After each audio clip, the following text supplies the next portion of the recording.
Hi, and welcome to the Ada K Show. I am Ada K. Brown, and am currently a criminal justice major, and I'm a deaf courtroom commentator. Grab a cup of Java, and let's dive in.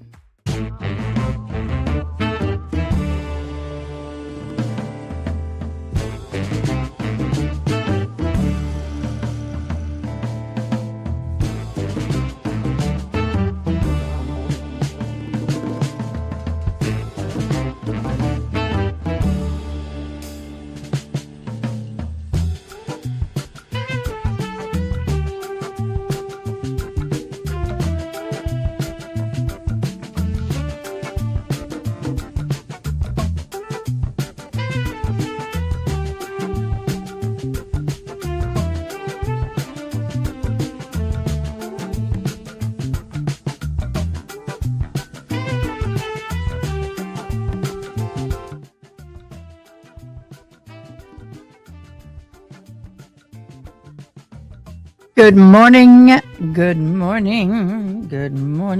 everybody. I hope this finds y'all well. Looks like I had a little putty cat playing with my soundboard. It's a little hot this morning. I apologize. We are here. We are ready for the day 12 of the Karen Reed trial. And we have the proverbial fan, as always. Thank you, Channel 25 Boston News, for the live feed. Also, I want to make a quick shout out. This week, we are honoring this lovely person. Her name is Emily Pike. Up in that corner, you see Missing and Murdered Indigenous Women emblem. She was kidnapped. Well, she left her group home, somehow was found dismembered in 2 trash bags. And so we are here today in memory of little Emily Pikes. This happened in February. She was 14 years old, and we send out our continued condolences to her family and neighborhood. With that, I want to say welcome, everybody. Have a great morning with us. We are definitely here for the Karen Reed trial. I am not muted. How?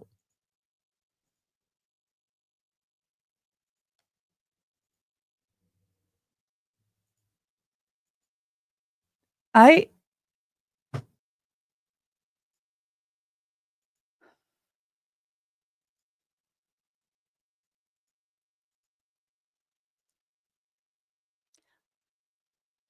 not muted.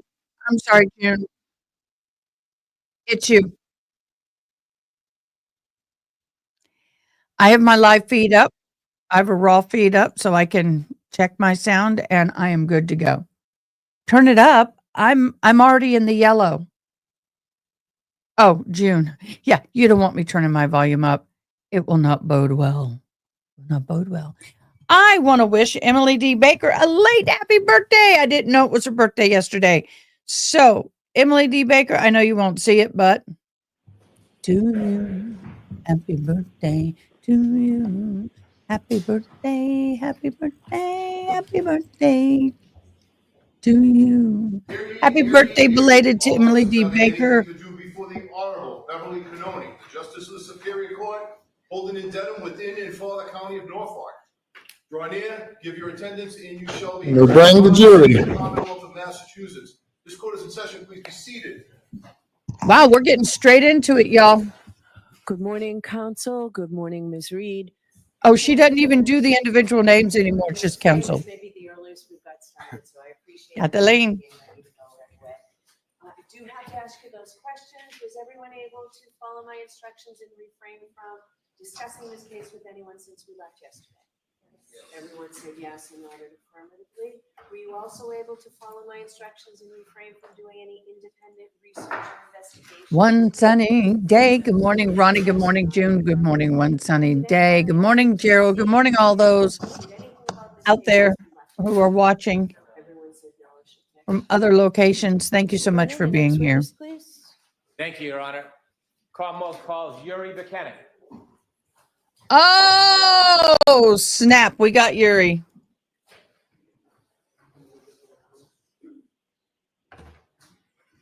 Number 21. Yuri Butnick.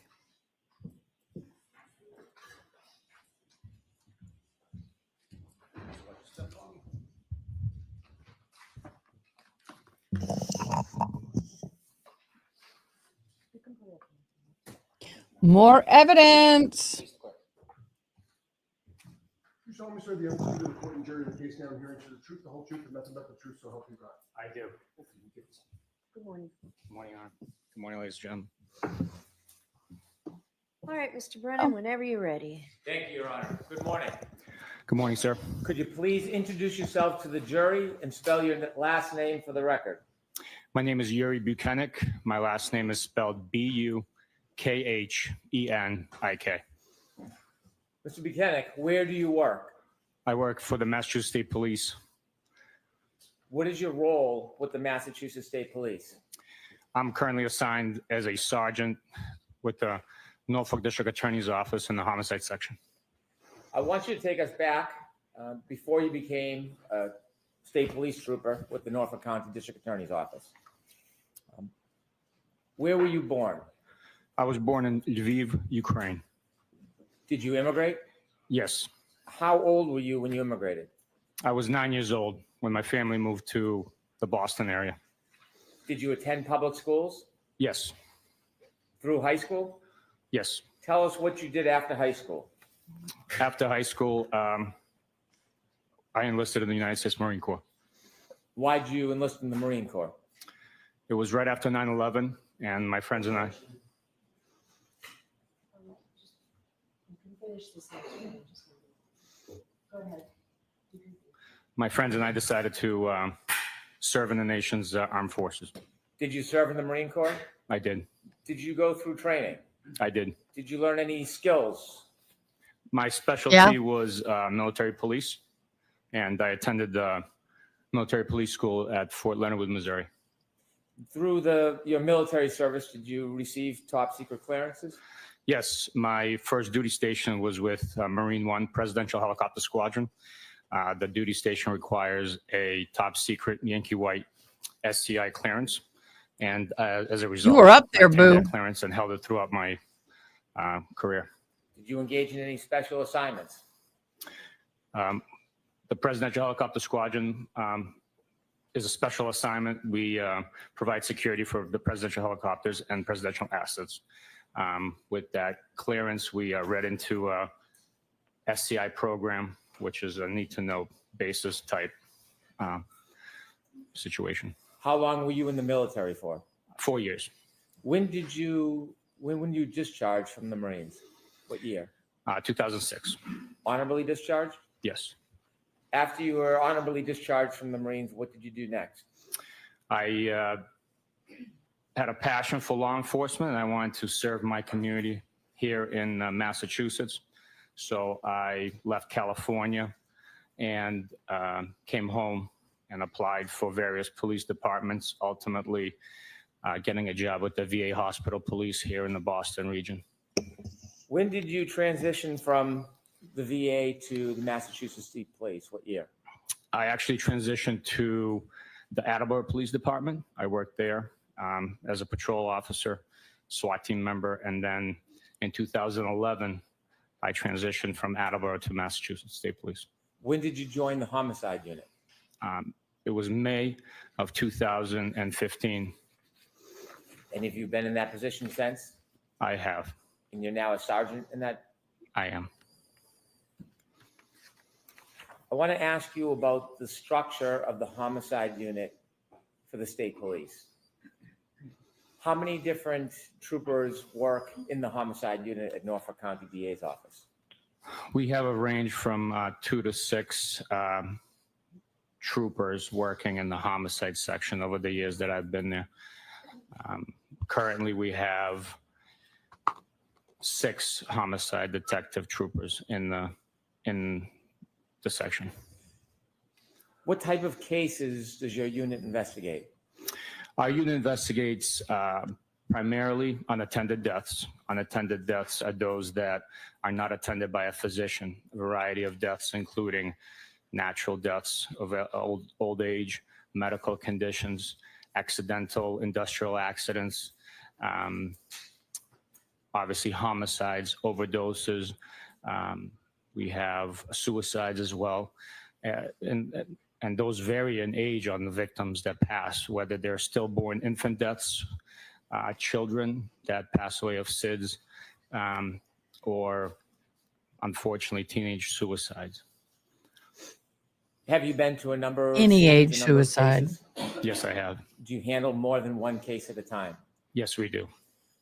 When a case, an unintended death is Good notified to your morning, office, Mary. Happy is that Thursday. routine or is it Hello, by Friday Friday? is tomorrow. The notification comes in due to the statute requirement. In Massachusetts, under Mass General Law, Chapter 38, Section 4, the authority is given to the district attorney in each county to investigate those deaths. They appoint designees, and within Norfolk County, those designees are law enforcement agents from the Massachusetts State Police. So in our county, the Massachusetts State Police, with the district attorney's authority, investigate all unattended deaths. You mentioned that it's called the homicide unit. Are many of the deaths that you investigate not homicides? Primarily, the death investigations are not homicides. When you walk into a call, do you have a preconceived notion whether it's a homicide or not a homicide? When we walk into a call, we take in all the evidence, so we do not know exactly what we're gonna Depends.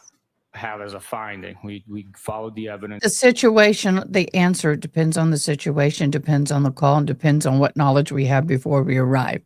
So if somebody has been unalived by another person with a weapon, that is an automatic looking at it as a homicide. If they're just found deceased with no major evidence of how they passed, then that will maybe not be looked like a homicide. I mean, come on, get a little more specific. We follow the information that we're provided, that we learn throughout the investigation. At times, it's Before you obvious get was there, a you have an homicide idea. when the local agency that's reporting the death says that there was a shooting reported, Thank you. and there's a deceased person at the scene. So yes, we will know that it's most likely a homicide, but we don't make a preconceived notion or determination before we get there. Oh, yeah, you You do, said there are a boo. number of cases that go through your office. Do you work investigations by yourself? Never, no. Are investigations assigned to the group as a whole, or is a particular trooper in the unit? We have case officers, and the assignment of the responsibility when you will most likely be a case officer is scheduled a month or so in advance. So Rotates. each trooper has a responsibility of a 24-hour period that they are on call. They respond to the scenes, whether it be a train strike versus pedestrian, or a vehicle, or a suicide by hanging. They respond, and then Owie, if I they got need an assistance or they owie. think that there's something more, additional resources are called out, like crime scene services, which helps us document I got an scenes, owie. et cetera. Have you ever been assigned a homicide or a homicide investigation? Yes. In the cases where you're assigned, do you investigate the case alone? Never. It's always a team effort. Every case requires a team effort. Just the amount of work that goes into collecting evidence, interviewing witnesses, interviewing involved parties, interviewing the suspect, all those tasks that are required in collecting surveillance footage require manpower and time and resources. And so every investigation, although it has a case officer, it requires a team effort of individuals to work together in concert to accomplish a successful investigation. Are you often working on more than one investigation at the same time? Yes, we are. If you were the case officer, would you have other resources you would use to help with the investigation, other units in the Massachusetts State Police or local police? Yes, typically we partner up with the local police detectives. And when we're conducting interviews, it's a state trooper and a local detective that are conducting those interviews or collecting surveillance footage, and so forth. And that there's a reason behind that. The reason why we pair up is not just the manpower, it's also that we work in a dangerous line of work, and people could lose their life, people could get injured, or unfortunately people could get fired or retire and no longer be available to testify, provide their testimony, or be a resource in the future. Is it a common practice that when there is an investigation, more than one trooper will appear at many events? It is very common and preferred. Unfortunately, in the real world, it's not always possible. A trooper can be responding to a scene and just to simply grab something from another trooper, and could be approached, and a small brief interview could happen. Or if a trooper's at a home talking to a witness and others show up and willing to provide information, he has to conduct that interview by himself because of the resources aren't available for him. Let's talk about the assignment of this case. You said that there's case assignments, a schedule that is made in advance. Yes, sir. On the day or the morning of January 29, 2022, do you know who was assigned to take calls for new cases? Yes. Before 7 a.m. on the 29th, it was Michael Proctor that was assigned to be on call. Is there a supervisor assigned as well, in addition to a trooper that's not in a superior position? Yes. Every day there's a supervisor assigned in addition to the on-call trooper. There's a supervisor that's also available for any reason at any time to respond, assist that trooper if there's any questions or issues that come up. Was there a supervisor assigned that morning? Yes, there was. And who was that? It was myself. When did you first hear or learn anything about this call or this case? In a unique fashion, this call actually came from the Troop H headquarters, which is the field services portion of the state police, the uniform patrols that service the Metro Boston area. The headquarters duty office contacted me, I think by mistake, misdialing the number because our names and numbers were listed one above the other. So the call actually came into me. I took the call and advised them that I would call the on-call trooper for that day, and they would contact Canton PD and take the appropriate steps. About what time did you receive a call that morning? Approximately 6:44 in the morning. After receiving the call around 6:44 that morning, did you contact anybody to assign a case manager, or did you get involved personally? I called Michael Proctor and told him to reach out to Canton and follow up on the report of a male in a snowbank. And this is around 6:44 a.m.? Yes, sir. What did you do next? I waited for a call back from Michael Proctor, and he reported the details of, yes, there was a male found in the snowbank in Canton, and that they were requesting our assistance as he had sustained injury and was unresponsive and had been transported to Good Samaritan Hospital. What was the plan at this point? At this point, where I learned that he had sustained injury and there was a heavy blizzard in the area, I decided myself to get dressed, shovel out, and respond to Canton. Were you required to get involved and go to Canton that morning? At this point in time, I was not, but I thought that it would be prudent on me to, at the very least, shovel out, because another call could have come in and I would have had to respond to that, and the driver would have been shoveled. Were you in touch with Mr. Proctor? I was. Did you have any plan to meet him? Yes. When and where? We decided to meet at the Canton Police Department. And about what time were you going to leave your home, or did you leave your home? I left my home probably around 8:50, and I know I arrived to the Canton Police Department approximately 9:15 in the morning.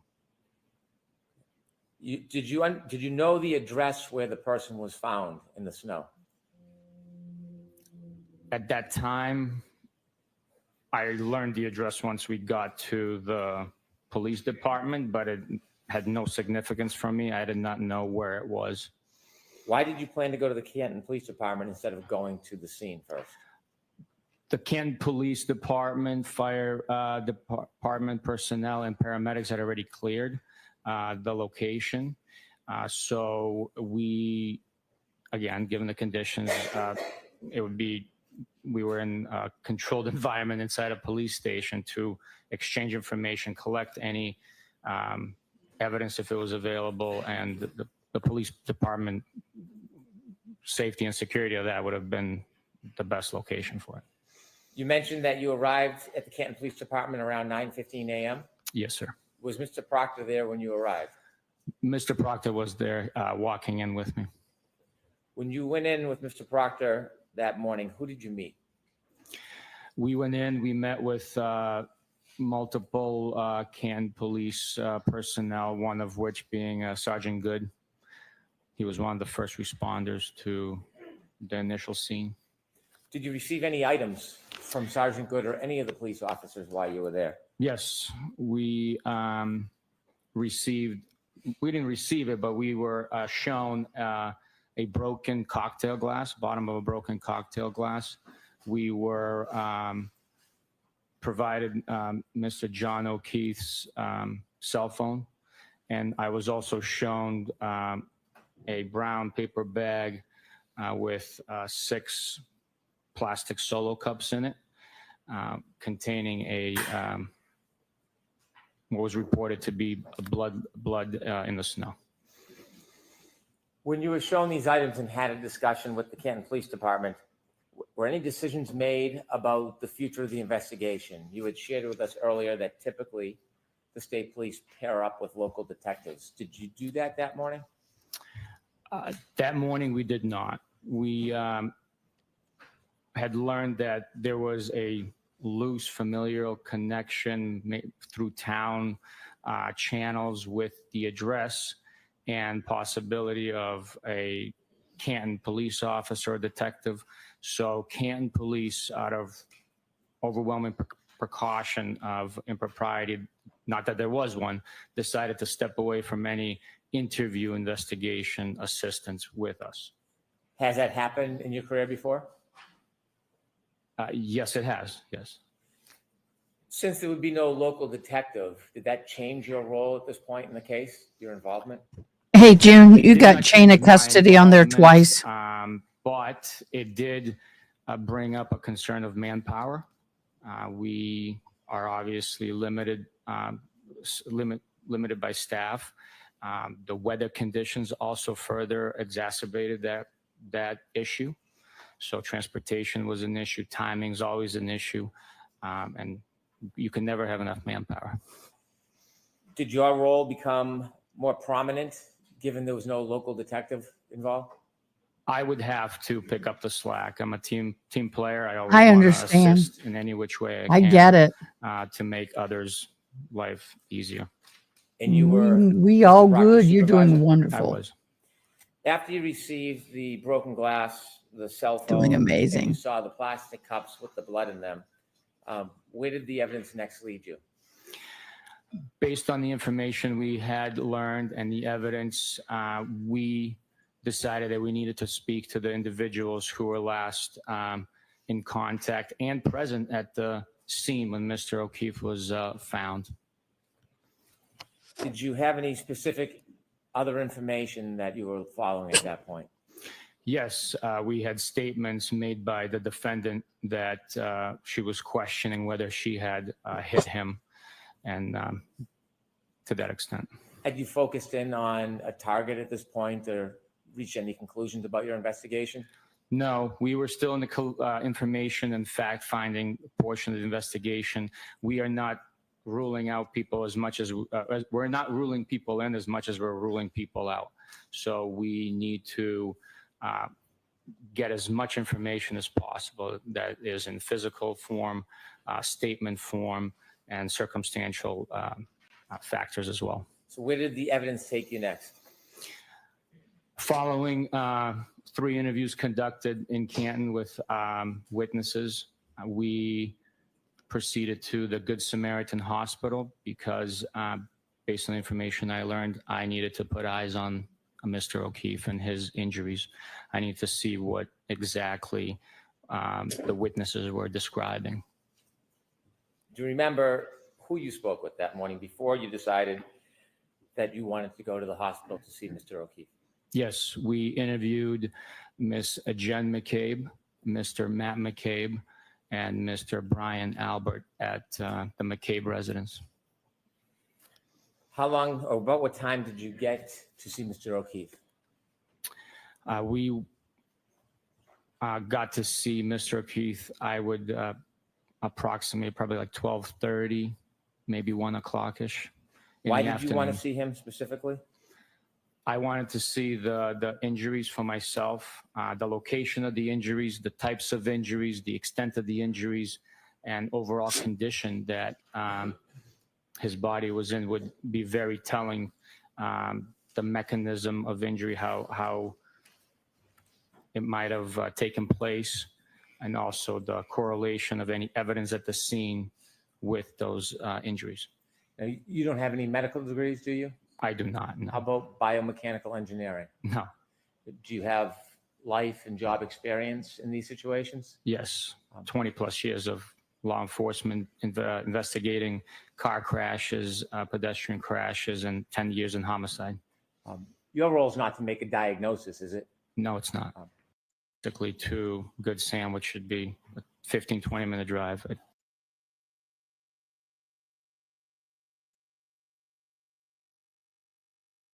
When we got to Good Samaritan Hospital, the driving... Sorry, I had to switch streams. It was glitching. It took us 45 minutes from Canton Center, basically, to Good Sam, which should be a 15, 20-minute drive. At one point, I had to get off the highway because I couldn't tell if I was on the roadway, if I was off the roadway. So the guidance of trees on the side of the road through the town streets actually helped us guide the path to Good Samaritan. Once we arrived, we walked to the emergency department where Mr. O'Keefe was initially treated and where he remained. Upon arrival, we spoke with medical personnel who advised us that the defendant had at that point been discharged from the hospital and that Mr. O'Keefe was still in the emergency room and available for us to view. At that point, you said the defendant had been discharged. She was not the defendant at that point. No, she was not, no. Did you have a chance to enter a room or actually see Mr. O'Keefe? Yes, I did. Had he passed at that time? Yes, he has. So when you walk in the room, what do you see? When I walked into the room, I saw a medical bed in front of me. Mr. O'Keefe was covered with a sheet, as is typical with any victim that had passed. There was a pile of clothing to the left, at his feet to the left of the bed. I observed several injuries on him once I lifted the sheet, and those were documented with photographs by Crime Scene Services, a member of the state police, who also met us at the hospital for that purpose. So there were other members of the team that were there to photograph Yes, Mr. O'Keefe and some of the injuries? yes. How many people were in the room with you and Mr. Proctor when you were observing and viewing Mr. O'Keefe? There was a total of 3 of us, myself, Mr. Proctor, the Crime Scene Services individual. There was medical staff coming in, nurses asking us if there was anything that we needed to assist us with. But from law enforcement, it was 3 of us there. Now, I don't want you to try to give us a diagnosis or provide us an opinion of the cause of any injuries, but rather I want you to share with us, as you're observing Mr. O'Keefe in that hospital room, what are you seeing and what is standing out to you? I saw pooling of blood underneath his head. There was seepage of blood into the sheets. There was also swelling, discoloration, a large amount of blood pooling underneath his eyelids. There was no abrasions or injuries that I observed to that region. So to me, through my training experience, I took that as subject. Not to medical, not to any medical observations, but just you as law enforcement. Yes, Your Honor. I'd ask you not to give your personal interpretations of what you saw. Rather, I want you to share with the jury what you saw through your view.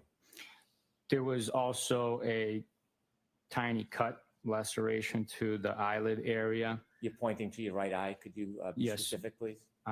Also on the left nostril, there was a very small laceration there.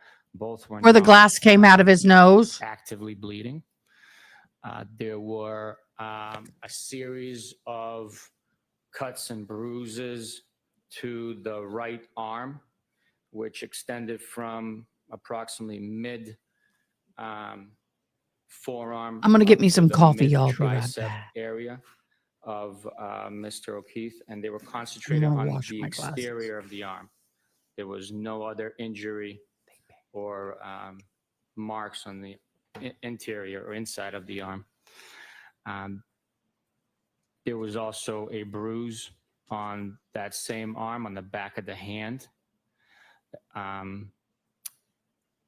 It was light in color. It wasn't a profound discoloration as the eyes appeared to me. There were also injuries to abrasion or cuts, scrapes to the knee, I believe. Which knee? The right knee. I apologize. You had first described swelling in the right eye, and then you had just said the eyes. Could you be specific? Was the swelling in one or both eyes when you saw Mr. O'Keefe? When I saw Mr. O'Keefe, the swelling was in both eyes. It might not have been exactly symmetrical, but there was swelling, discoloration in both eyelids of Mr. O'Keefe. There was also blood pooling in the cavity of the eyeball, both sides of the eyeballs. Do you know about what time it was that you visited Mr. O'Keefe and made these observations? It was sometime between 12:30, 1 o'clock, and 2 o'clock, I would assume. You mentioned that there was pooling on the back of Mr. O'Keefe's head. Did you look for any injury? Yes, we looked for injury. All I could tell, there was bleeding happening. I could not tell exactly what the extent of the injury was, not being a medical professional. You mentioned there were a pile of clothes in the floor. Is that uncommon? No, it's not uncommon at all. Did you have any opportunity, or did you decide to look at those clothes? Yes, what happens, the reason those clothes are on the floor is that for medical therapy, for medical treatment, the victim has their clothing removed for access to the body. There's obviously all sorts of equipment and medical procedure that's done. So that clothes is discarded. We knew that it was Mr. O'Keefe's clothing. We knew that it would be important to aid us in the investigation. So that clothing was picked up, identified item by item, and bagged. It was in a soaking wet state with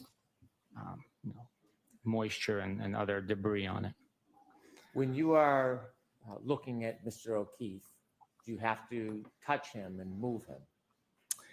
Yes, during our investigations, we're not simply looking at photographs. We are there in the scene. We are smelling it. We are touching it. We are, unfortunately, with certain pungent scenes, we were tasting it. That's the reality of us breathing in the scene when we're living it through the investigation. Do you wear any type of protection? Absolutely. We wear gloves. At times, we wear other PPE, personal protective equipment. When you looked at Mr. O'Keefe's clothes, you said that you bagged them. Did anything stand out in particular about his set of clothing? In particular, we were missing a sneaker of his. That was very significant to me. It caused me to have Michael Proctor contact the paramedics that transported Mr. O'Keefe to the hospital and confirm with them, conduct a secondary check that that sneaker was not left behind in the ambulance. Why was the missing sneaker significant to you at that point? At that point, our theory had evolved to a vehicle strike based on the injuries, and I was suspecting that he was hit out of his shoes. Is there a phrase that's common in these type of situations? Yes. What's that? Knocked out of your shoes? Did you know where the other sneaker was? I did not, no. But I suspected, since it was missing, and once the reports came in that the paramedics, EMT personnel did not find the other sneaker, that it would be somewhere where Mr. O'Keefe was found or where he was initially struck by a vehicle. Did you and Mr. Proctor have an opportunity? You just made an assumption. 12:30, 1 o'clock, to go back to that address to look for the sneaker? We did not know. Why not? Again, during the critical early hours of an investigation, timing is essential. We have to make sure we get to any and every location that could possibly have evidence and prevent that evidence from being destroyed, altered, or concealed. So we are prioritizing missions. And with the resources available at that time, I conferenced with my boss and advised him of the current status of the information that we had. And he stated that he would go out and marshal up resources to conduct a search.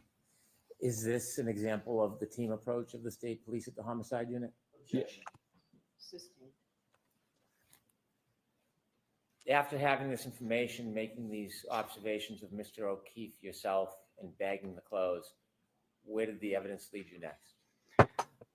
At this point, once we viewed the clothing and Mr. O'Keefe, we had to go talk to the last person that saw him, and that would have been, at the time, his girl. Good. The defendant, Your Honor. The defendant. Question wasn't answered, so prior questions. It wasn't, prior You know question wasn't where- answered. Miss Reed was at that point. Yes, we had learned that she traveled to her parents' home in Dighton.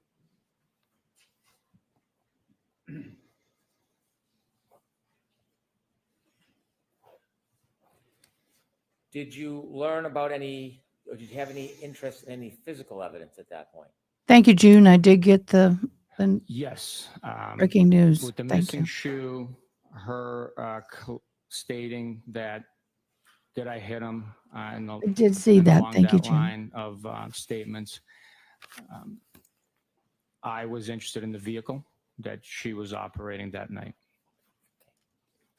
How far was Dighton from where you were at Good Samaritan Hospital? Typically, I would say it's probably a 35, 45-minute drive. With the driving conditions, it took us all of an hour, 15 minutes. Who was driving? I was driving. Were you in a issued vehicle, or were you in a personal vehicle? No, I had to drive my personal pickup truck due to the weather. My cruiser would have never made the unplowed streets of the area. Was Mr. Proctor with you? He was. Were you by his side the entire time? Mr. Proctor and I were together the entire day. You decided to go or drive towards Dighton. Did you ultimately make it to Dighton? Yes, we did. Do you know what time you arrived in Dighton approximately? Approximately 3 p.m. On your way down to Dighton, did you learn any further information beyond what you had known when you had left Mr. O'Keefe at Good Samaritan? Yes, at one point, Michael Proctor took a call from Jen McCabe, and she further elaborated and provided information stating that she remembered. Sustained. After receiving that information, is there something specifically you wanted to look at when you got to Dayton? Yes, we wanted to look at the rear right tail light. Based on the information provided, it was allegedly to Let me be. stop you there. I just wanted to know what you wanted to look at. Yes, sir. I don't want to relate conversations of somebody who's not here. And so you had an interest. Welcome, in Karate Cat Mom. taillight. Yes, Do you know what type of vehicle you were looking for? we were looking for a large black Lexus SUV. When you made your way down to Dayton, you said you finally arrived. How did you know you were at the right address? The defendant provided her parents' address to us. Before you got to Dayton, after learning of new information and the information you already had, did you make any arrangements? Yes. Tell the jury what you did on the way down to Dayton. On the way down, we contacted Dayton Police Department and gave them a heads up that we would be coming down for an investigation, and we were looking to most likely seize a vehicle, and we were requesting their assistance in contacting a local tow truck company that they were contracted with, and or also to assist us at the scene being a uniformed presence. When you pulled up to the address, did you make any immediate observations while you were still inside your truck? Yes, the road was not well plowed. There was only enough clearance for one vehicle. So it was difficult to find a place to park, and maneuverability was also challenging. Did you make any observations of the home or the driveway before you got out of your truck? Yes, the home is to the left of the driveway. The driveway was not plowed either. There was a large black Lexus SUV parked in the driveway. Was the front of the SUV facing you or the back of the SUV? The back of the SUV was closest towards us. How far from the SUV were you when you first parked at that address?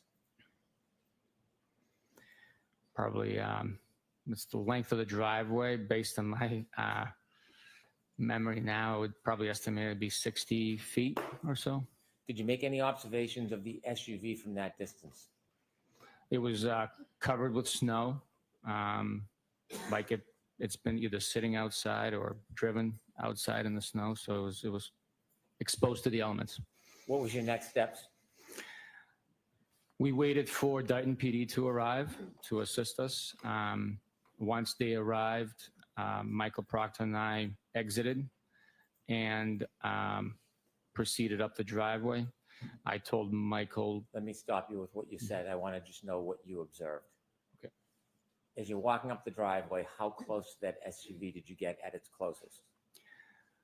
At its closest, I got as close as me and the defense table, which is probably 10 to 12 feet. From the 10 to 12 feet, did you notice anything remarkable about the SUV?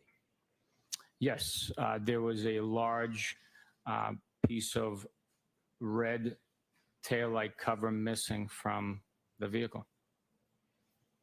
After you made an observation of a large piece of the red taillight cover missing, did you do anything else relative to the SUV at that time? Yes, I told Michael to get close. I'm not interested in what he did. What did you do? What did you see? I just saw the damaged, missing taillight cover. I did not touch it. We did not approach it with physical contact. So. Did you see where Michael Proctor went? Yes. How close to the car or the vehicle did he get? Within 3 feet. Did he ever touch it? No. Where did you and Michael Proctor go next? We proceeded to the front door of the home to make contact with the residents. And how clearly did you see that missing piece?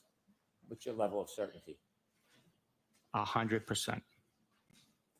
Did you knock on the door? Yes, I did. And were you invited in? We were, but not through the front door due to the weather and the piled up snow. We couldn't open the storm door. Mr. Reed invited us into the home through the garage. He opened the garage door for us and welcomed us inside. When you went inside, what did you see? When I went inside, I saw Mr. Reed, Mrs. Reed, and the defendant sitting on the couch. You've referred to the defendant a number of times as Miss Reed. Do you see the defendant here in the courtroom today? I do. And the person you spoke to that morning, can you point that person out and describe an article of clothing they're wearing? She's sitting in the middle right there in front of me wearing a black suit with yellow colored metal buttons on it. When you walked in, did you say that the defendant was sitting on a couch? She was. How close were you when you were speaking to her? Within 12, 15 feet. We were in the same room, in the living room area. Was Mr. Proctor there? He was. Was Mr. Proctor speaking to her? He was. Were you speaking to her at the same time or interchanging? We were both communicating with her, a team approach. I want to ask you about that conversation you had with Miss Reed. Before I do, Your Honor, may I approach briefly? Okay.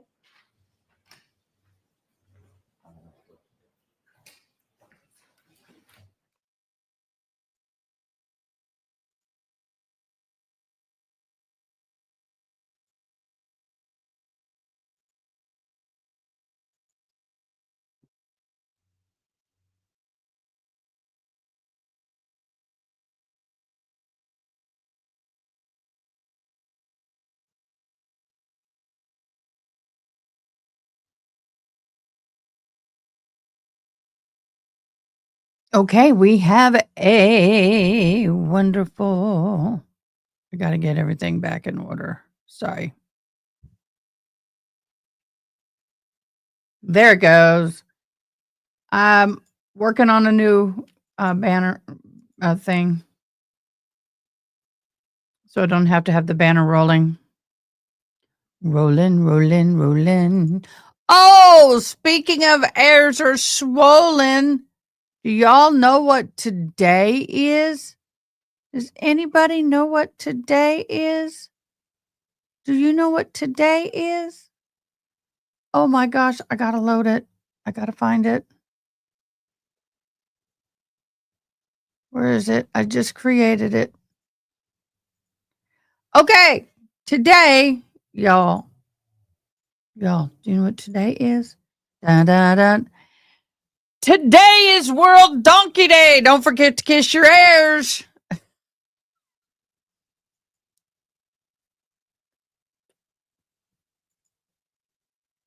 I shouldn't be that way. I'm sorry.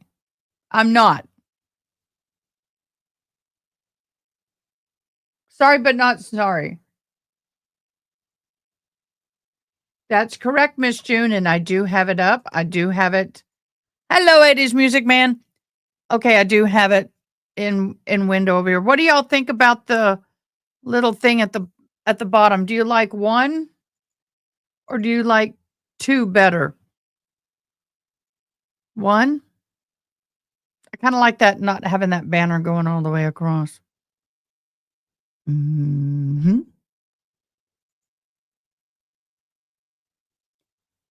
One sunny day, happy birthday to him. Happy birthday to him. Happy birthday, happy birthday, happy birthday to him. Happy birthday to your brother. Yeah, I think I like that better.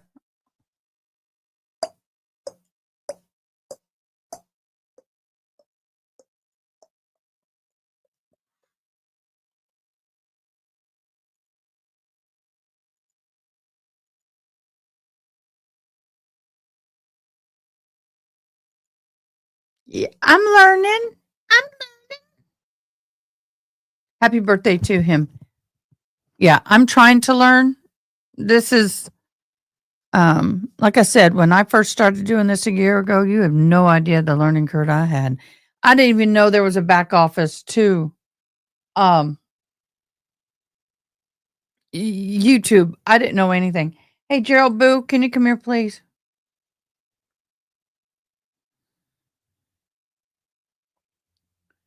So we get the proverbial fan. So, what do y'all think about today? I didn't even know we had a World Donkey Day. Uh, I had no idea.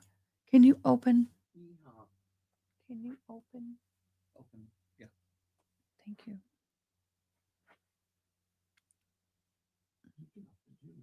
Yeah, that cat, my cat, not my cat no more. I saved her life. I saved her little wee Petey life. I did. I saved her life. And she don't care. She is now Gerald's cat. They do get ignored, poor little donkeys. I wonder. I wonder. I think I'm going to do this for fun. Just for fun.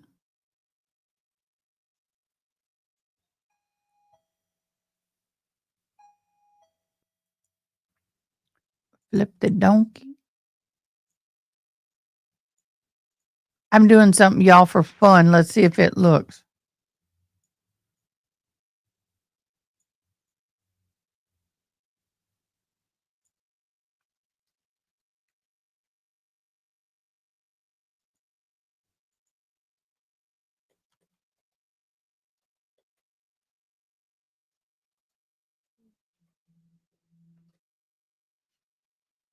Hmm.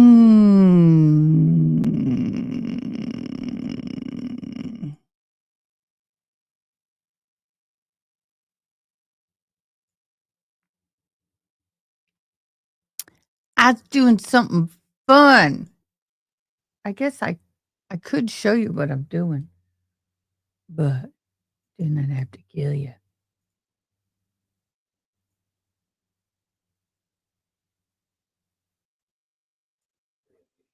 It is World Donkey Day.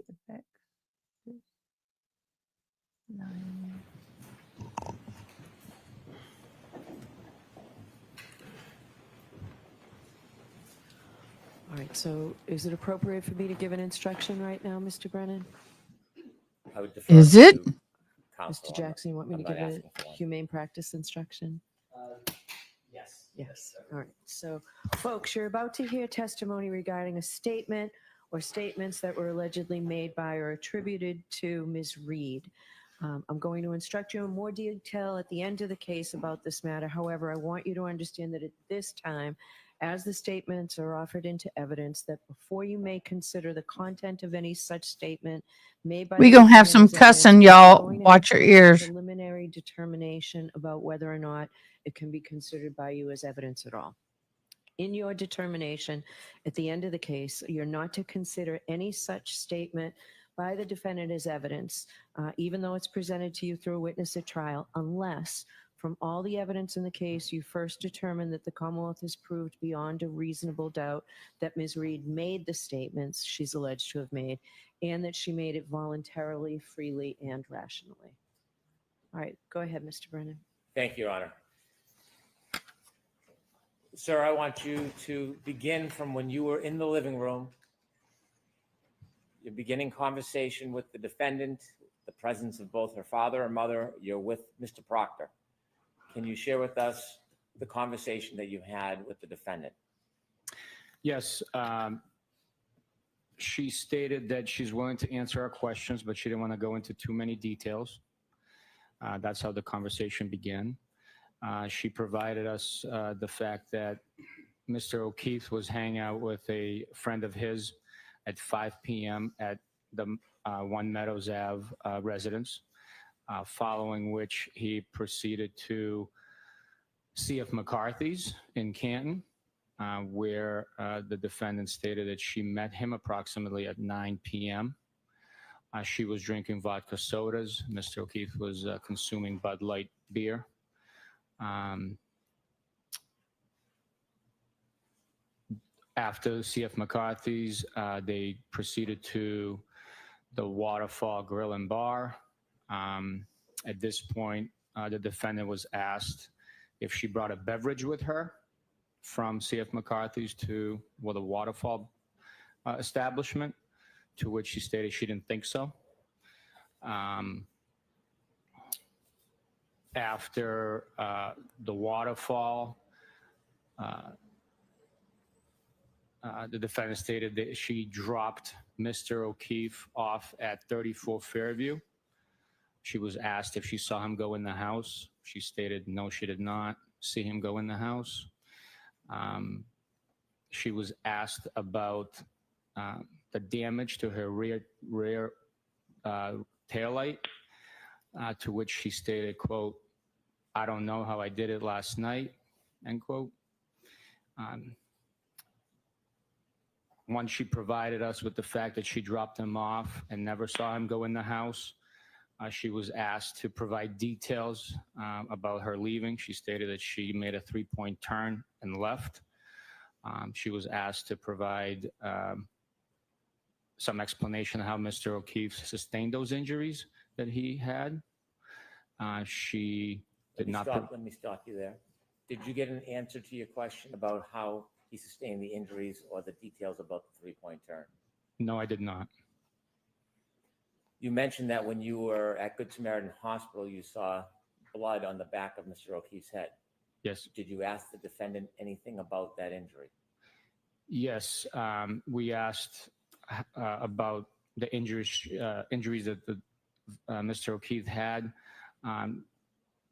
that he had been displaying, and whether or not he had those injuries the night prior at either McCarthy's or Waterfall, to which the defendant stated she didn't see any injuries on him. But then she provided a statement saying that Mr. O'Keefe bumped his head 2 nights prior and asked her about it, which to me it seemed kind of strange. But without the commentary. Mm-hmm. After she told you that Mr. O'Keefe had bumped his head 2 nights prior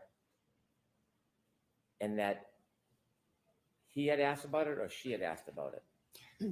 She stated that he had bumped his head 2 nights prior and Mr. O'Keefe asked her about it. Did she say when Mr. O'Keefe asked her about the bump on his head from the few nights before? No, she did not.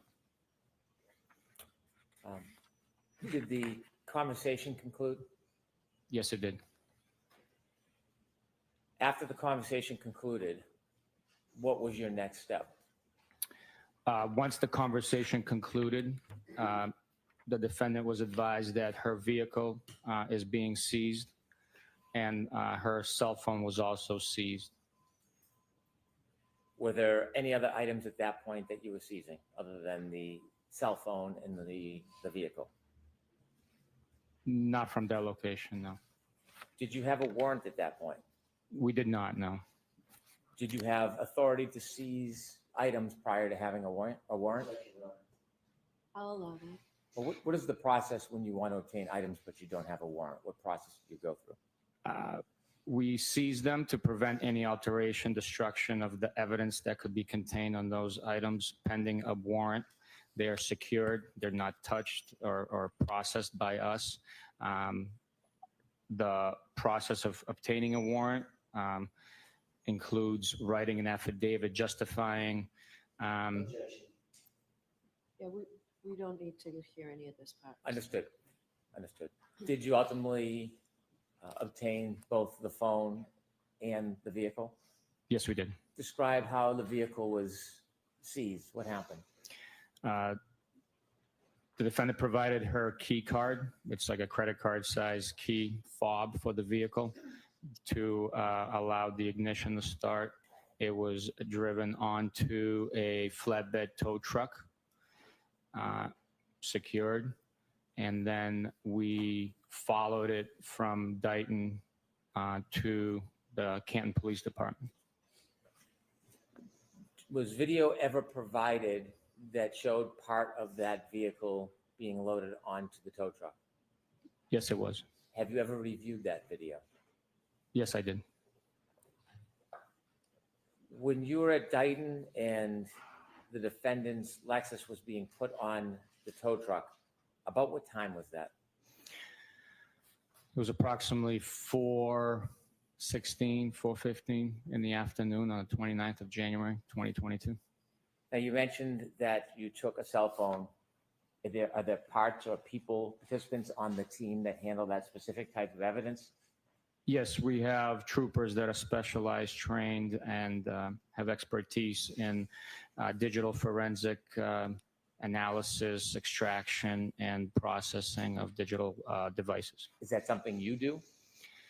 I am trained in certain portions of it, but I am not an expert like them. Did you manipulate the phone in any way? No, Did you see Mr. Proctor manipulate the phone in any way? I don't recall seeing that, no. Before the vehicle was moved or during the loading of the tow, did either you or Mr. Proctor go back anywhere near that vehicle? We were near the vehicle once it was unloaded, but we never touched it. Okay.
I'm here. I'm here.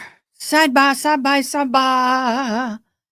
I posted National Cat and Dog Days. Yes.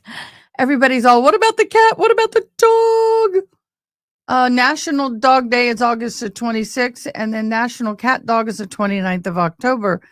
But today I loved it. I created this. I came up with this. Today is World Donkey Day. Don't forget to kiss your heirs, your donkey. Don't forget to kiss your donkey. We like that little donkey. Thank you, June. Yes. I mean, hey, when's National Monkey Day? June, find me Jurors, I'm National going to Monkey Day strike because the I got a last portion monkey. of that testimony. I own a monkey. From the point you went in and spoke to the defendant until the vehicle was placed in the back of the flatbed, did you ever go back near the vehicle and touch it in any way?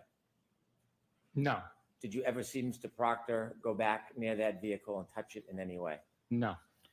You mentioned that the tow was loading the vehicle, the defendant's Lexus, around 4:15. I believe so, yes. So they had it loading Did at you join the tow 4:15. truck driver, or did you keep your separate vehicle at that point? We traveled in my, I'll allow it.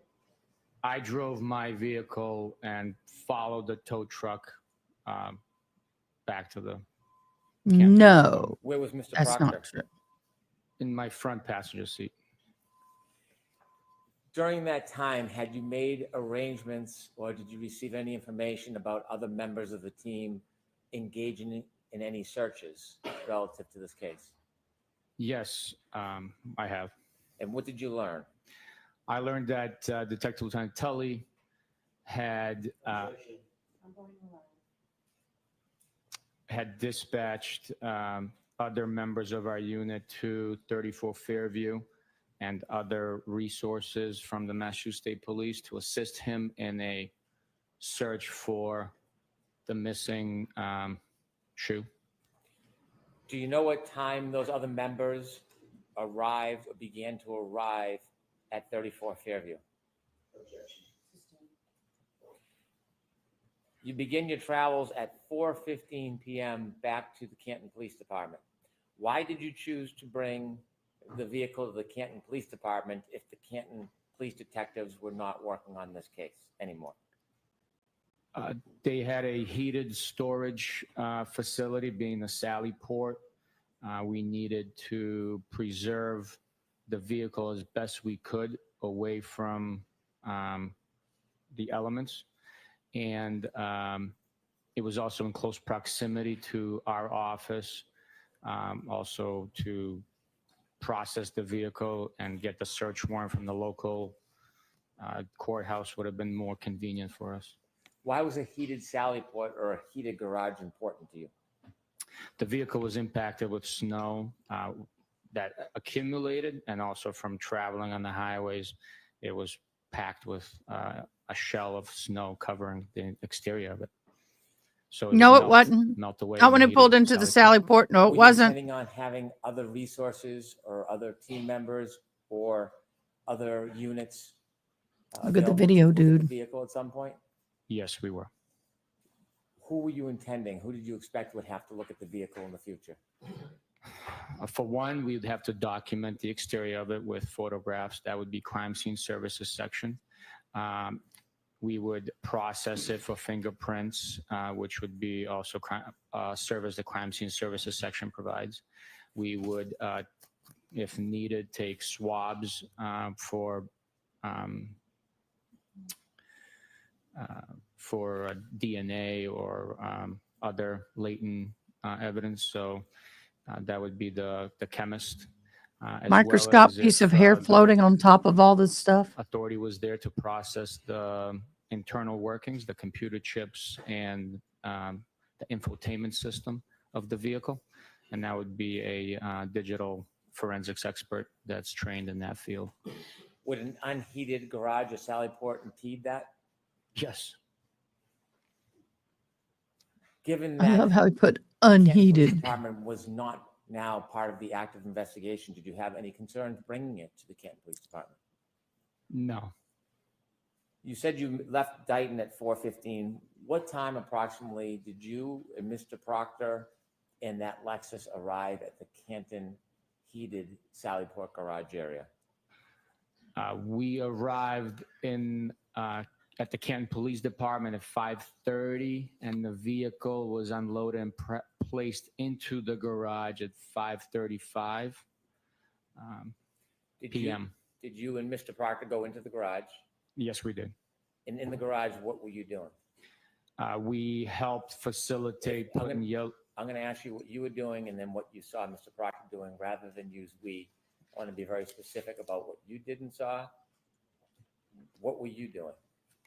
I helped put up yellow caution tape around the vehicle to prevent anyone from coming near it and touching it. Were there any other persons in that area other than you? B, please. That would be good on a bingo card. B dash, please.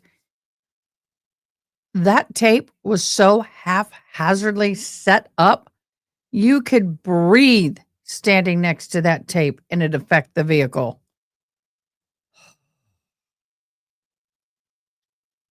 Yeah, right. Proctor, There were members of the Canton Police Department.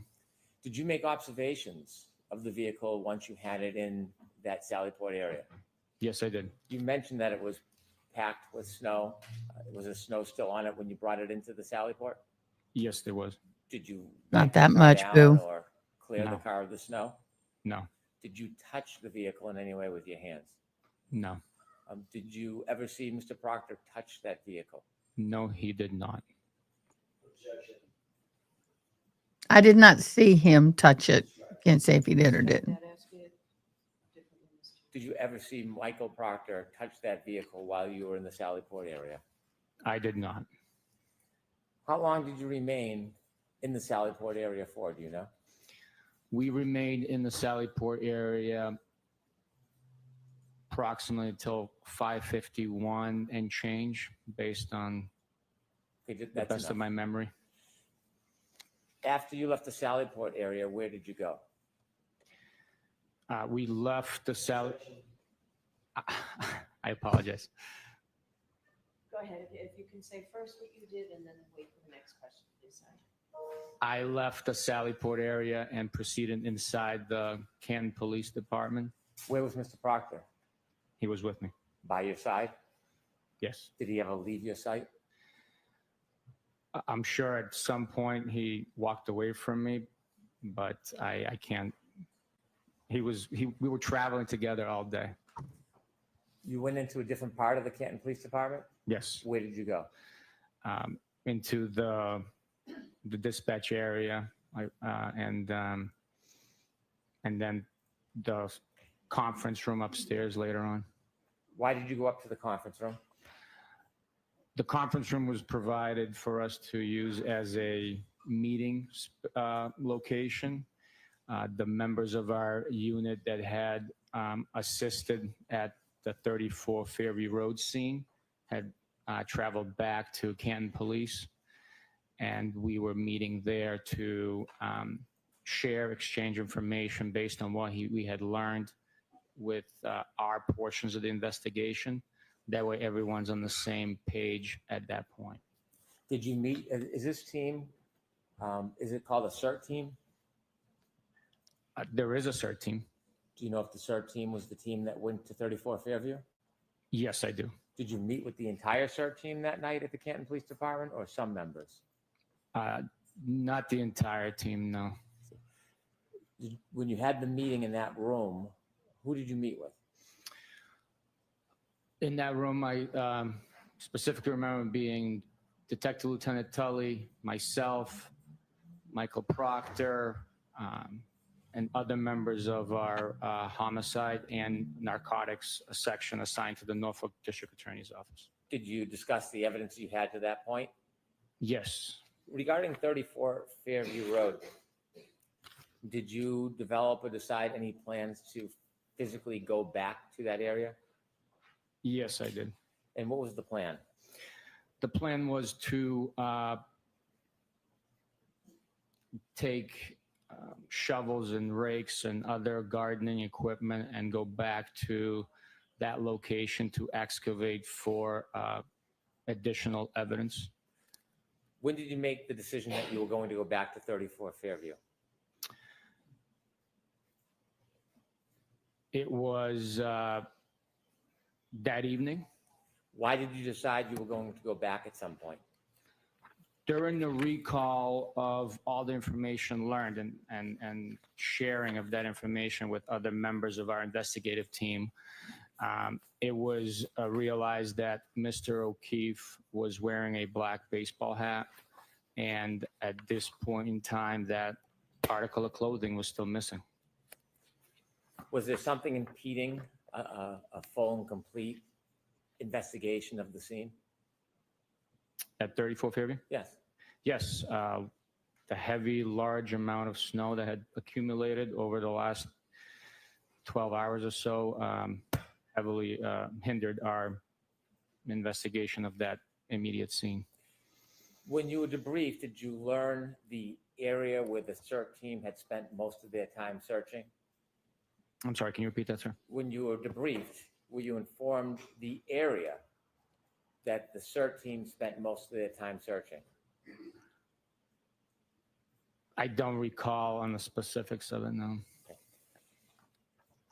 Now, at some point, did you obtain a registry of motor vehicle record and certificate for the Lexus that you had towed? Yes, we did. May I approach? Yes.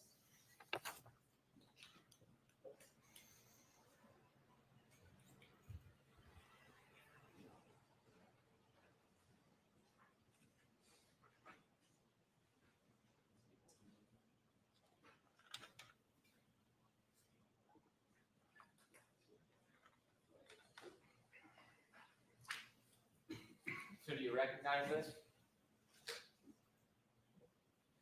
Yes, I do. And if you can take a look at the following pages.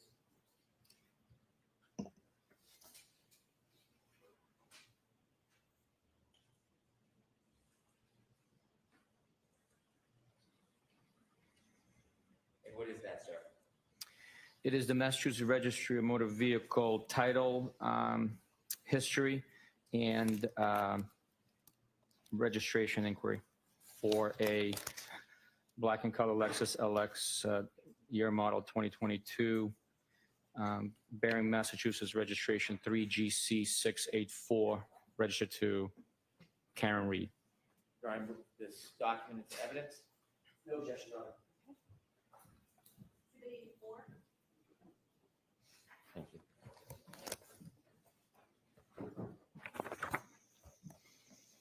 As part of your continued investigation, did you have an opportunity to obtain documents and items? Yes. Did you listen to audio recordings that were included statements of the defendant? Yes, I did. Did you listen to audio recordings from different sources? Yes, I did. What do some of those sources include? Dateline 2020, Gretchen Voss, Fox 25, various media platforms. I want to walk through some of the evidence in chronological order of date. So going back to June 29th, 2022, at the hospital, you obtained some items. Yes, sir. Did you bring those items with you today? Yes, I did.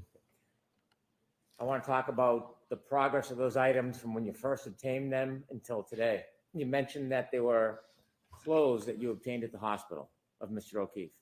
Yes, sir. And you shared with us that they were wet. You put them in bags. Yes, sir.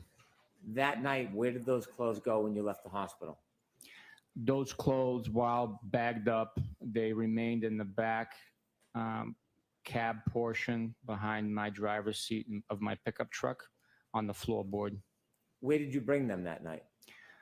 That bag containing all those clothing traveled with me around the area as we investigated. And then after the debrief at Canton PD, we brought them directly here to the Canton office of the district attorney. Did you have those items with you at the Canton Police Department?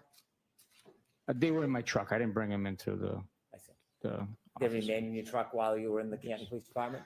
Once I placed that bag in the back of my truck, I did not touch until I removed it from the truck at the Canton District Attorney's office to bring it in. When did you remove it from your truck and bring it into the district attorney's office? Probably around 8 p.m. on the 29th of January 2022. When you brought the clothes inside, where did you bring them? We brought them to the temporary evidence processing area within the district attorney's office in the state police section of the office where we have our desks and workspaces. There's a designated area at the time for evidence processing. What did you do with the clothes once you got them into the secure area in the district attorney's office? Once the clothing was in that secure area, we had to lay them out to dry. What you did, if you could. I had to lay them out to dry them. So I took a butcher paper, laid it out on the floor, and each item I removed and laid out onto that butcher paper to dry. Was anybody with you helping you? Yes, And who's that? Michael Proctor. Why did you lay out the clothing items one by one separately? Each clothing item needs to dry naturally and prevent moisture from being trapped. That moisture, if trapped, could develop mold and damage any DNA evidence that we could retrieve. Scientists could retrieve from the item. To prevent that, we dried each item individually, separating each item for better airflow. How long did it take for those items to dry? Several days. And were they in that secure area on the butcher paper for several days? Yes, sir. Are there times when that separate area was left alone, nobody watching? Yes. Were those clothes ultimately moved from that area? Ultimately, they were moved, yes. Did you personally remove them from that area? No, I did not. Did you know if they were bagged and put into evidence? I do know they were bagged and put into evidence. Is there an evidence locker at that office? Yes, there is. Is it a secure area? Yes, it is. Does every officer or trooper have access to that evidence room? No, they do not. Did you again see those items at a later date? Yes, I did. And have you seen those items since? Yes, I have. The items, the clothing items you took from the hospital, do you remember what items they were? Yes, I do. Can you share with us your memory of what items they are? It was a two-tone gray sweatshirt, light material sweatshirt. It was an orange t-shirt. It was a pair of blue jeans, a belt, and a pair of underwear boxers. And did you bring those clothing items with you today? Yes, I did. Beginning with the pants, do you have them with you up at the stand, Mr. O'Keefe's pants? Yes. Could you produce it, please? Yes, sir. Okay, Mama, you might want to go. Do you have gloves? Mama might Okay. want to leave at this point. Yes, I do.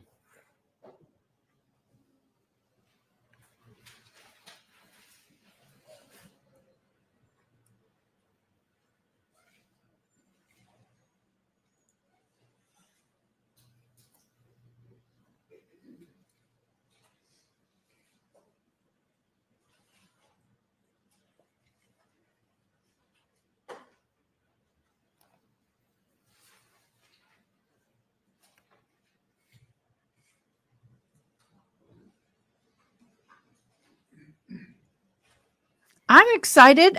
I just got a request to file for my graduation. So the dean sent, of course, the dean's office sends out these letters saying, I've moved you this are on item target into to evidence. graduate. Will you be attending your ceremony in December? And I'm like, The court yes, permission to I ask think I will. the trooper to show the item to the jury. Yeah, I got memory. He said that earlier too. I know some people go, why go? Why, who wants to sit through that? And I'm like, I worked my butt off. I'm walking. I am walking that stage. And I want to know how the blood. Whoa, whoa, whoa, whoa, whoa. Whoa, whoa, whoa, whoa, whoa, whoa, whoa, whoa, whoa, whoa, whoa, whoa, whoa, dude. Pause. We're screenshotting. It looks like he was drug on his butt cheek. Look, butt cheek, butt cheek.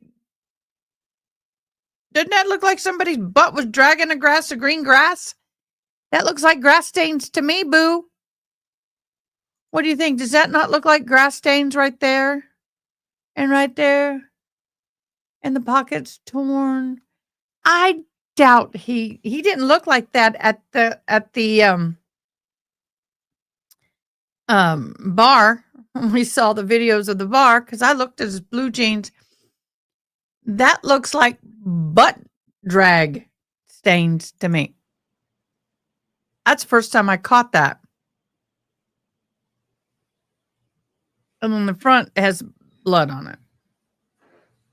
Mama Boo, don't look. I know that must be very hard on you.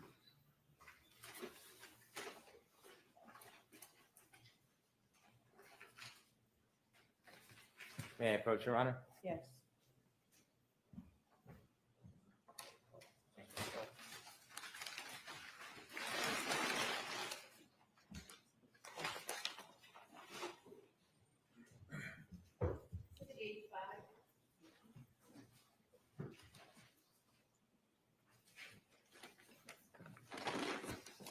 Did you learn during your conversations with the CERT team and other members of the team that a sneaker was found at 34 Fairview? Yes, I did. Have you seen the photograph relative to that sneaker? Yes, I have.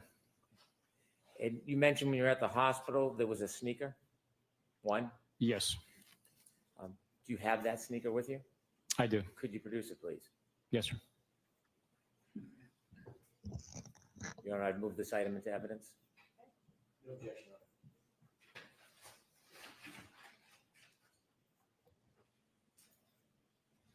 Could I have the court's permission for the trooper to show it to the jury?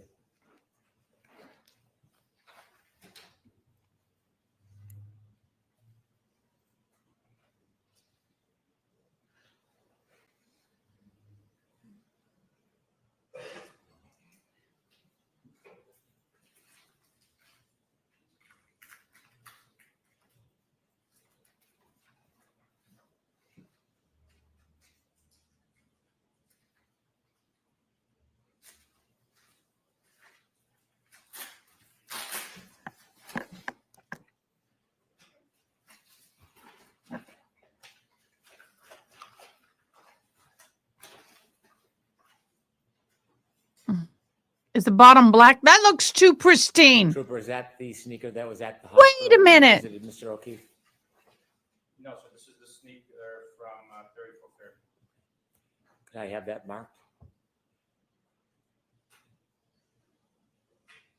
That looks like a brand new tennis shoe. Look at the laces. Is that a left or a right sneaker, sir? This is the left. That's a right.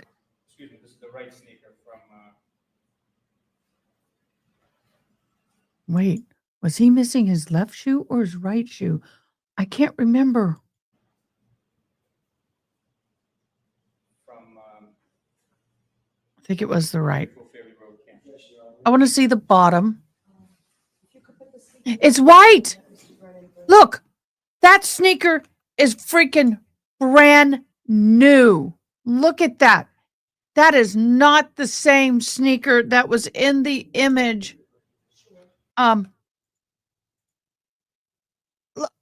What? I got it. We're going to keep going, but I got the images. I'm going to pull it up.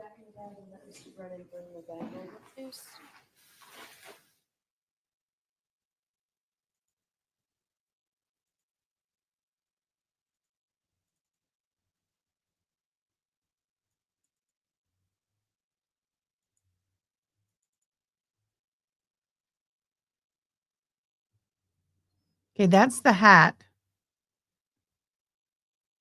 I know I have a picture of that sneaker somewhere in here.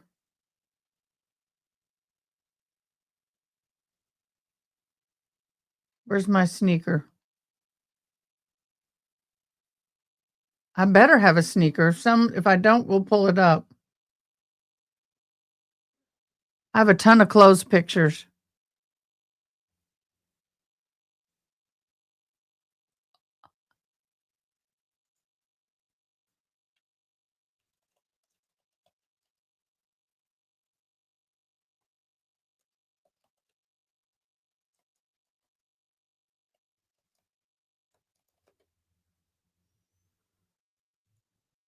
We are to sidebar. I know. I am.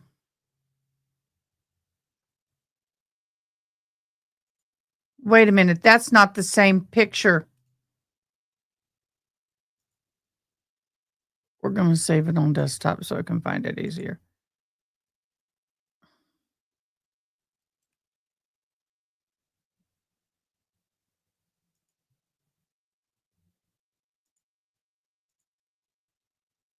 Um,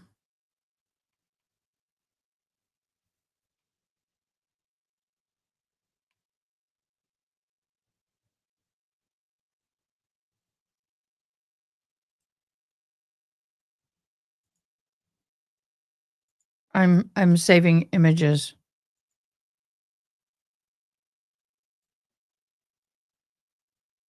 Now, it may not have a black bottom. It could have been just the way the shadow was doing. But now I'm going to go and I'm going to pull up one of those images and I'm going to share I got to pull them up though. Give me a second. Because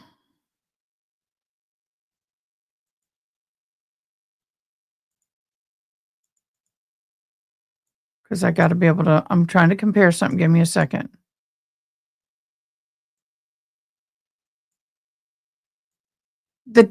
The pictures I have showed that the shoe'd been moved. I'm not agreeing with these images, y'all.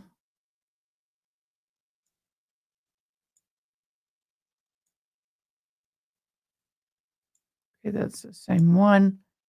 I'm getting them.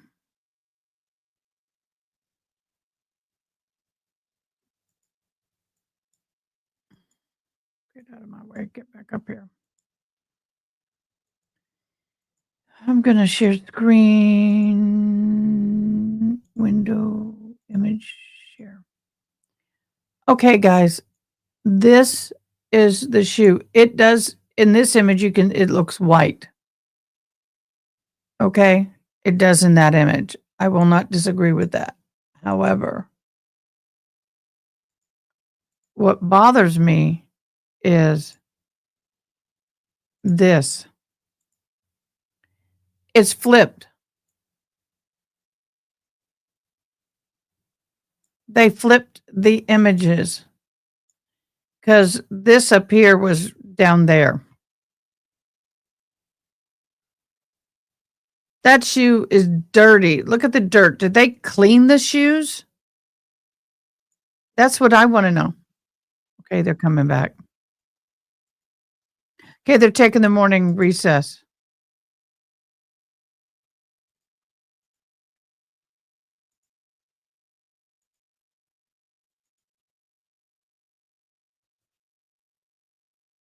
If Bev allows it.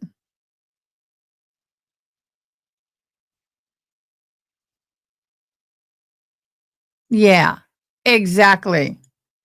Well, okay, guys, we're going to go there. We're going to go there.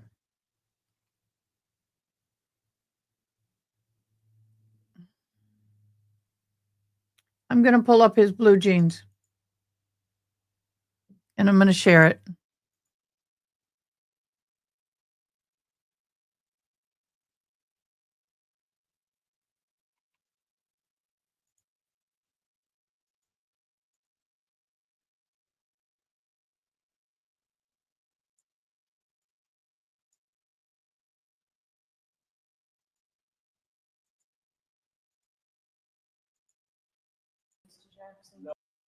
Uh-oh, something's happening. Company of representatives from the defense team speak to Trooper Buchanan about this issue? I have no problem with that. Do you, Mr. Jackson? No problem. Yes, you may. Thank you. All right. So there is an issue. We will be paying attention to that. I have the Vatican up on my screen. I have this up on my screen. I will keep you all abreast as to what's happening. But I want to look at these beautiful, not really, I hate to say it, but they're not really beautiful, but these blue jean images.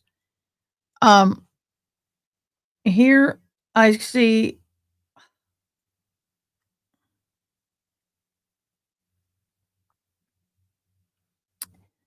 there's some staining on the front where there's some what people call blood. There's some more staining. Oh, I've got to just get through these images. Let me get too many windows. I got to get this in front of me. I need to go back. Okay, we don't have any of the back. We don't have any back, but these are the blue jeans. Here's this looks like down in the bottom, down here. That looks like blood. And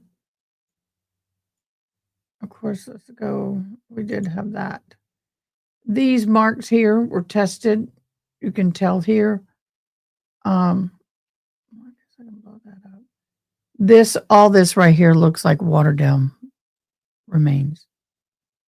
So, y'all,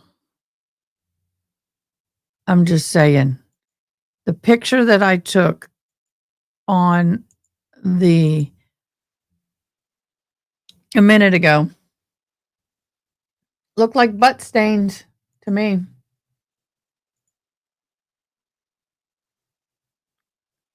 I'm looking. And they have not been talking about the hat very much. We have a lot of pictures of found glass from last trial. Okay, there's a good picture of the shoe.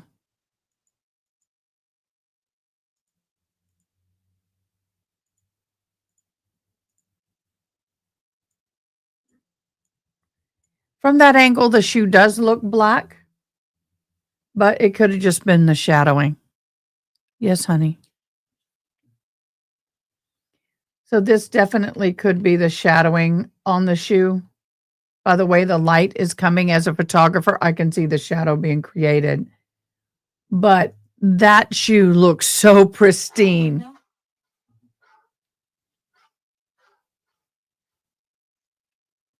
I hate the dog bark. I only use the dog bark for one person in my life. Would it be that person, honey? Was it? No, it wasn't. Oh. No, I was My just- ex mother-in-law was the dog bark on my phone. Ah! Could be dirt on the ground the way the picture's taken. That's what I was thinking. Well, actually, I do believe it's the shadow.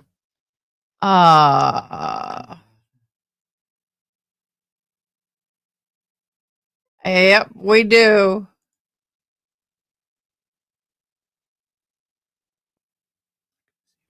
That is the left shoe.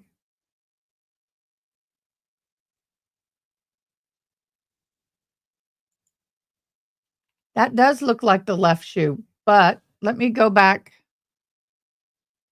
Let me go back. I gotta stop. Let me go back. I don't want to flip through every piece of picture I got. Let me get back up. You extra large, thank you, so I can see better. I'm old. I need to see better. This one.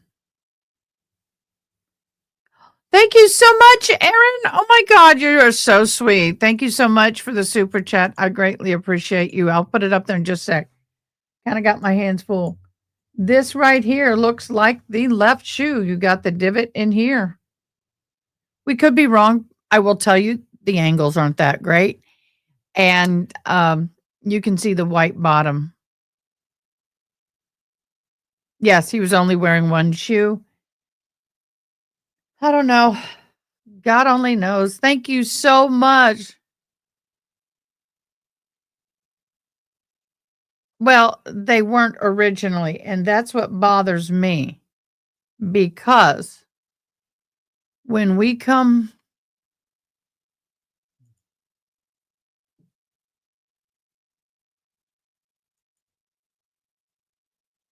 give me a minute. I'm getting it up. I got to get it over here so I can share it. I got a picture of the left shoe I want to share. Look at this picture.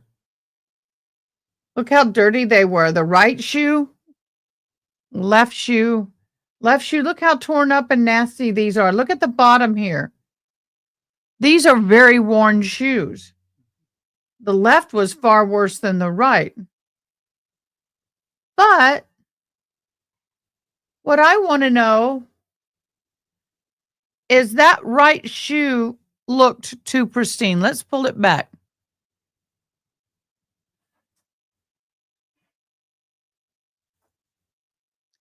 Look how pristine that shoe is.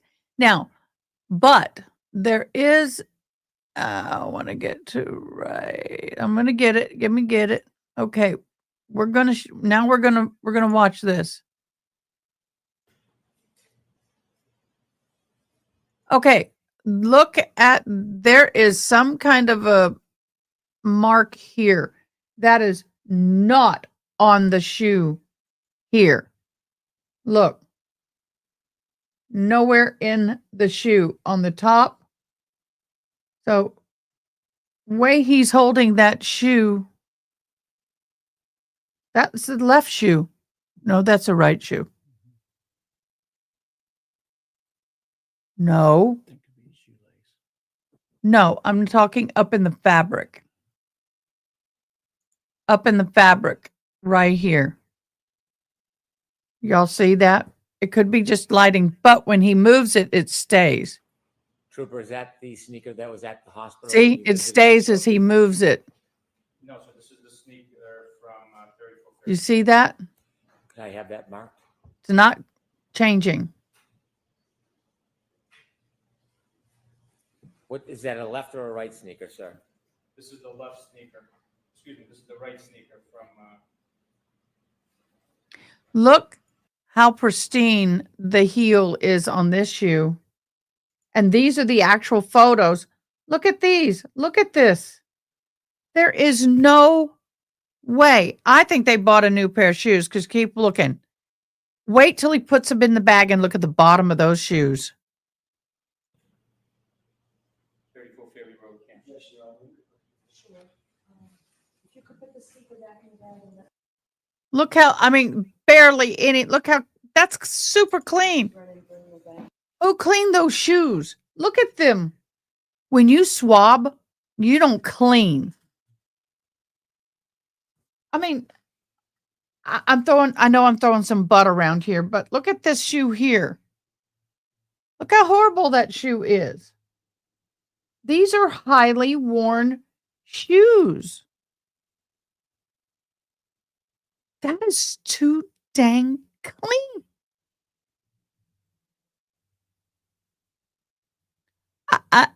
I just am questioning this.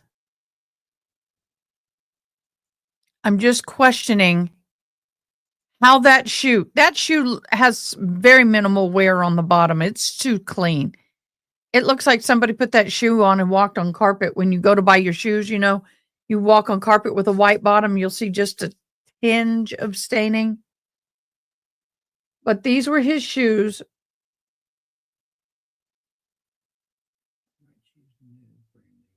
This is the right. They got them wrong. This is the right. This is the left. Maybe not. Nope, that's right. That's the right shoe. That's the right shoe. That's the right shoe there.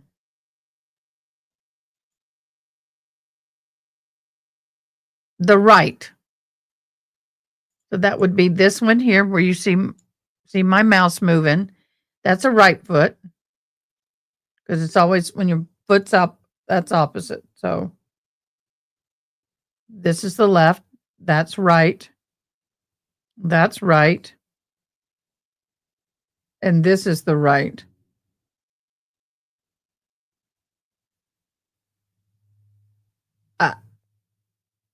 Yeah, 7.3. Okay, so here's 7.3. I'm correct.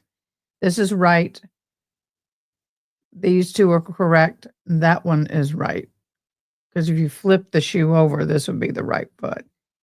But look how worn those are, y'all. Huh? Well, everybody's wears uneven. Yeah, my son's tennis shoes would look like that. He tore up his shoes, especially if you walk on the outside. If you've been in marching band or military, you tear up the outside. Why is? Oh, thank you, Jesus. Sometimes I get a hair in when I put my hearing aid in. Yeah, it just doesn't fit. You must have quit. Oh my gosh, I can't believe I just went there. I just went there. I did. For those of y'all who are watching, this is where we still is with the papal no smoke. No word is a bird. And for those of you who are just joining us, thank you so much for joining. Today is World Donkey Day. Don't forget to kiss your ass. I couldn't resist. I just couldn't. And yes, I did it. And people don't like it too bad. In my humble opinion, too bad, y'all. Y'all, too bad. Okay, let's look at the bingo card. We have chain of custody. Let me get this where I can see it. Get y'all back. Get this back. Okay, we have. Oh gosh, I got to get the chats going too. Sorry, I can't see everything at once. I wish I had a little more control over this. So we have chain of custody. We have former Trooper Proctor. I just like calling him TP because it's toilet paper. Where's former Trooper Proctor on this? We have Sally Port. We have Taillight, don't we? Trooper Proctor's not on this one.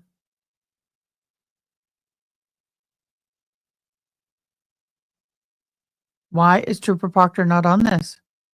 Do I have the right card? Chain of evidence, documentation, free space, car arrived at Sallyport, my approach, memory. I'm missing CPD. Where's Trooper? Oh, Trooper Proctor's already got locked out. I should have 1, 2, 3, 4, 5, 6, 7, 8, 9, 10, 11, 12. 1, 2, 3, 4, 5, 6, 7, 8, 9, 10. Where? Sally Port. Got it. Memory. Got it. May I approach? Got it. Documentation. Karen Reed, CPD. Got that. Got that. Overruled. We did get that.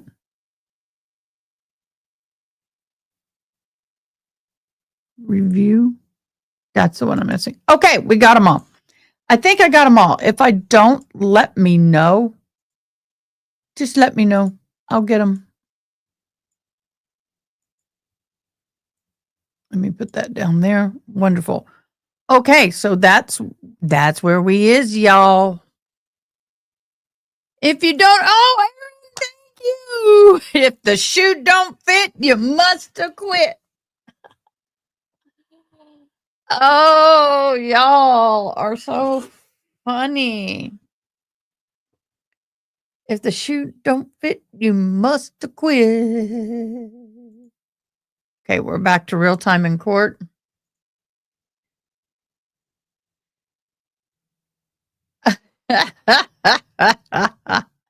Yeah, I keep mine till they fall apart. Tennis shoes should be replaced every 6 months or 600 miles. Okay. Yeah, I mean, it had very minimal discoloration on the bottom. But even in their swabbing, they don't clean the shoes. The shoe laces were standing to attention like they were brand new.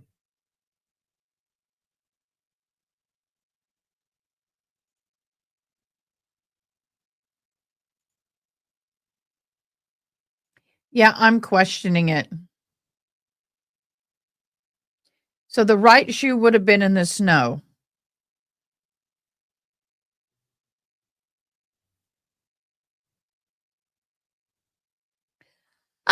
Hey, Jackie, thank you for joining us in Facebook land. Thank you so much for joining us. Welcome. We are going nuts over the tennis shoe evidence in the Karen Retrial, where we smell something stinky afoot. Oh, did I just do that? I can't believe I just said that. I just made that up. I speak from over 35-year fitness certification point of view, the tennis shoes. Well, I don't disagree with you on the replacement of your tennis shoes, but when your tennis shoes cost $175, $200 a pair because you got bad feet, it's kind of hard to let that go when they look perfectly good after 6 months. That said, yeah, I know, but these tennis shoes, I mean, these are the pictures of his actual shoes. They say there's a lot of wear and tear on the heels. Look at, so this is the right, the left. This is the left. This is the right. This is the right. That is the left. But can I zoom in on this at all? It won't let me zoom. But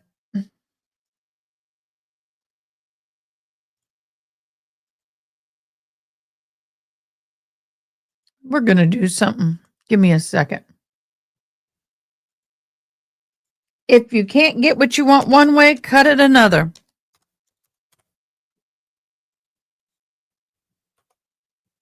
Let me get this. I'm working on getting a embiggened image as much as I can because I want to see something. And I know I'm going to turn it sideways to probably have to get it. No, I'll just leave it vertical. Let me zoom out here.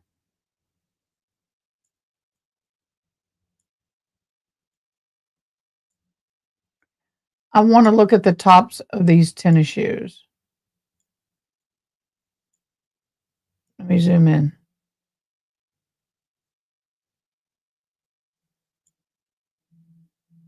Okay, I'm going to share this screen with you because I don't want to have to save it. I can just manipulate it live with you guys. We'll do this. Okay. Here are the tops of his tennis shoes. And right here is where I was seeing that discoloration ring. It's not there. This is the left shoe. This is the right shoe. Some people walk more on one way. Oh, replace the insoles. I need to do that. But look at there is no way when he's holding that right tennis shoe up. Look at this. There's no freaking way that's the same shoe.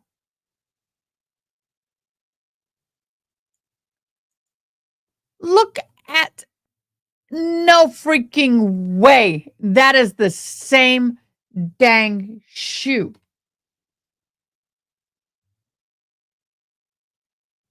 Look at this. Okay, now I'm going to switch. Give me a second.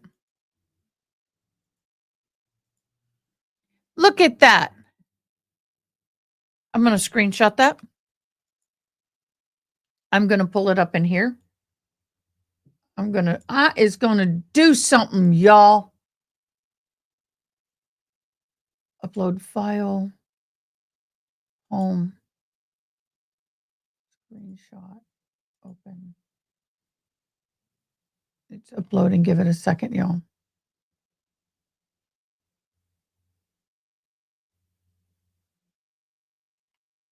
Upload file. Come on.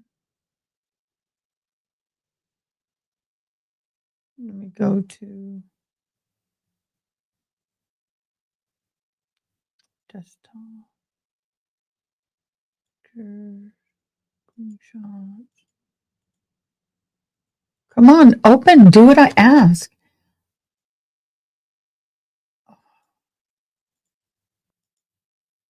There we go. And once again, I'm going to have to really embiggen this. So give me a second.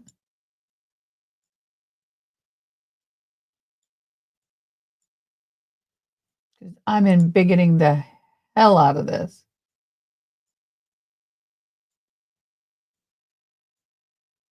I really am.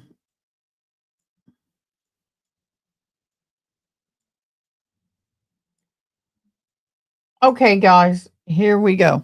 Let me show you this. There is no way that is the same shoe. I'm not going to believe it. I believe in science. I know that, but this is BS. There is no way. Y'all, look. Right shoe. His right shoe. This is evidence photo, okay? Right shoe. Look at this shoe. See that stain right there? What the hell is that?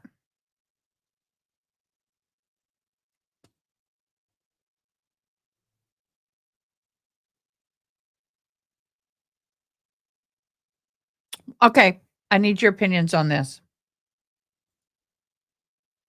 What do y'all think? I'm going to leave it here for a moment because the fan's still turning. They're not back yet. But does that look like that could be the same shoe?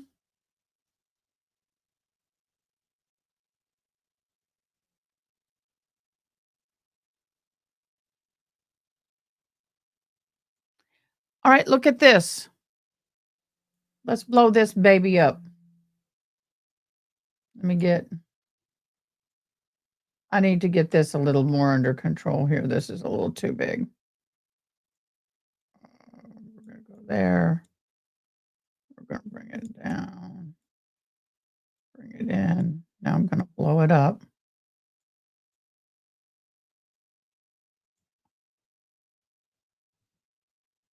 Does that look?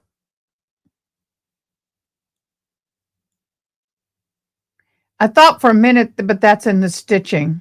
That's in the stitching of the shoe. But look at the cracks and everything. Look how dirty that is. What is your humble opinion? Let me try and get them about the same size.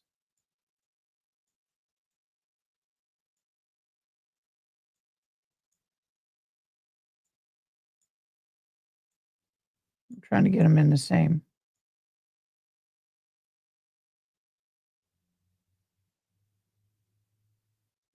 They look like the same shoe to you? Why are they so clean? I want to know that. Look at the bottom up here. This is what's bothering me. Look at this. Look at that wear. I don't know. I don't know. I don't know. Huh. That stain here is not here. I don't know.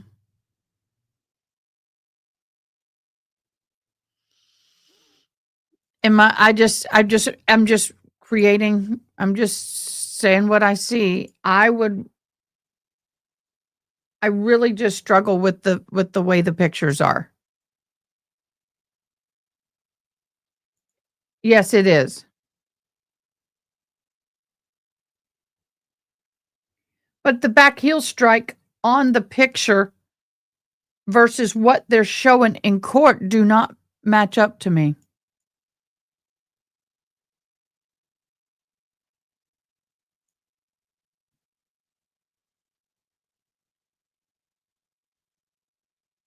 I'm going to look at this one more time.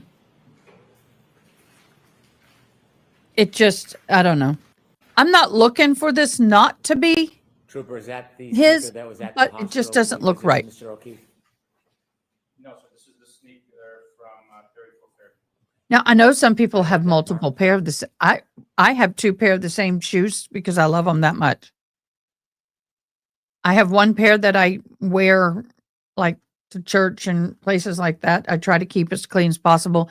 And as they start to wear, I'll go buy another pair just like them. And then the older ones I knock around in the dirt. Usually my brother only wears one brand and style of tennis shoe, and he has 3 or 4 of the same. But you can definitely Is that tell a which left ones have or a been right worn sneaker, longer. sir? This is the left sneaker. Excuse me, this is the right sneaker from You can't tell by what you're holding is right. I'm trying to get that. I'm trying to get the image in the court. If you could put the speaker back in the bag and let Mr. Brennan No, I don't. bring the bag over, please.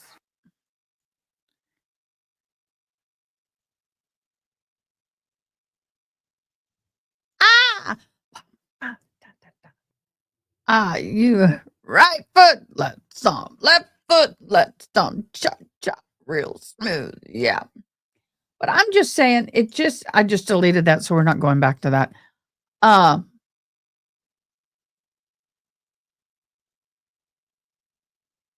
yeah.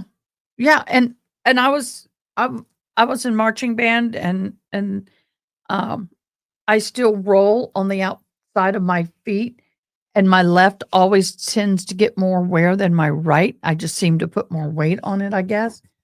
But I don't know. It just, if it was his shoe, I want to know, why was it so pristine? Why was it so clean?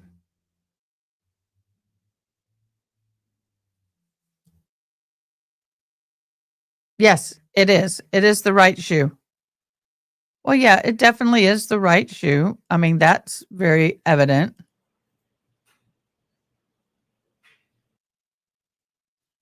If you could put the speaker back in the bag and let Yeah. Mr. Brennan bring the bag over, please. But to me, if I was in the jury, I would look at the photos that that they have in evidence. And then I would also look at the shoe itself and say, this and this don't match. Why? I want to know why.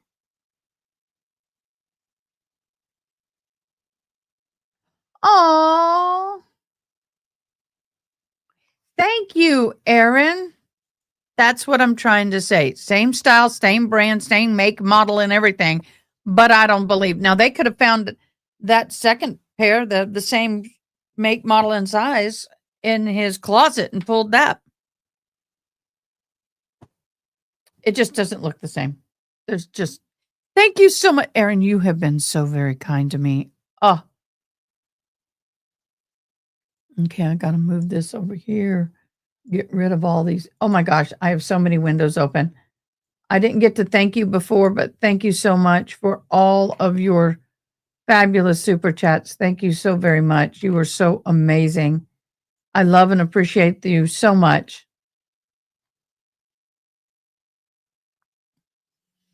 Can't do this without some kind of help. I'll tell you that. We need all the help we can get. They look the same, but they're not clean the same. So, June, are you telling me they look the equal amount of dirties? Why would you clean it? That's what I want. Why would you clean it? It's all about the clean, no trouble. I would love to know what others think about them shoes. The shoes. There's something about them shoes. I've got to get everything back the way it was. I'm sorry. I had to move a lot around. Thank you so much for your kindness, love. It's greatly appreciated. What's up? That's up. That's what I need. Okay.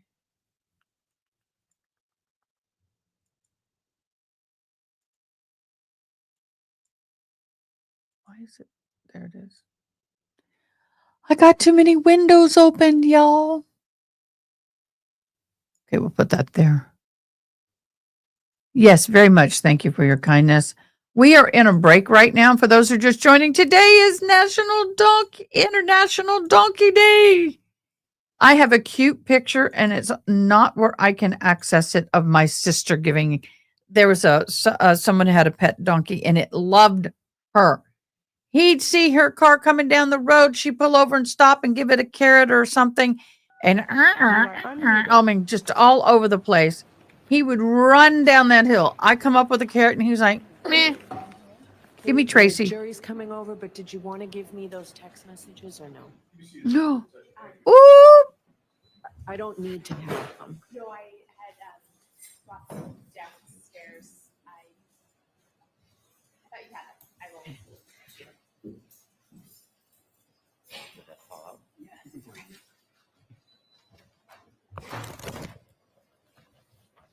And that's okay. We can agree to disagree.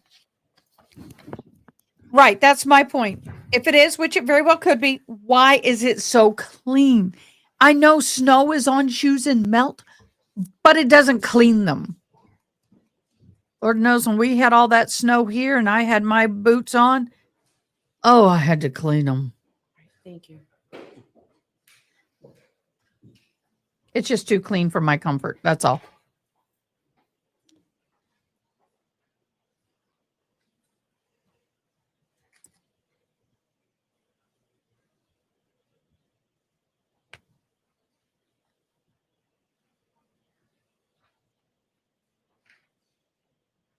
Well, there's a little browning on the bottom of the shoe, but not much.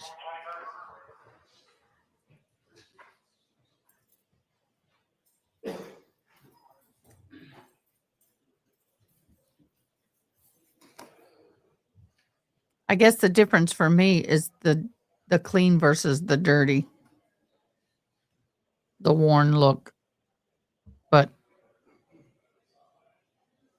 if they cleaned them during the investigation, I want to know that they cleaned them and why. That's my humble opinion, and I'm sticking to it.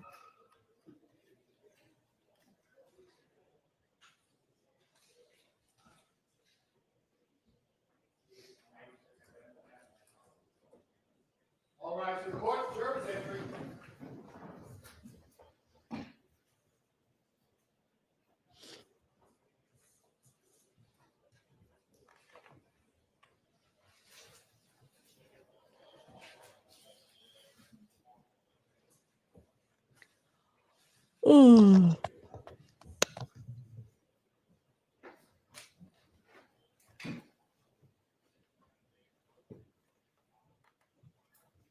And thank you on Facebook, whoever liked. I appreciate it. We have people on the alternators on X. We have YouTube. We have Facebook. We have Twitch.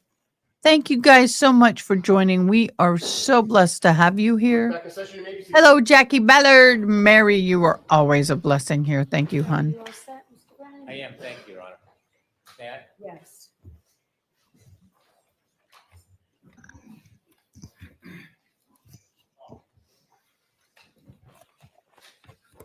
Sir, when we left, we were discussing Mr. O'Keefe's sneaker that you retrieved from the Good Samaritan Hospital.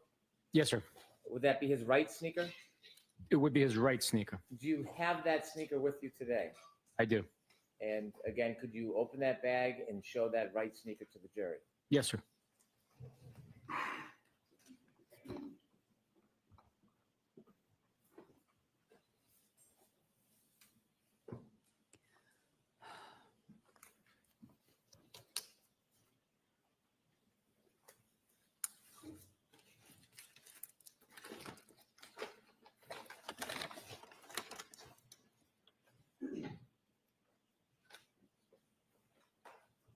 Is that the sneaker you retrieved from the Good Samaritan Hospital? It is. I'd move that into evidence, please. Okay, any objection, Mr. Jackson? No, Your Honor. All right, thank you.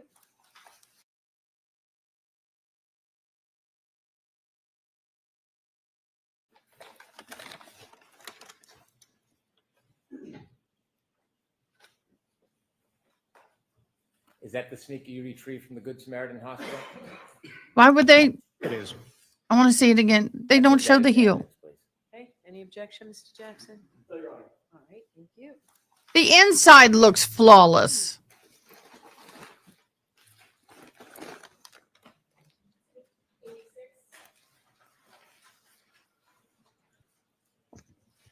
Thank you, June. Mechanic, there are two more items. Make sure you put I shared Okay, go 3 ahead. times. Thank you, Your Honor.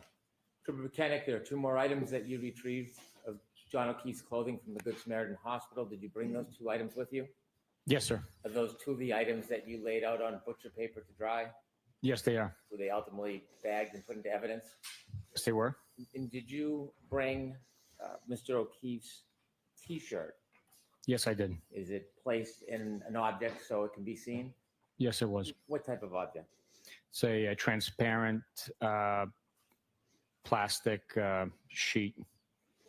I would move the T-shirt into evidence. Thank you, babe. With the court's permission, could Trooper Mechanic show it to the jury? Okay.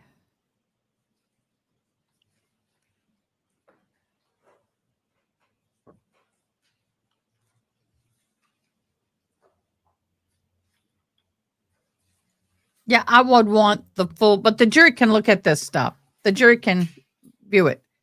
Oh, they put it in glass? What? They mounted the T-shirt for, oh my gosh.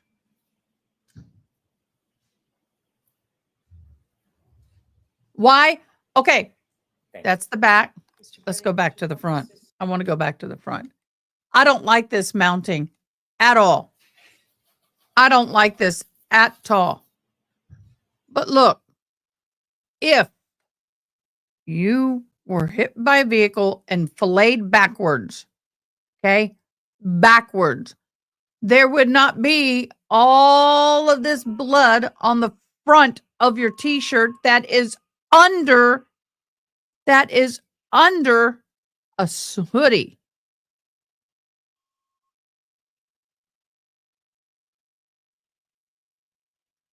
I'm perplexed at the way they did this. This is a first. Could you show the back as well, Trooper? That's a lot of look down here. That's a lot. I don't like the way they did that.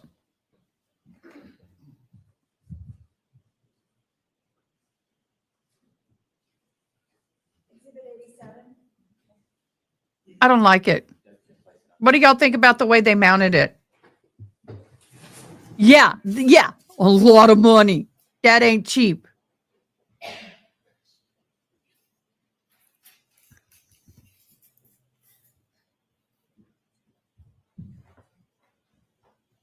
Yeah, the picture's in the back. That's altering. And Trooper Mechanic, is there a last piece of item of Mr. O'Keefe's that you took from the Good Samaritan Hospital? Yes, it is. And what is it? It's the sweatshirt. I'd move that into evidence, Your Honor. Hoodie. Court's permission. Yes. Oh, that must be heavy. That's heavy. That's all plexiglass. Well, it is. You can see. But see, that to me is crunched up. I want to see it flat. I want to see the blood pool patterns. Let's stop. Look all right here. See that dark all right there? That's, you can't see the blood. I mean, t-shirt is better than this. Well, they've already done the testing, but I would want it held up. I would want, as a juror, it out of that. So if we laid it on the table in deliberation and laid it on the table and looked at it, it would be a flat representation. You can't tell snot from this. You can't tell anything from this. It's all wrinkled. It's all wrinkled. And are you telling me you wrinkled it in the way? Oh, but look, when you open it up where those wrinkles, you're going to have voids. And that's what frustrates me. Because look at the front. All this right here is darker. That's lighter. I don't like it. You're altering it. I don't like it at all. I'm sorry.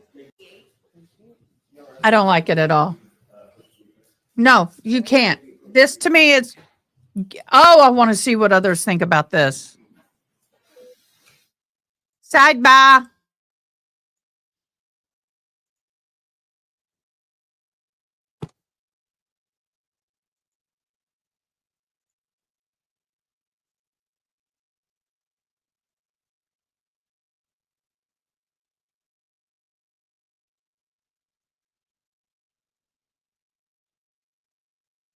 They're not there yet. So I'm just going to let it roll, but I am not liking this. Yeah.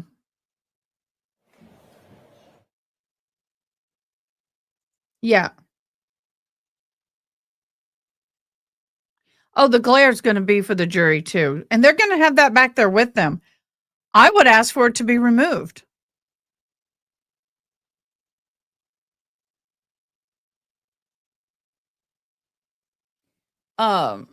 If it was something that was like a piece of paper that was perfectly flat and it was huge and you want to preserve it, I can see that. I'm too picky. A life is on the line. How can you be too picky when someone's life is on the line? I don't disagree with you, Elena. I'm here to argue both points. They can decontaminate a plexiglass. They can definitely do that. But you pull the pants out. It wasn't behind plexiglass. Why are the shirts behind plexiglass? That's a question. I am here. I am going to question everything. You're right. I am very picky. And I'm sorry if I offend you. Then I'm not going to sit here.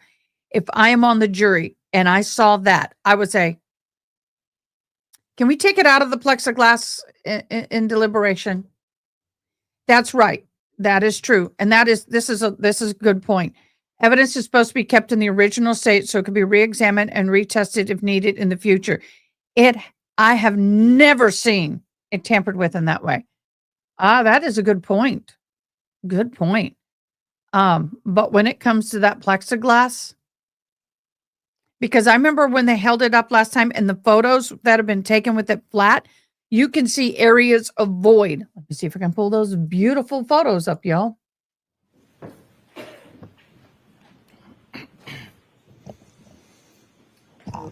Jurors, every piece of evidence that you're getting is recorded, and we have to keep a very clear record. So sometimes we spend time that may seem like a waste of time to you, but it's very.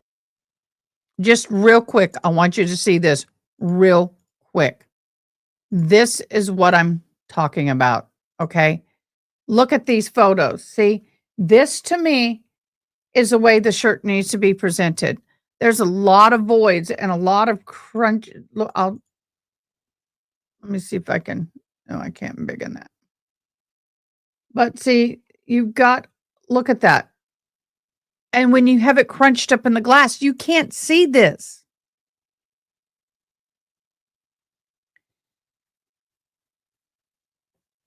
You can't see it crunched up in behind a piece of glass. That is where my beef is with this. And with the shirt, where we get with the shirt. Look at the shirt. Now, we did get to see this with the shirt. The shirt is better, but that's my humble opinion. And I just gave you a bingo point. In my humble opinion, the plexiglass, especially on the hoodie, is a no bueno. Very, very important for the case, so we do appreciate your patience. Hey, All right, go hot ahead, Mr. coffee Brennan. chats, you. welcome. Trooper Kennick, you shared with us that you met with some of the members of the state police that night. And then they're sitting there in Returned to view. Norfolk County They're supposed to remove them from view. That is a court procedure. Attorney's office to The jury put can still see them. clothing on butcher paper, you call it. What was your next step in your investigation? We met and discussed the next steps. My decision was to go back to 34 Fairview and excavate for the missing clothing item, being Mr. O'Keefe's hat. There was also plans to start writing search warrants. Did the weather, Wait a minute. It just hit me. It just hit me. Whoa, whoa, whoa, whoa, whoa, whoa, whoa, whoa, whoa, whoa, whoa, whoa. Something just hit me. The sneaker was picked up at 34 Fairview. He said hospital. I'm going to have to go watch that on break. get better over the next couple days? The weather did take a turn for the warmer temperatures. Yes. Did you return to Fairview a few days later on February 3rd? Yesterday, they said it Was that was the first time 34 you Fairview. personally had visited 34 Fairview? Yes, it was. When you went to 34 Fairview on February 3rd, 2022, do you remember about what time in the morning you went? Sometime between 8:30, 9 o'clock, maybe 9:30. When you went there, did you travel with anybody? Yes. Who did you travel with? It was other members of my unit and a member from crime scene services. Did you all travel in the same vehicle or did you meet there? We all traveled in our own issued cruisers. Was this a planned search or a planned? Okay, wait a minute. Wait a minute. So right now, we have issues. And I was going to say this and I got off on a tangent. Number one, we don't have an evidence log. So they're really struggling with where and what. But you also should be keeping a log as to what time you got to the left, what time do you leave, what time did you arrive, all of those logs.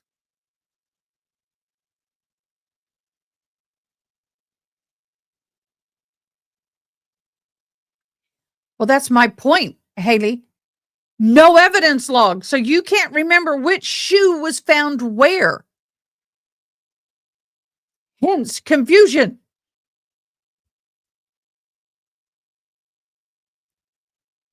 Once again, we'll go back and look at this. But evidence logs would help a whole hell of a lot in here. Why do you not know the shoe, what you brought into evidence yesterday, was that 34 Fairview or was that from the hospital? The one that you're holding right now, is that from 34 Fairview or the hospital? You're looking at the bag and there's no information on the bag and you're guessing. We're going to look at this deeper later. This to me is confusing. And then you're sitting here and there's no time logs on where you go and what, when, and where, and how, and why. And people say I'm too picky. Y'all, when I used to do home health care and I work in the medical field, when I'm sitting there as a first responder, document every freaking thing you do.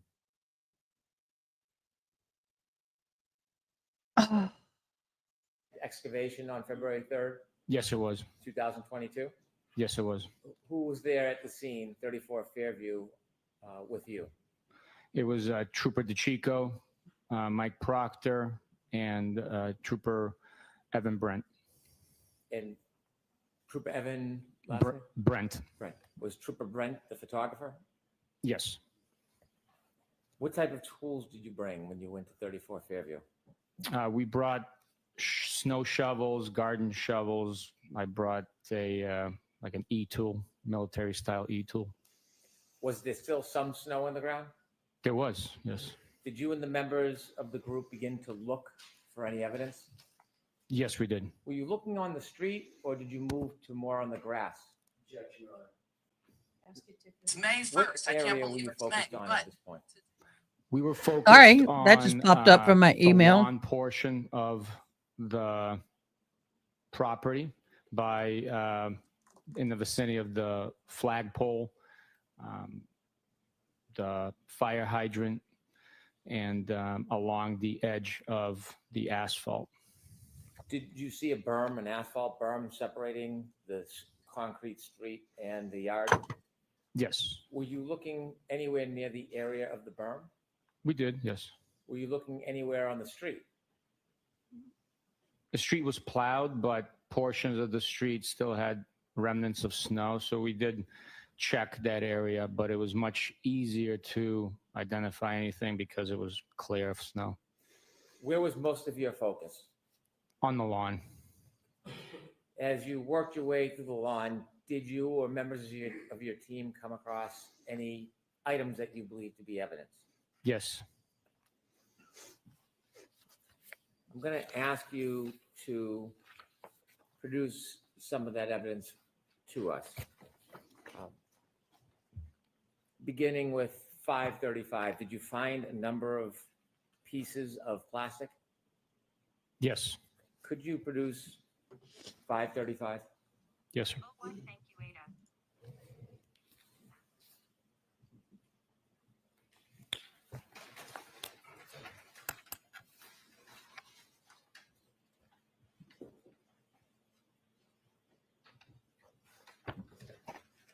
Let me just ask you a couple questions before you open that. If somebody identified an object that they believed to be evidence, what was the process to handling it? On this day, we identified an evidence. The process would have been documenting each item that was located with photographs. Then one of the members of the individuals present would bag each item into a paper bag. When they were bagged, would the person bagging them use any type of protection like you're using? Absolutely, every time.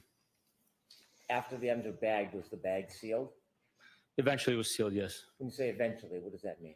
Once it was, all the items were inside and it was brought back to the office, it would be sealed, signed, completely filled out with all the pertinent information on the back. Could you open that bag? Yes, sir. Good point that was brought up, and I'm gonna hold on.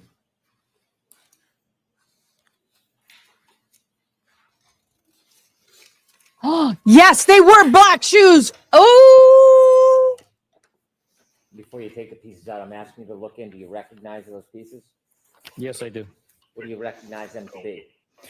I recognize them to be the items that we recovered from the lawn area on the left side of 34 Fairview Road on February 3rd, 2022, during the planned excavation of the property. And were they photographed before they were put in that bag? They were. Your Honor, may I approach before Trooper Buchanan Yes. opens that bag or goes through it?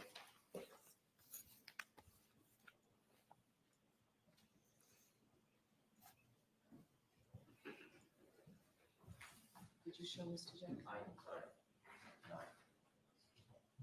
everybody's saying they were black bottoms. We'll go over it in a little bit.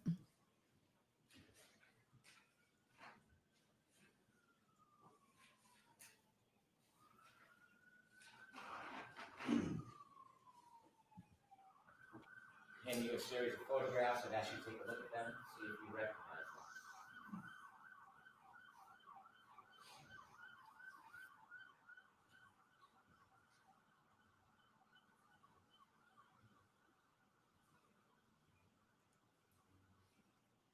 I do recognize them. And what is in those photographs? The photographs depict items collected from the lawn at 34 Fairview on February 3rd, 2022. Do those particular photographs correspond with the pieces of items that are in that bag? They do. I move this series of photographs. to evidence. Any objection? Okay. We'll mark them separately, please.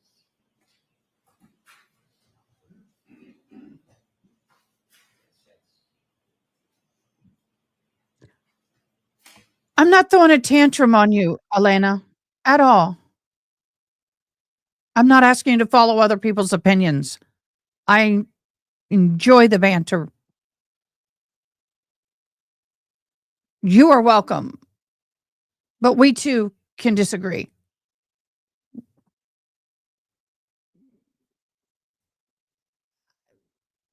I'm not arguing with anyone. I'm arguing a point, not against any person.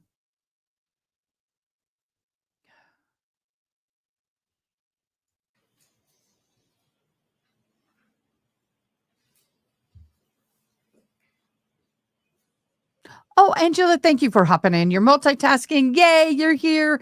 I will show that picture. Angela, we'll talk all about this on the break.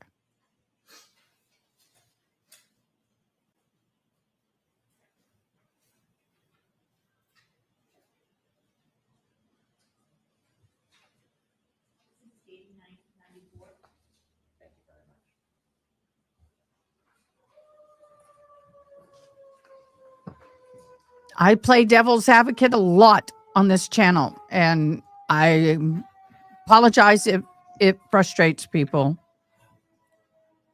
Those items. I don't were give they my eventually personally sent true for opinion till the end of the analysis to a trial. Massachusetts State Police lab. Yes, they were. When the laboratory received those items, are you familiar whether they marked them with a label or a number for identification? I wouldn't know. Yes, they mark each item individually. Do those items have markings on them reflected by an item number? Yes, they are. When you refer to a piece, will you refer to that item number that is on any individual piece? Once it's labeled, it is identified by that individual piece, by that designated label. So if there's any numbers written on any of those pieces, was that written by you? No. Would that have been written by somebody else after it was sent? Hey, Yes, Maud, at the go to lab. Mod Chat. I want you to verify something. If we can begin, if you can. Thanks for the take the verification. Pieces out so we can show them to the jury.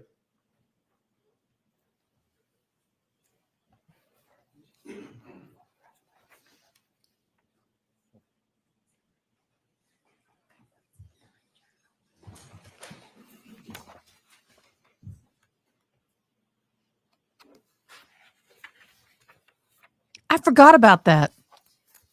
And does that have a number on it or a tag? Yes, it does. This is item 22-02-184-7-8, also alphanumeric A. May I approach, Your Honor? Yes.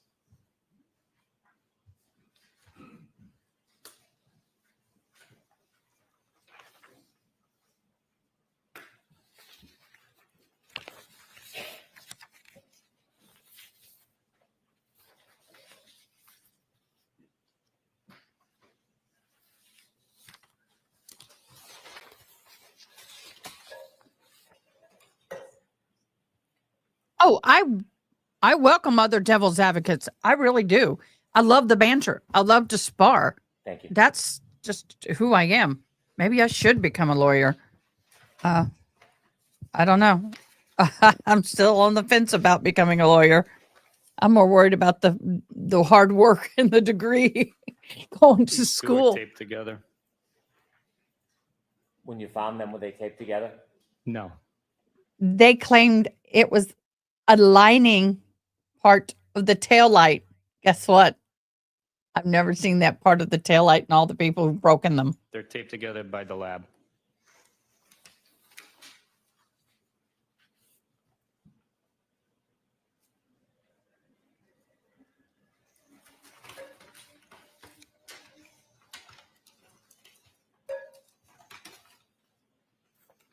There's also a canister labeled debris collection. That number is 22-02184 7-8.1.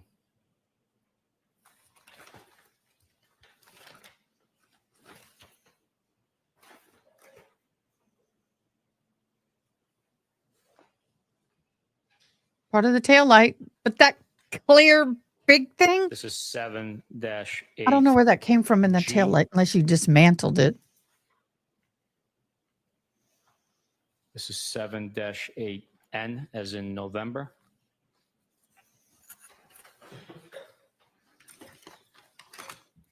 There are also items too small to label with a letter and number. Those were Look at your bingo put cards, into a guys. bag like this. Almost looks like a stamp bag, wax stamp bag. Well, I did bring up those tampering with already evidence. tagged? I did say that. You can click that off. In my humble opinion, click Altogether, that off. There are, it does look like those are all the items. Some of them are inside the canister that I pulled up. Understood. You know how to move those items into evidence, please?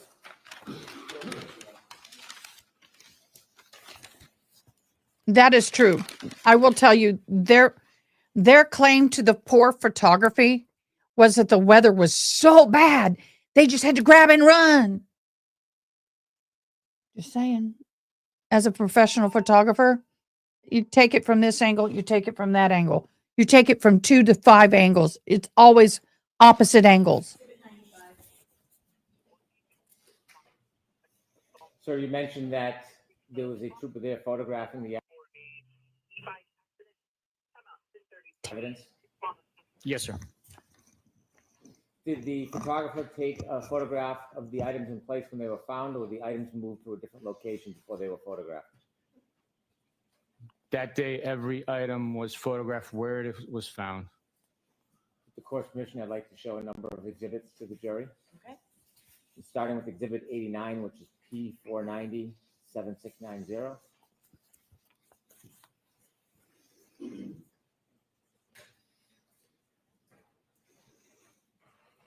Trooper, is that one of the items you found that morning? Yes, it is.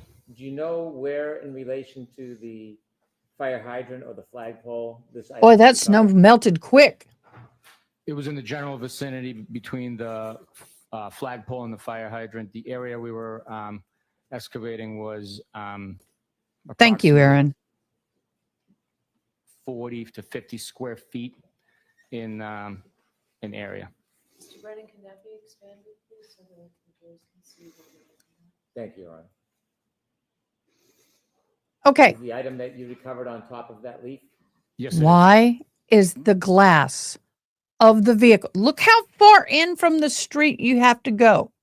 Where's the berm? It's way down past the bottom. Look how far in they're going. That's what's questionable to me. When you have an impact, how far does it fly? Approximately 40 to 50 square feet in area. Mr. Brennan, can that be expanded, please, so that the viewers can see what you're looking at? Thank you, Your Honor. Is the item that you recovered on top of that leaf? Yes, it is. Thank you. If I could next show Exhibit 90, which is P492 7692. Before we close up, sir, is that the fire hydrant that is at the corner of 34 Fairview Road? Yes, it is. Could we close up, please, on that? Why is there a ruler on the ground? The ruler is utilized to help put the item to scale.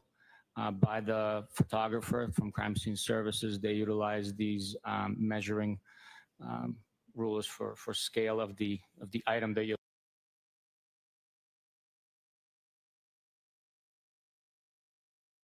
looking at. Sometimes it's hard to depict how large an item is if there's no reference point. Could we do a little bit further view to show the fire hydrant? Thank you. Is that where this piece of evidence was found, in that exact location? Yes, sir. Thank you. I'd like next That's to- really close to the show fire hydrant. Exhibit 91, which is P5157721. Yeah. Do you recognize that piece of evidence? Yes, sir. Could we zoom in, please? All right. We'll look at that later, Angela. Thank you. Is that the same piece of evidence that is depicted in Exhibit 89, P490, 7690, a different angle with the ruler? Yes, sir. Thank you. If we could have Exhibit 92, please, which is P493, 7694. Could you zoom in, please? Is that piece of evidence in the bag that you've provided as evidence, physical evidence? Yes, sir. Was this found near the area of the other pieces? Yes, it was. If we could show Exhibit 93, P507, 7711, please. Could you zoom in, please?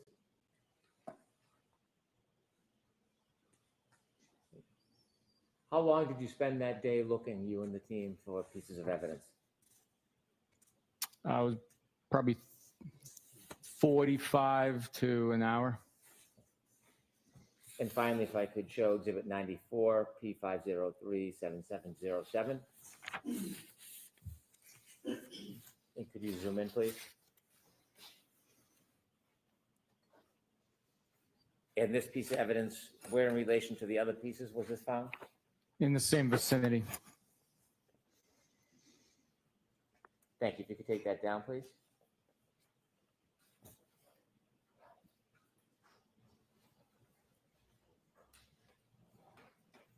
When you were searching, did you find any item near the street area?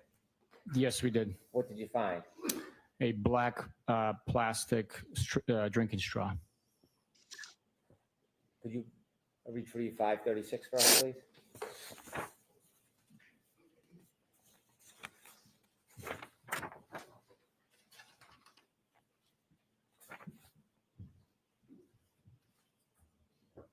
I'd move this piece of evidence into evidence.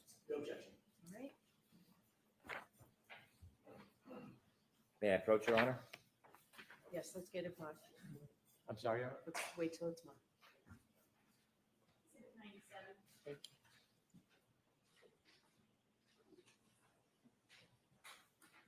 From the photograph, do you recognize that, sir? Yes, I did. What's it a photograph of? It's a photograph of the black drinking straw that we found at 34 Fairview on February 3rd, 2022. What location did you find it in? It was close to the paved berm on the street. This is after the street was plowed? Yes, it was. I think this is the evidence as an exhibit, please. Okay. No judgment.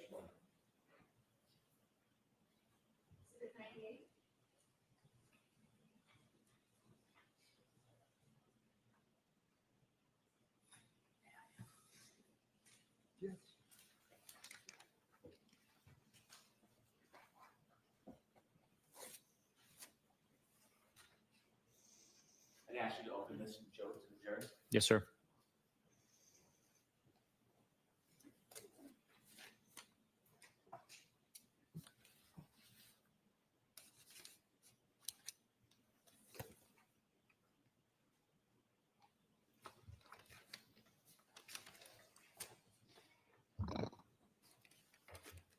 Okay, guys.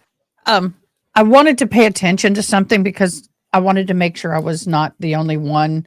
I have 3 different commentators up right now, and I know fuss at me for listening to other people, but I wanted to see their reaction to the plastic. Everybody is like, what the hell is up with the plastic? I may have reacted a little harsher than some, but what in the hell is up with the plastic?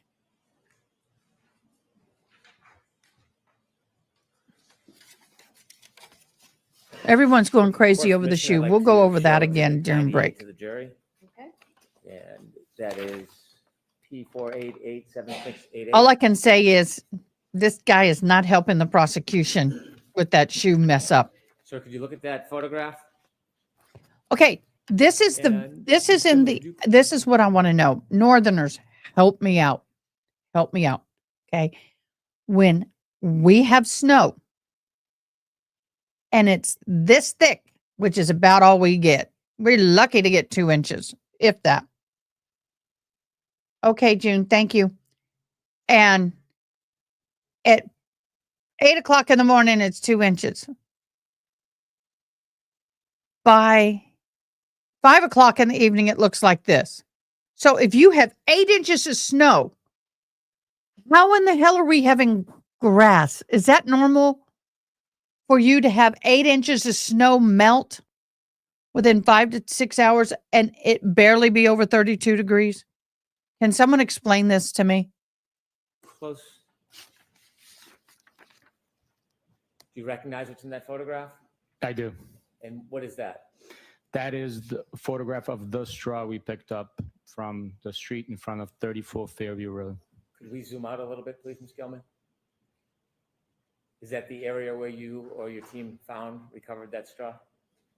That is exactly where it was found and recovered from. That Yeah, photograph I doesn't agree, June. I show saw that. Much of the grass area is, how far is that area from the fire hydrant? I know, right? It's probably with No my estimate, probablys. 15 feet, maybe 20 from. Okay. This is why I'm so irritated. And if it's upsetting people, I apologize. But probably 15, 20. Why haven't you measured it from what we call the curb, you call the berm, to the fire hydrant, 15, 20 feet? So you're telling me that a body flew 15 to 20 feet and glass debris flew 15 to 20 feet? All in that same direction. When things hit, they explode. And once again, I'm going based on my own experience, seeing a lot of accident scenes. I am not a lawyer. I'm not a reconstructionist. I'm just playing devil's advocate here.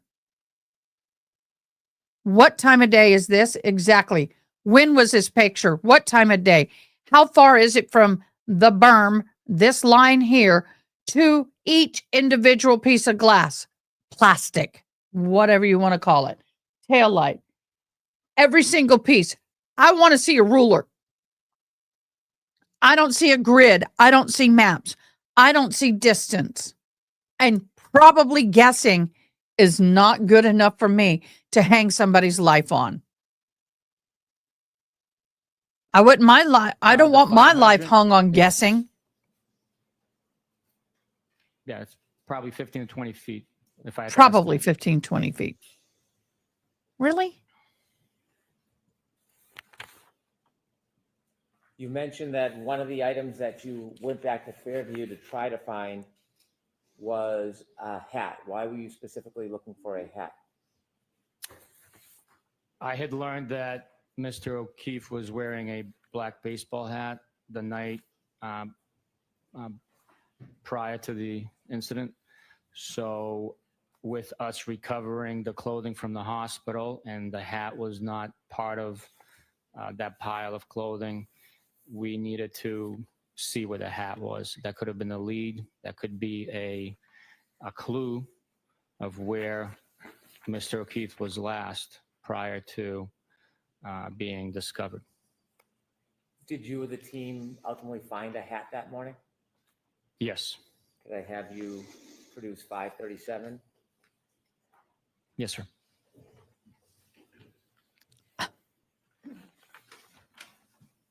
I just would like to know, what are the temperatures? What's the environment? See, All right, I moved that item into evidence. oh, by the way, Auntie Bev must have had LASIK or his contact. She's not flipping her readers anymore.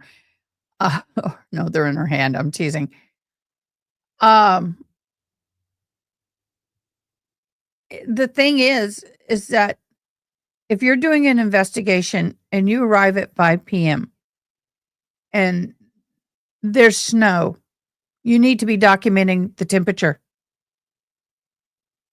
I guess I'm anal. I guess I'm too much a documentation person, but I don't find there's near enough. I'd rather So have this too is much going than to not be enough. That's my 96. point. Thank you.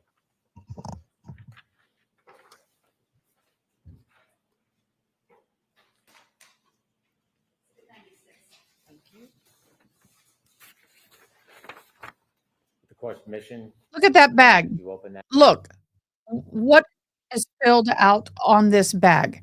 Do you see anything filled out on that evidence bag? No. You just have this little sticker here, which does not quantify all of the information that should be on that bag. And show it to the jury.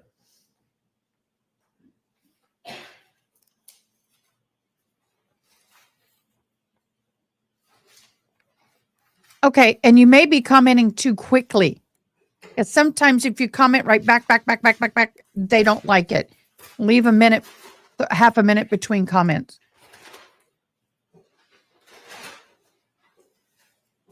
I'm not saying she's guilty or innocent. I'm questioning the documentation. Wow, look how clean that hat is.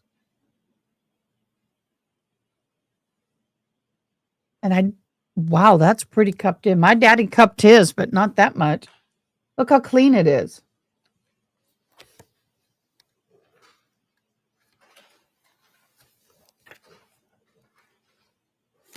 Was that item photographed? Yes, it was. When that was taken from the scene, was the same method used of using gloves and putting it in a bag? Blizzard is Yes, it was. subjective When the depending evidence on where you photographed- live. In photographed Kerrville, a the place blizzard's that an was inch of snow. Yes, it was. found. May I approach your honor? Yes. Yeah, you acclimate. I'm cold right now. My legs are freezing right now.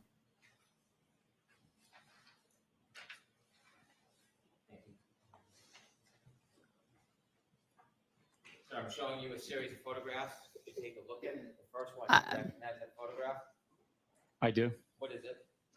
It's the accumulated snow that was being excavated at the scene where we located Mr. O'Keefe's hat. And the second photo? The second photo is a close-up of Mr. O'Keefe's hat, flattened and frozen to the ground with portions of it exposed from underneath the piled up snow. Third photo? Third photo is also of the hat once it's been removed, and you can see the thin blue line, American flag on the front of the hat, and the Nike swoosh on the brim. And the fourth photo, please. And the fourth photograph is also a close-up of the top of the hat with a scale ruler next to it with grass showing it from underneath the hat. It's their spring. Our winter is their spring. You identified them. Your honor, move these four photographs into evidence. Okay. Any objection? No objection, Your Honor. Do you want them as 4 separate or A, B, C? They slipped in my aunt's bird feeder after getting shaved.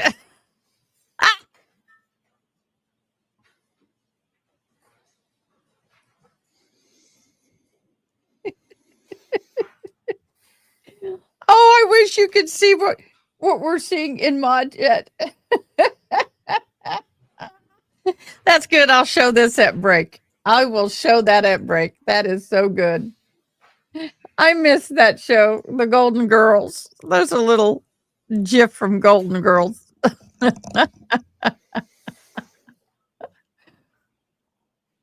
Yes, it's like the fourth time he's taken a drink of water. That's why I said drink water is off the list. But didn't someone say bad question? Rephrase, motion activated, no. For the Ipso court portion, I'd like facto, to show these no. photographs Tally to the port jury. missing video. Yes. I did do what? Beginning with I 99A, P526 7733, please.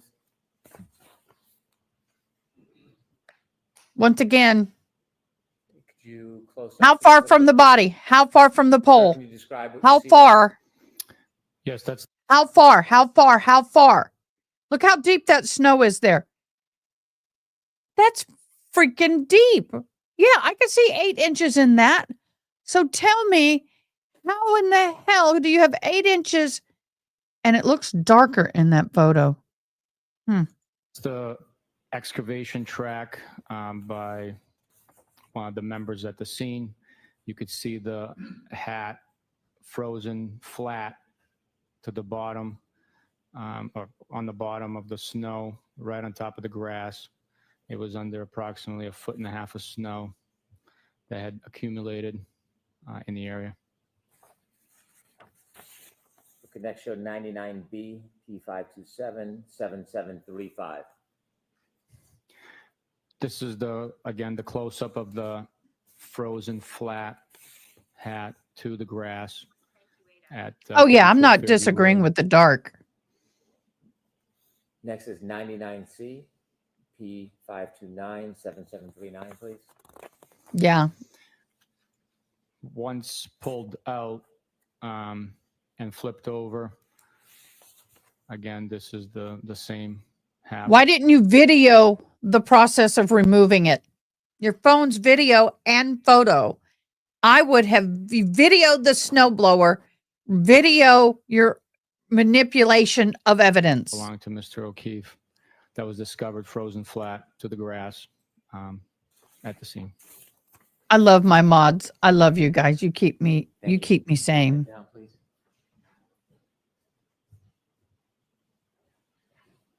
You were so proud of that blower.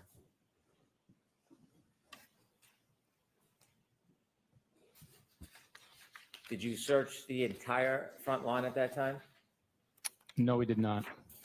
And we can see from those photographs, is there still snow in that yard? Yes. As you continued your investigation, did you continue to go back to Fairview over time? Yes, based on the amount of snow still present and the fact that we were finding pieces of broken taillight and glass at the scene, and items that we did not expect to find, like a cocktail glass straw. I directed my members to go by the scene every day as the temperatures rose. Snow would expose more evidence on the lawn, and with the hopes of finding. So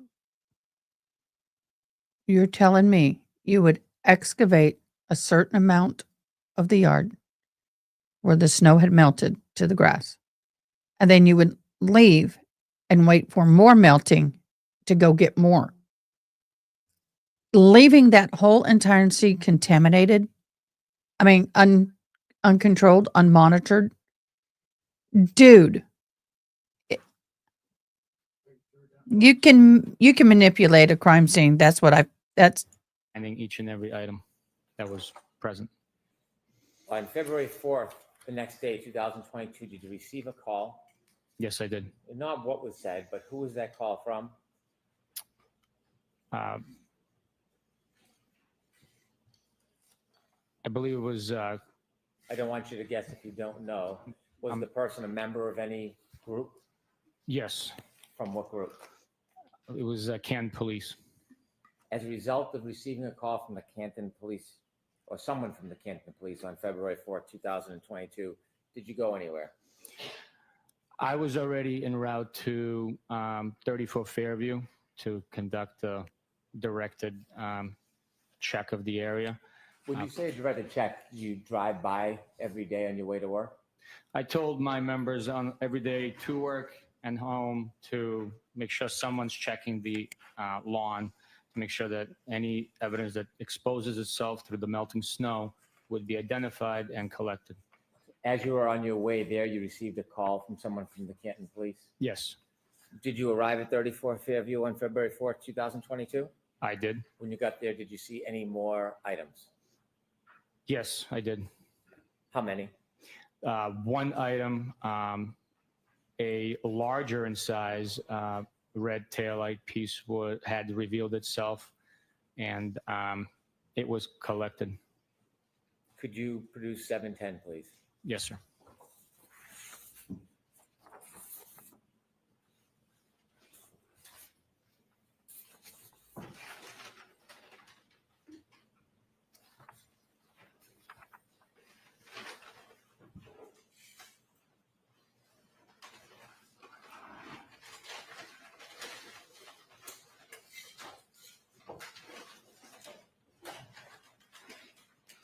Great butt shot. Just saying. Poor guy. Although I'm loving that suit. That's a beautiful blue suit. Have y'all ever had this honey spread? Creamed honey spread, gluten-free. I'm not a gluten-free person, but this is good. And I'm eating it on Ezekiel bread raisin toast.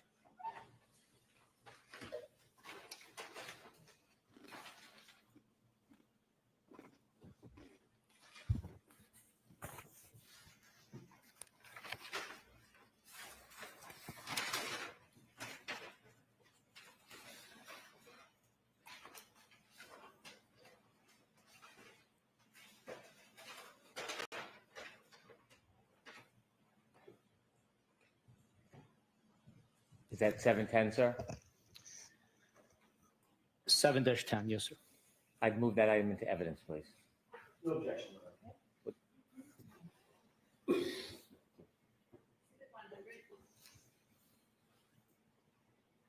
With the court's permission, could Trooper Buchanan? I bet Jackson's chomping to get at him.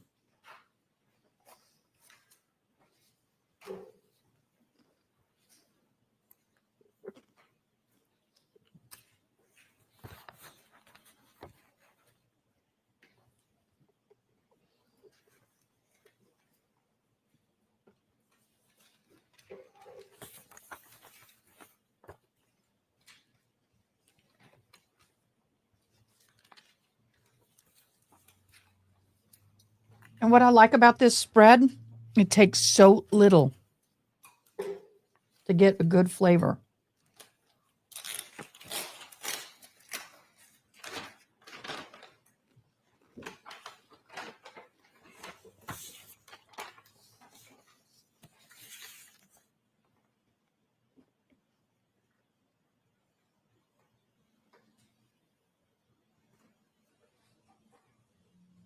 Thank you.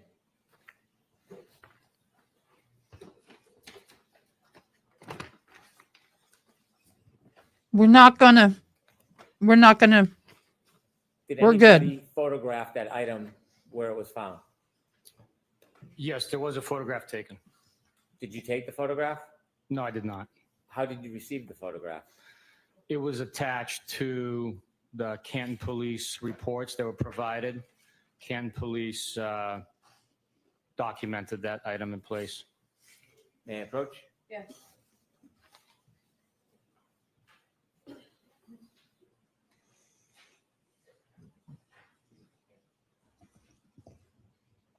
Showing you two photographs. The first page, you recognize that item? Yes, I do. What do you recognize that to be? That was the item I collected on February 4th at 34 Fairview Road, which I was just showing to the jury. And the second photograph? The second photograph is a zoomed out general vicinity photograph of the same item from 34 Fairview Road, the lawn area, approximately 7 feet from the roadway. I'd like to move these into evidence. A and B. Court's permission. Any objection, Mr. Jackson? No objection, Your Honor. Exhibit 101A and B.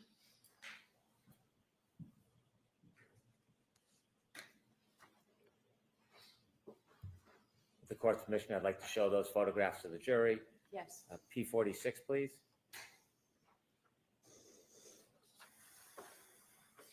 Is that a photograph of the item you just showed the jury, sir? Yes, it is. And where was it in relation to the other pieces that you had found on February 3rd? It was further to the right. If you're looking at the property, if you have the fire hydrant on your left, it was further to the right, on the right bank of the snow that was melting on the lawn. Is that on the lawn or on the pavement? That's on the lawn. And could we show the close-up, please, P47?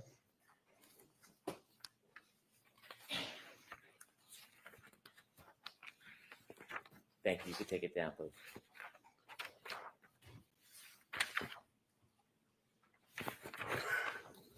When you recovered those items, did you go through the same protocol of gloves and bags? Absolutely. Did you return to 34 Fairview on February 10th? Yes, I did.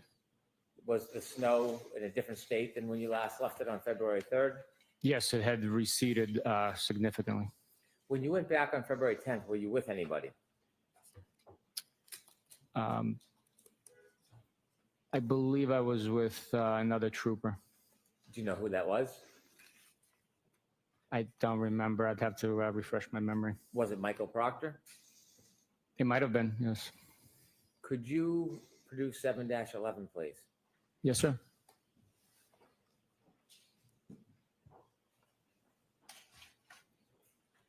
You're telling me 10 days later, you're still going back to an unsecured crime scene to find evidence.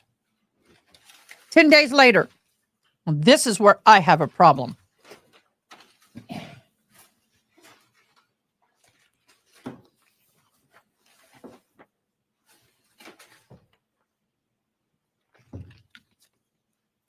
Does that bag contain some of the items you found on February 10th at Fairview Road?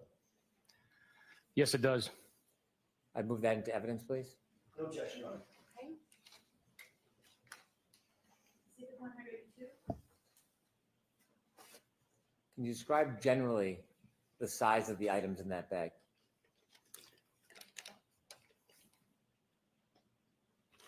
Can I open it? Please.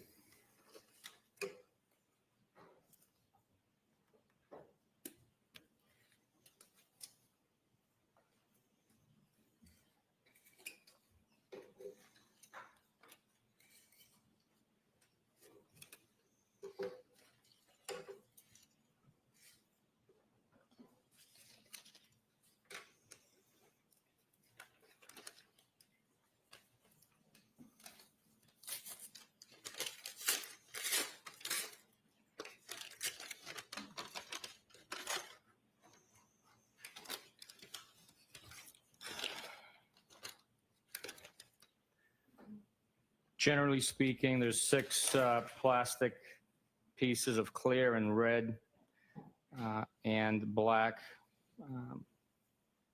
items that are in size approximately to like $50.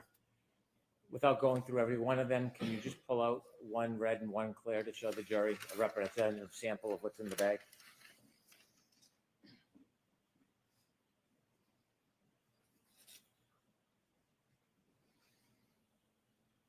In total of the 6 items in that bag? In total, there are 6 items in the bag. When you retrieved those items, did you use the same protocol of gloves in a bag?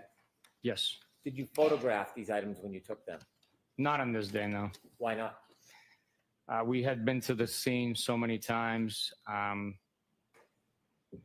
It was the same general vicinity, and we just made the decision not to have crime scene come out to photograph these six pieces. Were they in any remarkably different position than the other pieces? Anything that stood out, or were they in the, let me rephrase that. Where were they generally in relation to the other pieces that you had found? They were all in the general area where the other pieces had been located. It was on the left side of the lawn, but near the flagpole, between the road and the home. Was there another group of items that you found that day that you put in a separate bag? Yes. Could you provide us? May I approach? I'm not sure if I've marked this one for evidence or not.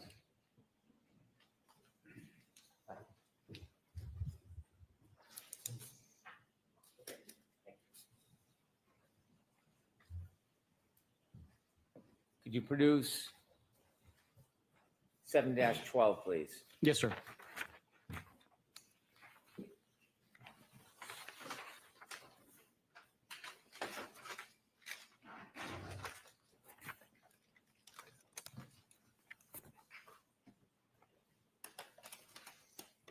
I'd move this into evidence, please. No objection.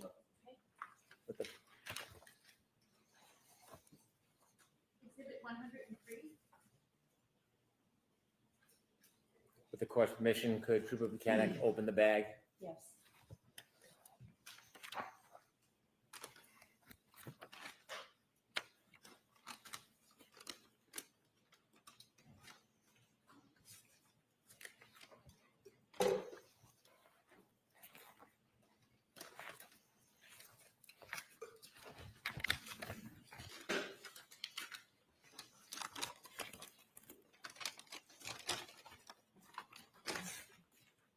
Sorry about that, guys. I was getting nauseated. I had to Bag, get are there something in my different stomach. types of items? The items you showed us before were appear to be plastic. Yes, these items are packaged in wax paper. There's 14 pieces in total, and these items contain glass and plastic fragments, some of which are also within like a cylindrical tin container that you saw earlier. Could you show us some of the glass pieces, please? Yes, sir.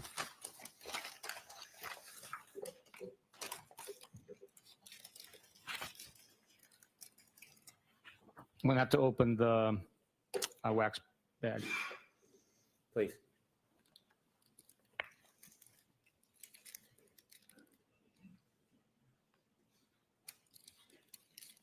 We have white smoke. We got white smoke. We have a pope.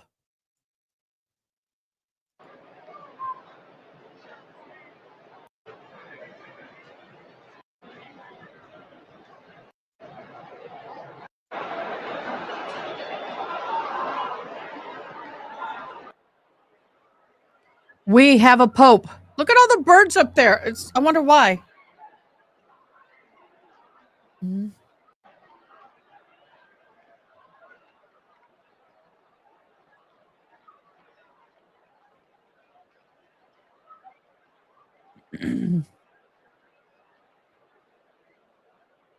I just saw it.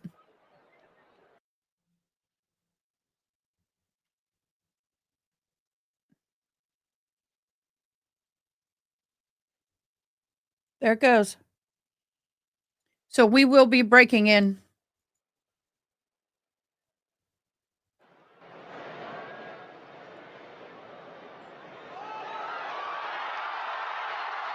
We have a pope. For all you Catholics out there, all the Catholics out there, congratulations. You now have a new pope. That didn't take long. Yep.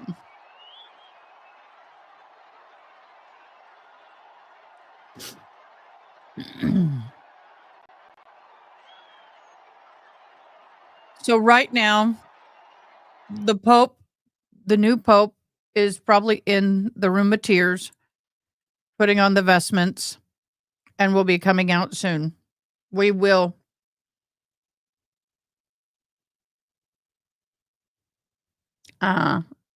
We will be bringing you as breaking news happens. So congratulations to the Catholic Church. You are stepping onto a new part of history. I'm not Catholic, but I respect their traditions and their history. Okay, let's get back over to court. I will be showing you when he comes when we know who it is. We'll pop over. All the priests are jumping up and down. The entire area is covered in celebration, which good for you guys. Congratulations.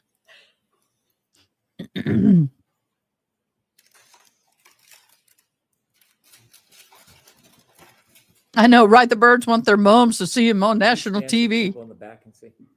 The bells are ringing. Thank you. Were there a Boy, number that of smoke different is going items on inside forever. that are inside It's that like- bag that you found that day? Yes, there are a number of glass pieces taped and labeled for identification at the lab and mechanically pieced together to form this one piece in my right hand. Mechanically This is placed one together? solid, thick piece of curved glass in my left hand. And again, is Oh, this I- February 10th, 2022? Yes, it is. June, you are The correct, and I last don't doubt you. evidence bag, but you are said correct. did not photograph Third where Pope, they were found. Did you 2 days in a photograph where row. These pieces were found. No, I did not. No. Any different reason than the last bag? No. Do you have a memory of where these items were found in relation to the items in the last bag? Yes, they were all in the general vicinity where all the other taillight pieces were located, as well as the baseball hat. How much snow was on the ground at this point? Most of the snow had melted. There might have been some areas that was still present because of the excavation that took place. So very little to no snow was present at this point in time. May I approach, Your Honor? Yes.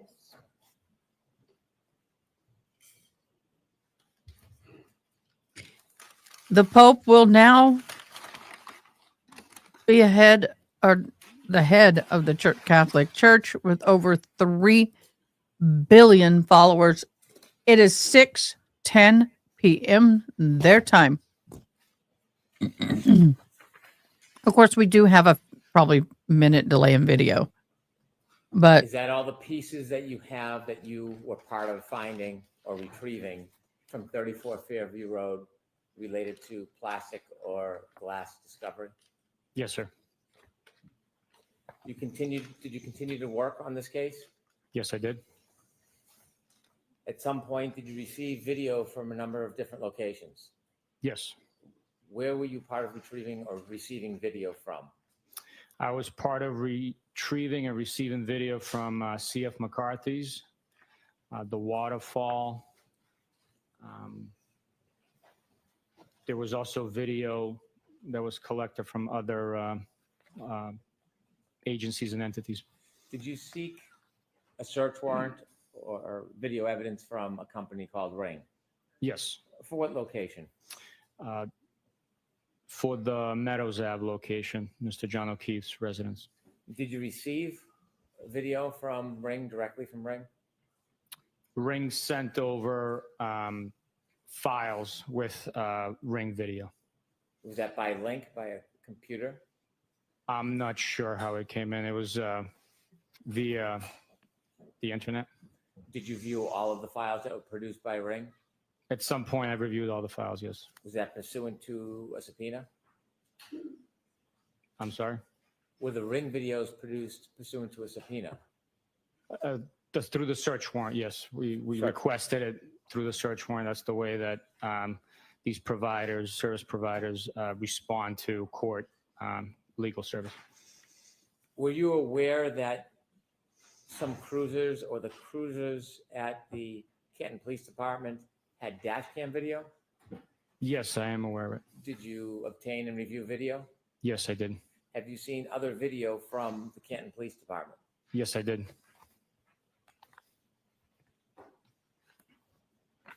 At some point, were you asked if you would consent to provide your DNA? Yes, I was, yes. Is that uncommon in investigations? It's not common, but situations do arise where you're asked to do that. So it's not the first time that's happened, but it has happened before where a law enforcement individual officer has to provide DNA and they consent. Did you? Yes, I did. Did you review any other materials in this case? Did you review any reports? I did review reports, yes. Did you write reports in this case? Yes, I did. Now, I want to ask you about Michael Proctor. You had told us that you were working on this investigation with him. Yes, I was. Are you still working on this investigation with him? No, I'm not. You were Michael Proctor's supervisor? Yes, I was. Oh, here we Working with go. State Police, do you have a personal phone and a phone that is provided to you by the State Police? Yes. The State Police phone, is that a work phone? Yes, it is. What type of information do you receive on that phone? You can receive communications via email, text message, cell phone, tower, voice communications. Okay, do officers communicate with each other at times on those work phones? Yes, they do. And during that time, did you have a work phone that you were using for communications? Yes, I did. At some point, did you receive or were you placed on an email chain that included Michael Proctor and others? I believe it was a text chain. I'm sorry, a text chain. Yes. Were you included on a text chain involving Michael Proctor and others? Yes, I was. Did you receive a text or a text chain from Michael Proctor and other people? Yes, I did. And when you received a text, do you remember where you were when you received the text chain? The specific one you're referring to, I was at the Logan Airport working a traffic detail. When you received that text to text chain, did you respond? I acknowledged the text. I did not respond through with verbiage. And then during that text chain, did you look at the entire text chain? No, the text message came through on my Apple Watch as I was controlling traffic. I glanced at it, took part of the information that came through and acknowledged it with a thumbs up emoji, indicating that I read it. At some point, did you learn? Does that mean you everything agreed that was with on that it? Text chain? Yes. And as a result of that text chain, was there an investigation? There was. Oh, he's During bringing that it up to do investigation, damage you control. were Michael Proctor's supervisor? I was. After the investigation was done, did the Yep, state you lost police your job too. make any finding against you for that text chain? Yes, there were 2 sustained findings as a No, he result of didn't, that did he? investigation. Did you initiate that text chain? No, I don't believe so. You did react with a thumbs up? I acknowledged the text message that he sent, or portion of the information that came through on my watch. And the 2 sustained findings against you, were one of them for failure to adequately supervise? Yes, And the other, was it regarding a routine or regular review that it didn't consider that text chain? I'll rephrase. Okay. That second sustained finding, was it regarding a review of the performance level of Mr. Proctor? that's correct. Sustained is to full. Was there a second sustained finding? Yes, there was. Did it relate to the review process of a subordinate? Sustained is to full. What was that second sustained finding about? The accuracy of the review of the quarterly performance evaluation. You said quarterly. How often would you write reviews for subordinates? Once every Every 4 90 months. days. Was there any other 3 months. sustained finding against you? No, Was there punishment in light of those 2 sustained findings against you? there was. And what was that punishment? I lost 5 vacation days. Do you presently work in the homicide division of the Norfolk County District Attorney's Office? We I lost do. paid vacay. Currently a sergeant? I am.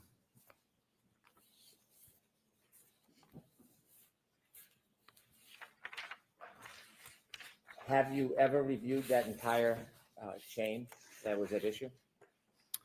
Only through the documents provided for me during the internal Investigation. investigation.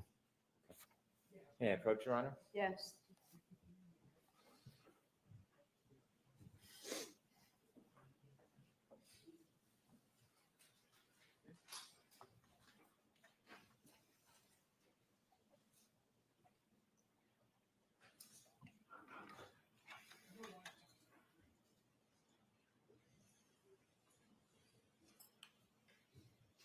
May I stand here? Sure. So I'm going to ask you to take a look at that document. And if you turn the page, does it begin to, one more page, please. Does it begin to reflect the email chain? Yes, it does. Do you remember this email chain? I remember seeing it when I reviewed it. I don't remember the intricate details of these messages. Do you remember that photograph? I don't. Okay, would you turn the page? Is there text? Yes, there is. Without citing the phone numbers, I'd like you to cite the author of the text, and I'd like you to read. Okay, y'all be warned. There's some graphic language coming up. Breaking.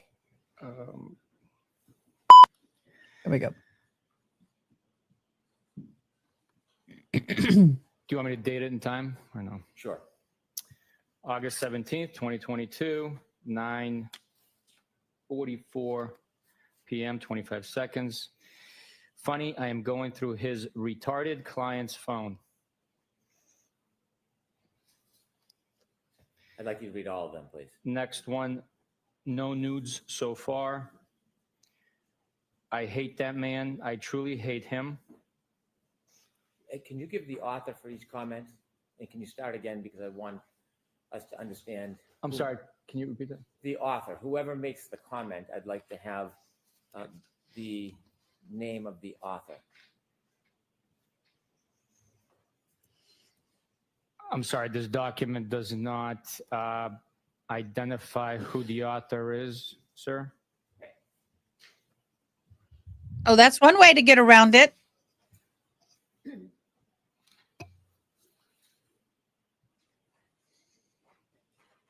It identifies this as your phone, That is, yes. but each comment doesn't identify who sent it. No, it does not. I assume it's an extraction from one device, but I see. Oops.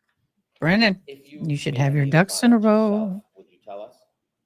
if I made those comments, No, if you make any of them in here as you read them, will you point out if you? absolutely, absolutely, yes. Okay. And if you don't know who made the comment, can you just identify that for us as you read it so we know? Okay, do you want me to continue the next page?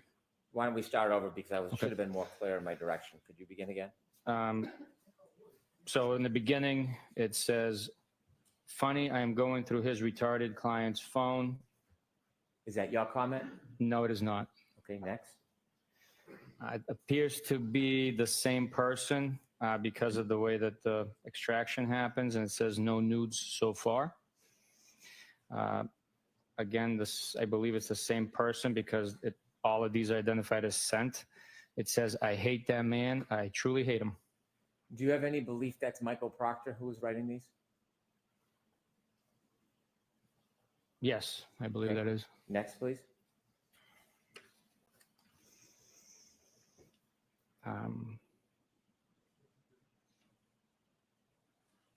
There is a blank page, and that's the end.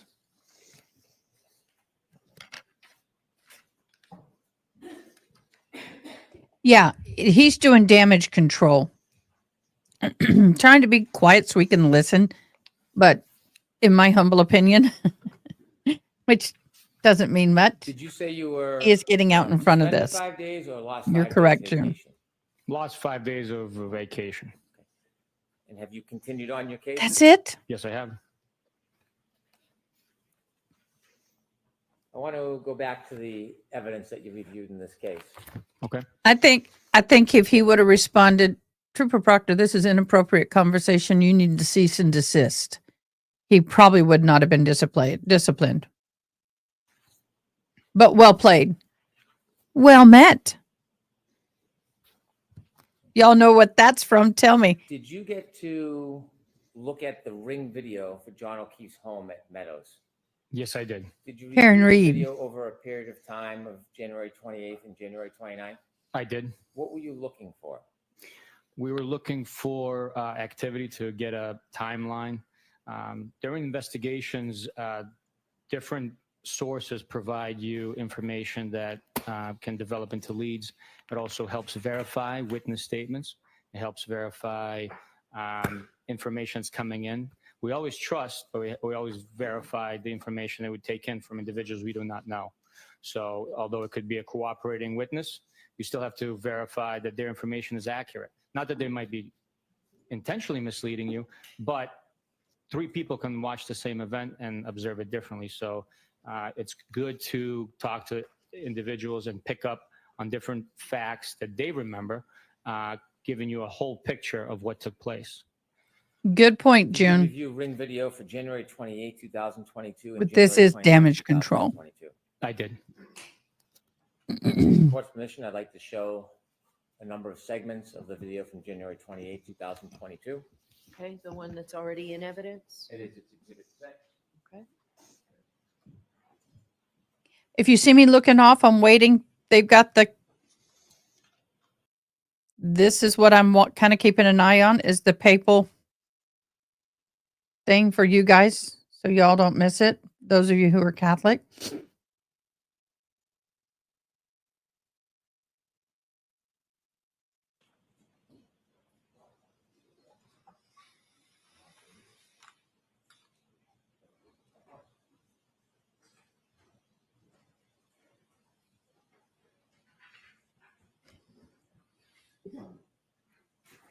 Thank you.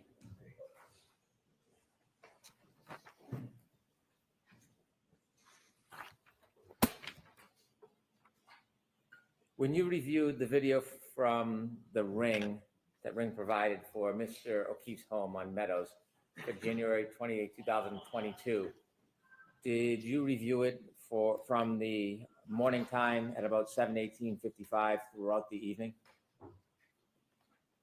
On the 28th? Yes. Yes. If I could have video 119. Mod, go to mod chat, please. Thank you.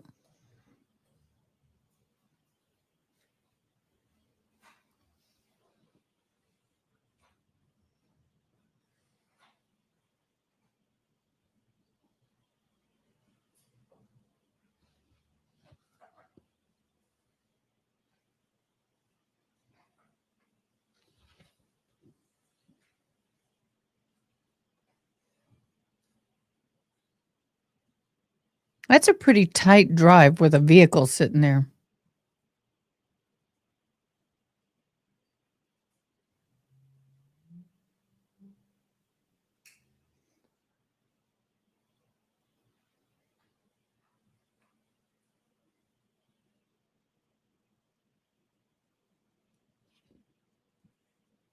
Yeah, you can see where they add. Yeah, that's kind of a tight. Thank you. After that video, did you have an opportunity to look at video at about 5:05 p.m.? I'm sorry, there was a noise coming from a bag over here. I apologize. Not a problem. Can you repeat that question? Sure. On January 28, 2022, did you have a chance to look at video from the ring at about 5:05 p.m.? Yes. Could I have video 145, please?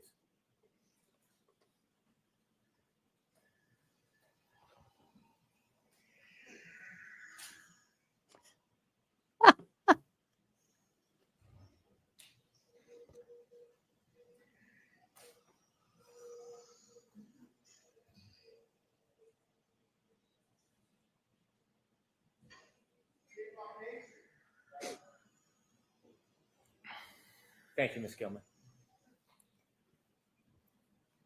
Did you have, there's more video. Did you have a chance to look at video from a little later that evening, 7:36 p.m.? Yes, I did. Could we have video 149, please?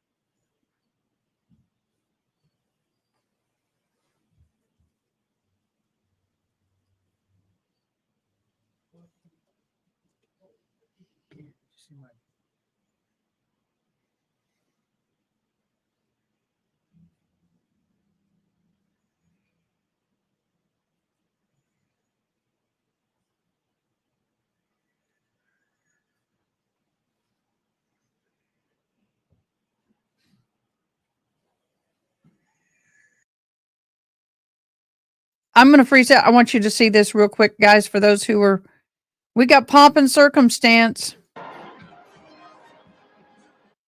Where are you going?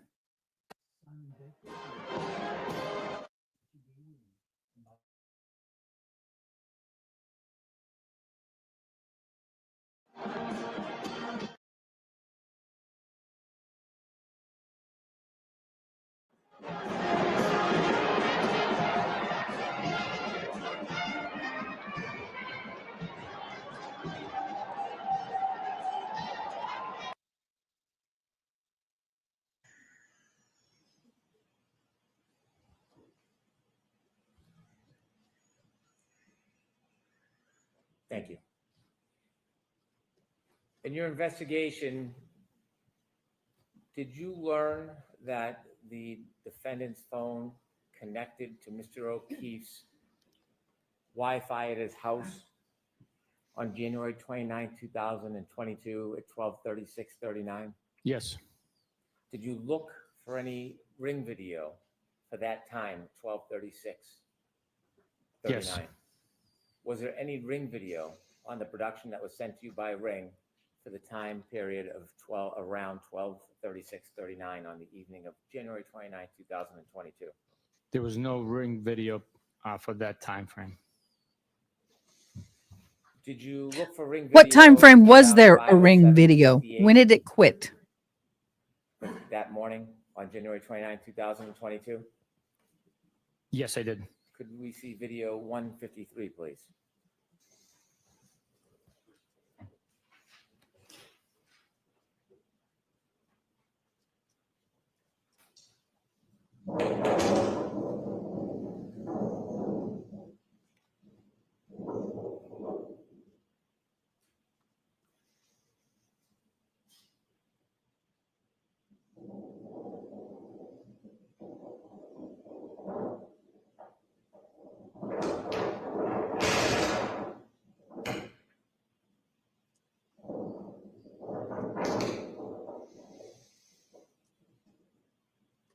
Thank you. Did you review that video from 5:07:58? Yes. Did you later review video of 5:46:29? Yes. Could we He play didn't. number 154, please?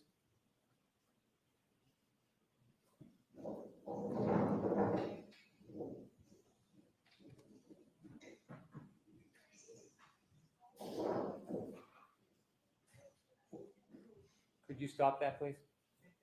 Do you recognize what's in that video? Yes, I do. What is that?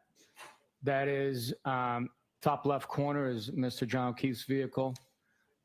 Middle left side of the screen is a black Lexus SUV registered to Karen Reed with the license plate based on that registration. And then on the right side, I believe that's Miss Carrie Roberts' vehicle. Did you see the people enter the house? Yes. Did you look for further video after the people arrived at 5:46:29? Yes. Was there any video of those three people leaving? No, there was not.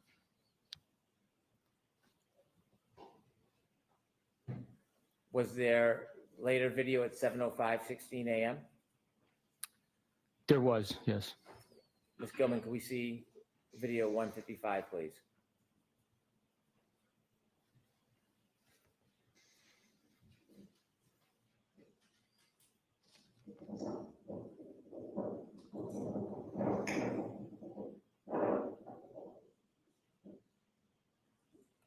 Thank you.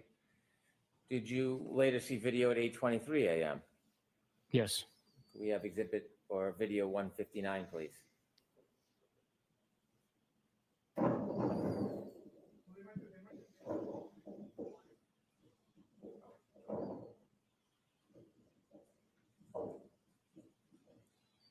Thank you.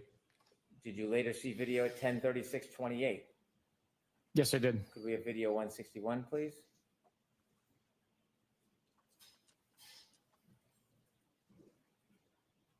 Could you stop that, please? Do you know who's in that video? I believe it's Mr. Paul O'Keefe and Mrs. O'Keefe. Could you please play?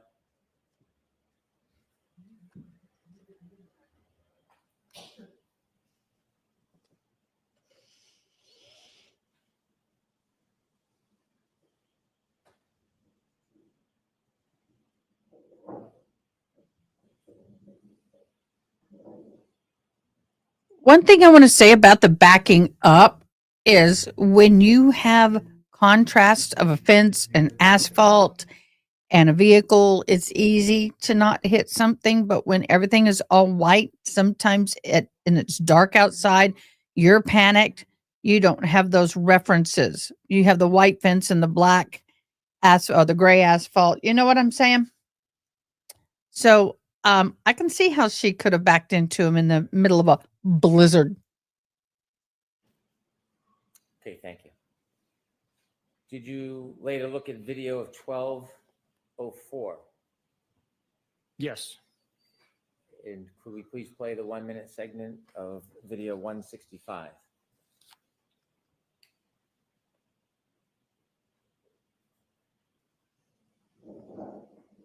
Could you stop that video? Do you know who that is? I believe that's the defendant. Continue, please.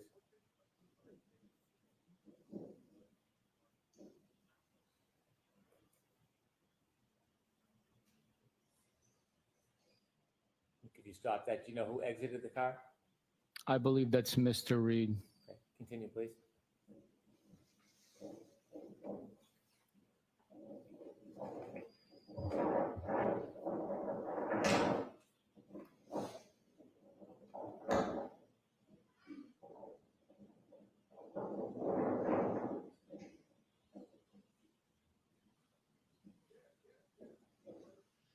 I agree.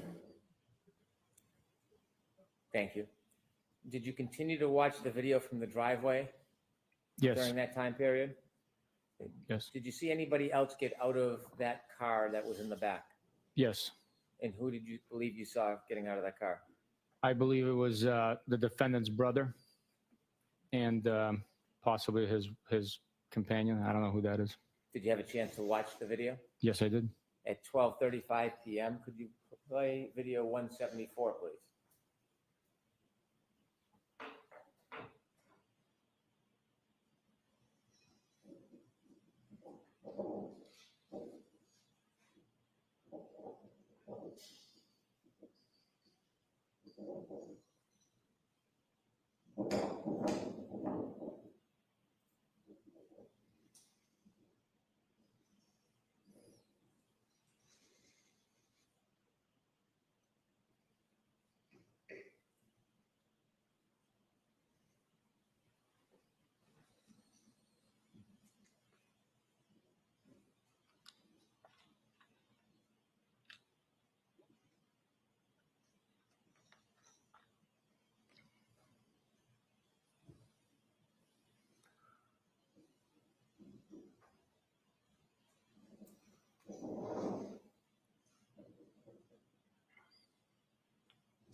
Thank you.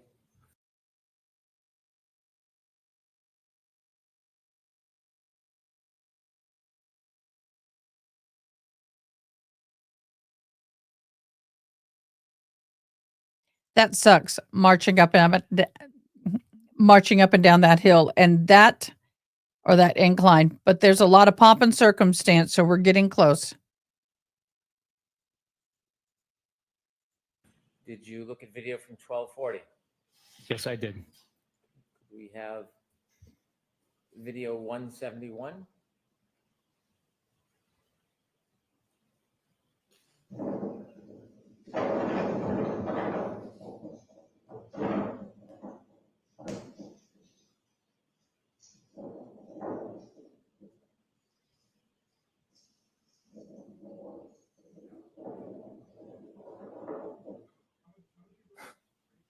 So why aren't any of those people testifying to the condition of her taillight since they're knocking the snow off of it?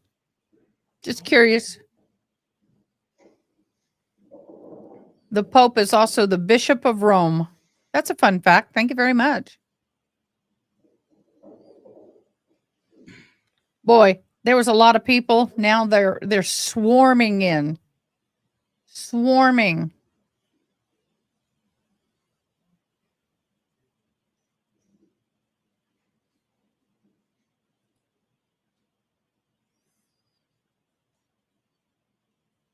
They need to change their title. They're pulling an Ada. Look.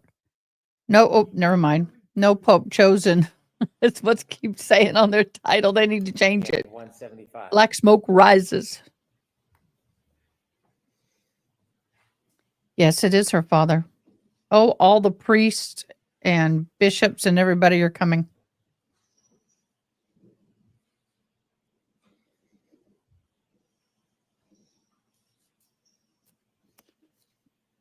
Or all the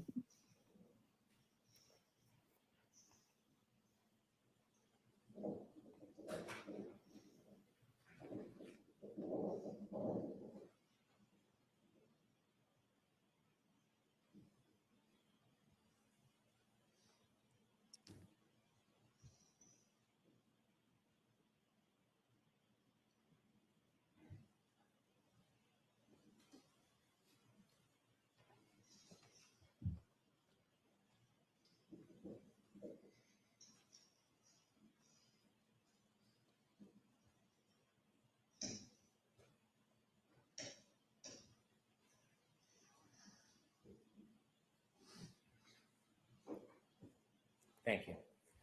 Did you look for further video to see if there was any video for the time around when the Lexus was taken from Meadows that morning? Yes.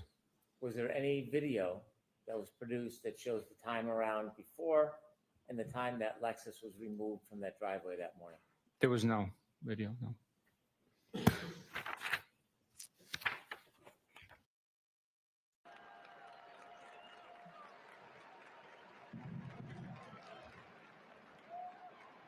We're going to take a slight break. I think they're getting ready to declare the Pope or show whom the Pope is. This is history. The Reed trial is history, but it can wait too. And I need a mental break. Some of us will never see this again. I hope. I don't know. I hope I live long enough to, but it depends on who the new Pope is and how old he is. But this may be the last time some of us see this. So.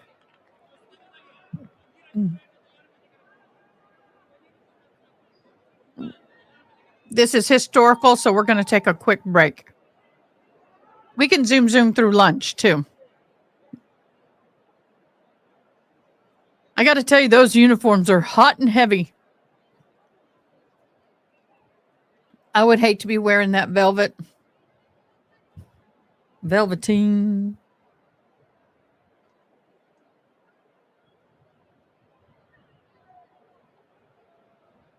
I would hate to have to clean all that tile. Dude, you got pitching legs. Bow-legged. Knees don't come together.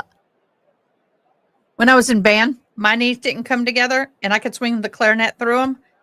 And they used to yell at me from across the field, "Man, knees together!" And I'm like, they are. They can't go any closer. Feet together. And I'm like, they are.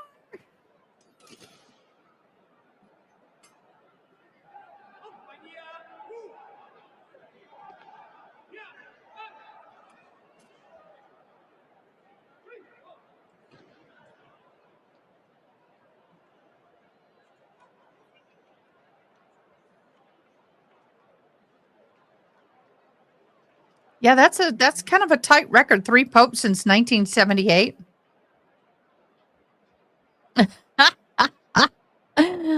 Hopefully they've gone a little bit larger scale than that, my dear. But that's one way to punish certain people. Break the law, you get to clean the steps of the papacy's home.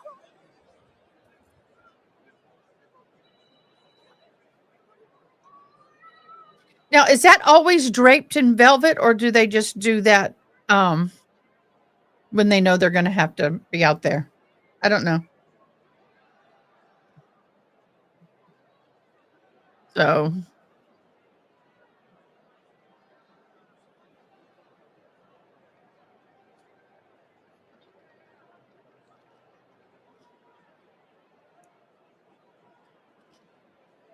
I mean, there's a lot of people out there, but boy, since that white smoke, it was like, ooh. Like, where'd they all come from? That young boy has no idea the history he is witnessing, this little young kid here. He may know.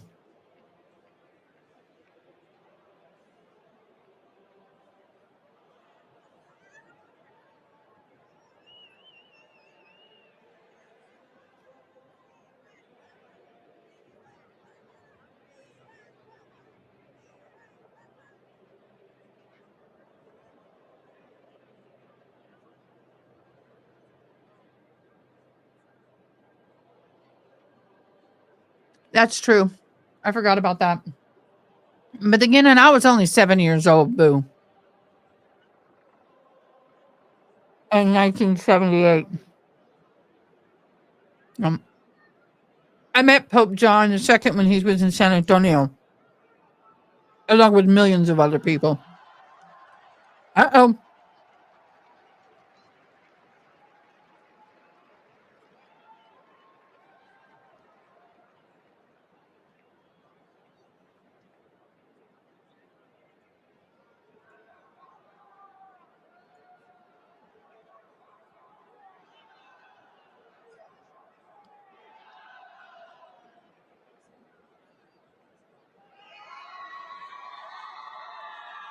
Okay, he must be.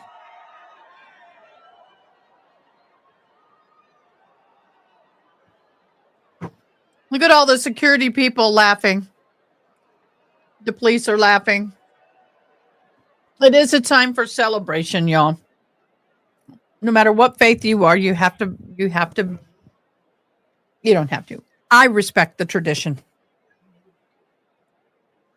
And I got to be honest, I'm a sucker for pomp and circumstance. Just saying. I guess being raised military.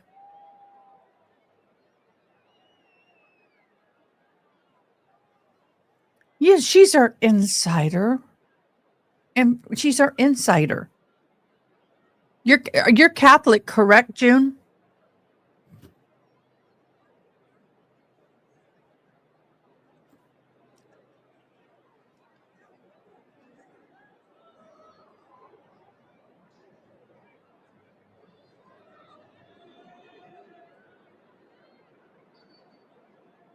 Yeah.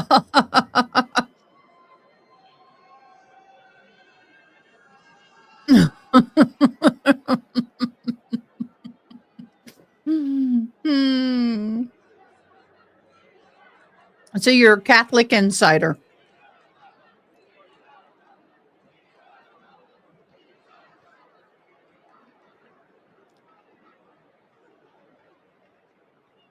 It's interesting. I'm not Catholic, but it was interesting. I had to do an assignment for college, and they just said, okay, without thinking too much, think about some of the most poignant or big events in history that have happened in your life that you remember that impacted you. And actually, when John Paul II was shot, it hit my list. Reagan, John Paul II was shot. Blowing up the space shuttle, blowing up, coming down of the wall. There's just all kind of things, but I'm not Catholic, but yet the Pope being shot to me was so absurd, and it impacted me. And so, but I'm far from Catholic. I was raised Church of Christ, which is like opposite ends of spectrum. I'm non-denominational now. Like I said, I totally respect the rights of everyone's faith, and I respect the historical significance of what this is. So,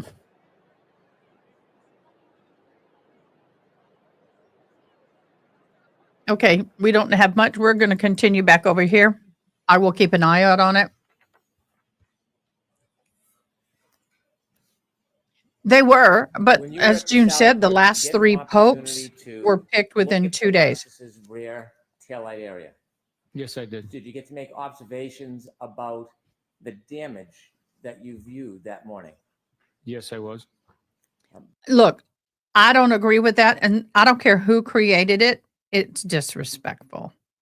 Did you So we're not gonna say later anything else have a about it. We're chance not gonna to give see it any after the weight. Snow melted, what that damage looked like? Yes, I did. But Can I AI have sucks. Exhibit I don't like it. 54, please. Hey, Miss Gabby, we appreciate you. Thank you for hopping in. Do you recognize what's in that photo? Go over, Yes, I do. Gabby, go What to do you mod recognize chat it and to be? get a catch That up is with the us. defendant's Lexus SUV that was seized and later processed. It's currently in the Canton Sally Port, I believe. Currently, Close up on still the in the right Sally Port rear taillight. a year later. Do you notice anything about that right rear taillight? Yes, What do you notice? it's missing a large red portion of the lens. Is that consistent with the damage that Okay. you saw when you first saw that car? Just wanted your humble That is opinion. 100% consistent. Did you get an opportunity to see any video or photographs of that right rear taillight Oh, before I the saw. car was placed in the Sally Port video? Yes. Did you view the ring video from Mr. O'Keefe's Meadows Ave address? Yes.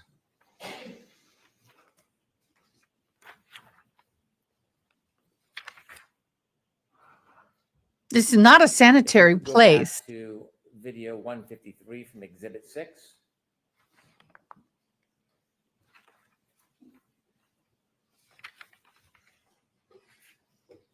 If you could play this, please. Did you have a chance to review this video?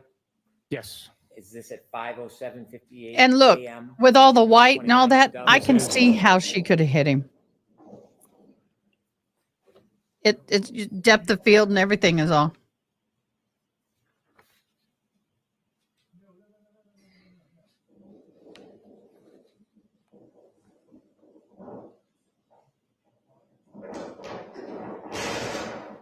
You stop, please.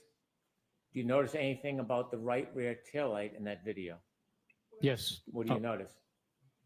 It's showing white and is missing the red taillight cover lens. Could you zoom back? But the white lens does wrap around you, moron. Second. Stop, please. Do you notice anything about that still of that video? Yes, it's is consistent missing. with its appearance of missing that red taillight lens. If you could play the vehicle leaving the driveway, please.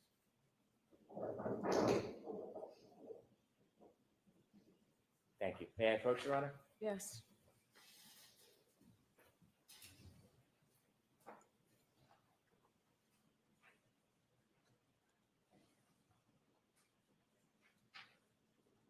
Any of your documents, sir?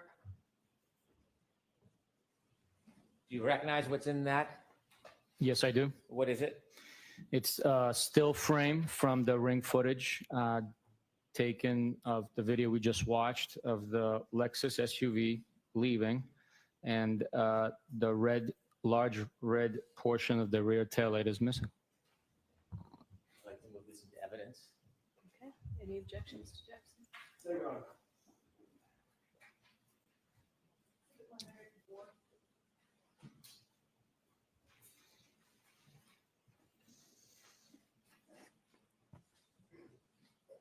If I may correct the record, the ring video exhibits are from 12A, not Exhibit 6.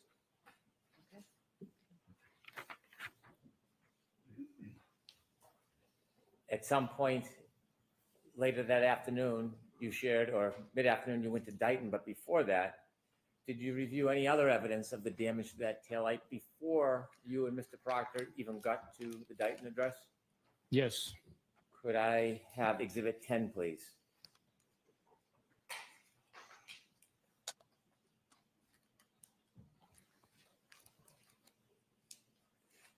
Did you have a chance to view still photos from the wellness check that was conducted by the Canton Police Department and videos on the dash cam? Yes, I did. Did you review this photograph? Yes, I did. And could we show a close-up on Exhibit 11?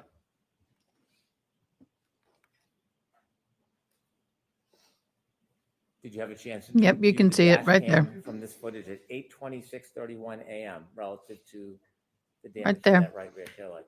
Yes, I did.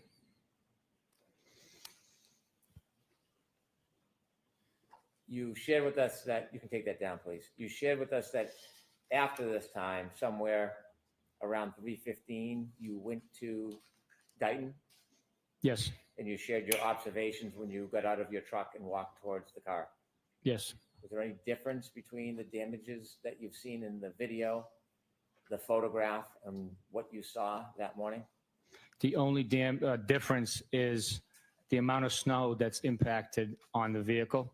The damage is consistent. The large red lens is missing in every single piece of every single image that I saw. You mentioned that there was a tow of that car in Dayton that you were there for.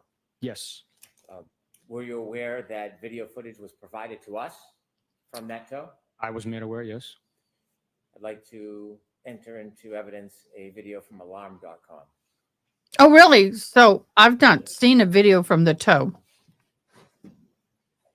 The Pope is not.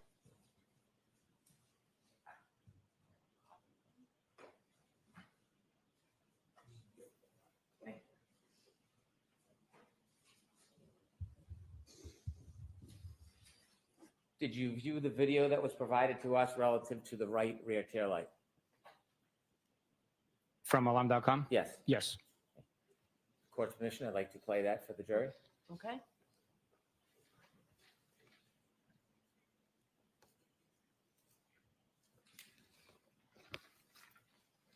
May I have a moment, Your Honor? Yes.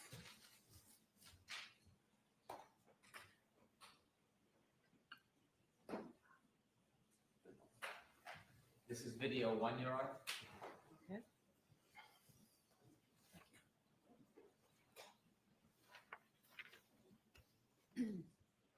Okay. My honey was saying, I had a pretty good chicken with my doctor today. I'm like, what? You mean checkup? Chicken. Oh.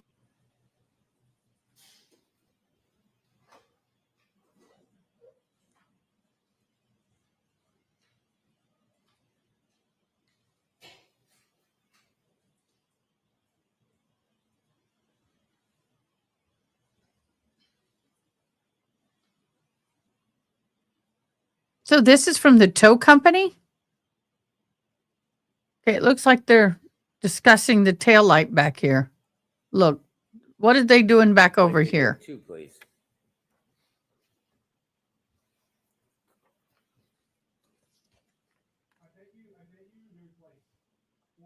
That's a lot of snow if it's coming up to the bumper. I mean, the license plate. This is, thank God he backed up. I was going to say, you're going to run that right off of there, dude.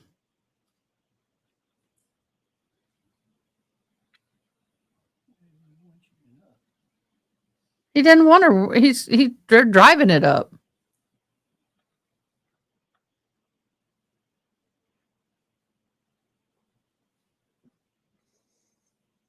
Could you stop, please? Do you notice anything about the color of the right rear tail light?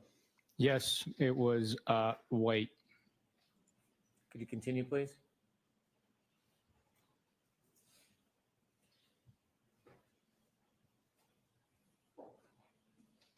Yeah, I know, right?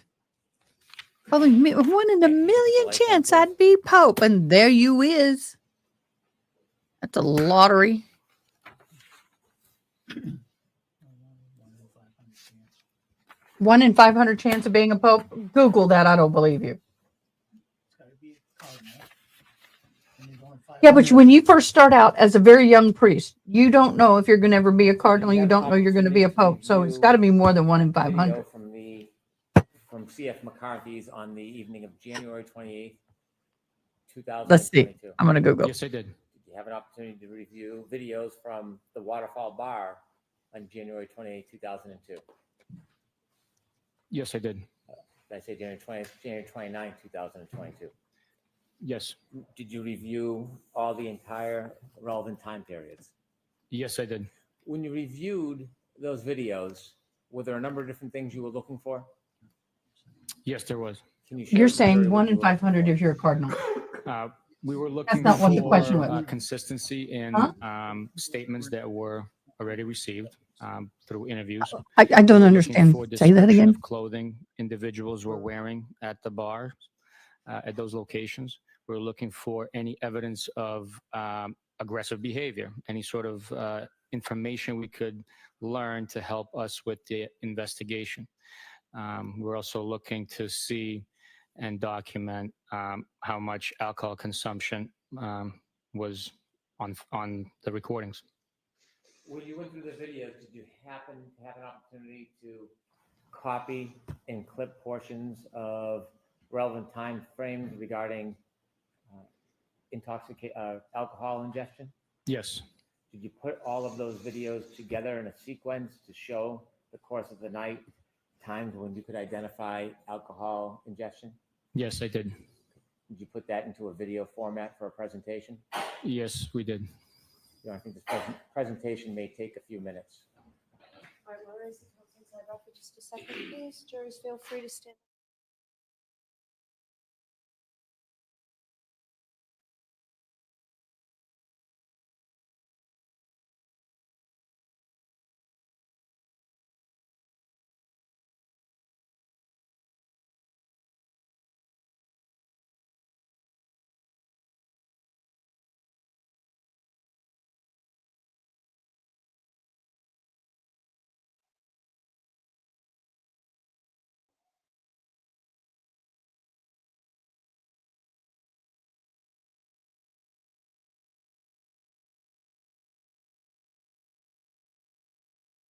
Sorry, I'm muted.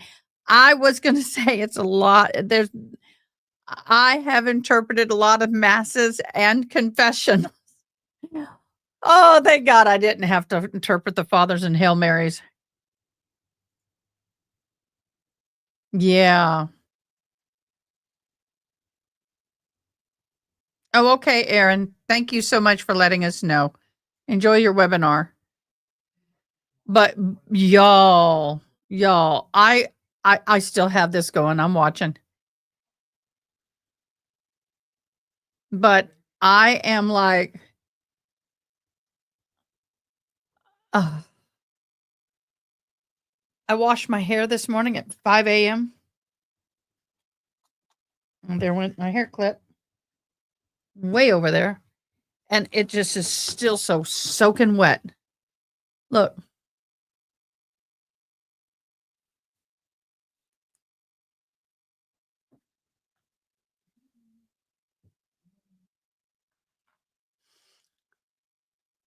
Ah, I've never been to a confessional. I don't want to.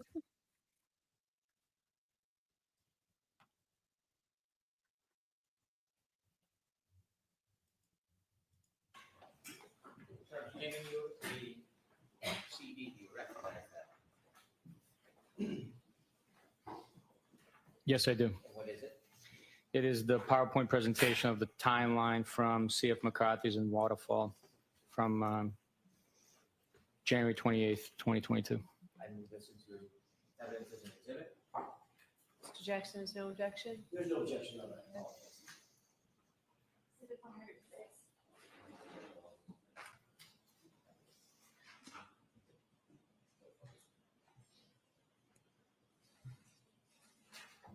Oh. My hair tangles so easily when it's wet.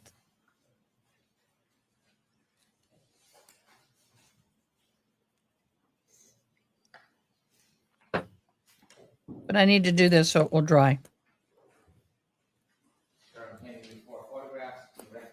Oh, yes, the wakes. Done many of those.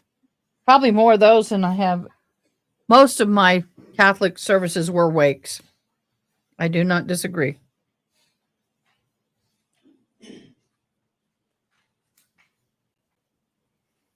Yes, I do. There's still frames from C.F. McCarthy's on January 28, 2022 at 9:26:01 as timestamped on the footage cam. Are there 4 photographs? There are. Move these 4 photographs into evidence. No objection. Here's one exhibit again with the letters, please.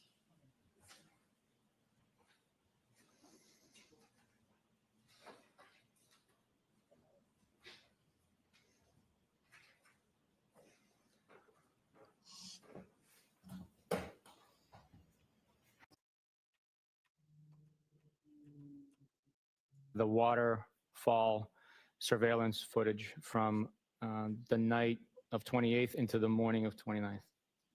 All right, move these 4 photographs into evidence. No objection, Your Honor.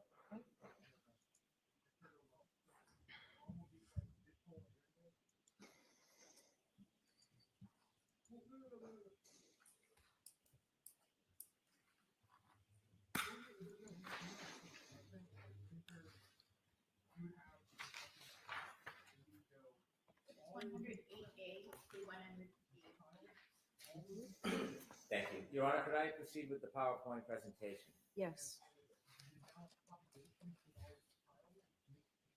Trooper, I may stop you at a couple points. Yes, sir. Could you explain to us what this is? Yes, from left to right, it is chronological events that took place at CF McCarthy's. This is surveillance video from one of their cameras within the bar. It should be noted that the video is time-stamped 12 minutes behind actual time. So when it says 9:03, when it is 9:03, the frame will be time-stamped 2051, which is 8:51. So that's the time discrepancy, which is consistent throughout the surveillance footage. So the times that are displayed in those arrows, is that the accurate time? The arrows are the accurate time, and the time stamped 12 minutes behind actual time. In these videos, are you identifying drinks that were received in drink and had been consumed by the defendant?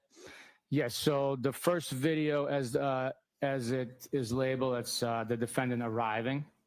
The next one will be the ordering of the drink and receiving the actual cocktail. Okay, let's start with the first video at 9:03, please.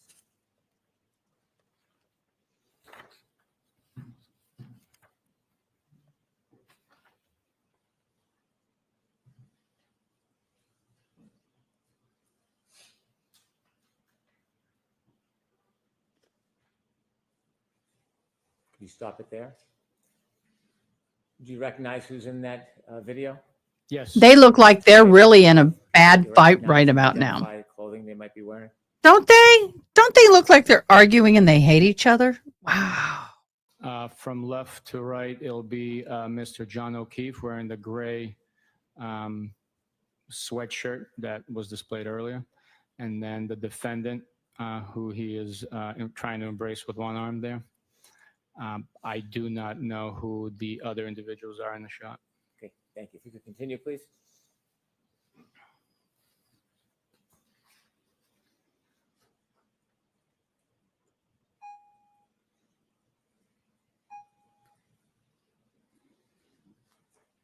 We could proceed to 9:10.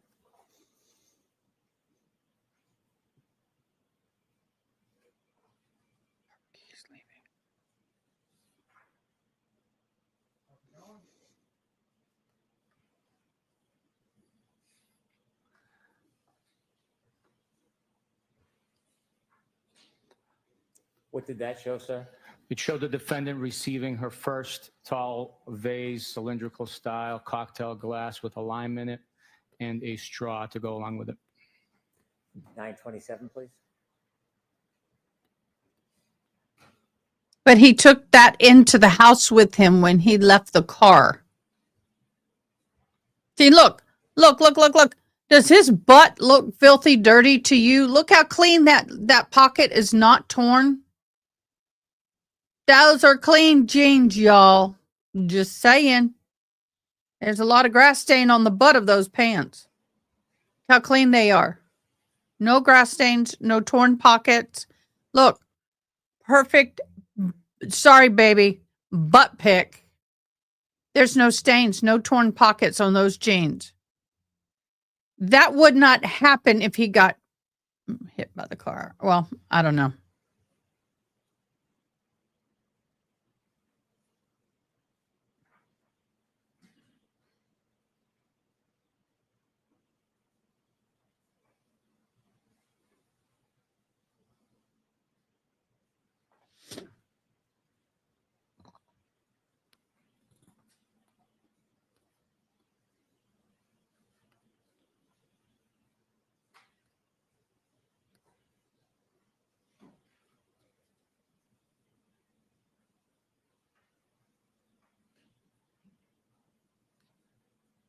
Hmm. But you can still tell with body language if people are struggling. I mean, watch people going to church in the morning. You know, if they had a morning where they had to fight to get the kids in, or if they were nice and calm and cool and it was a peaceful morning. My friend and I used to sit there and wait for the people to come in. We'd sit and people watch. Who you could tell who had a good morning and who didn't.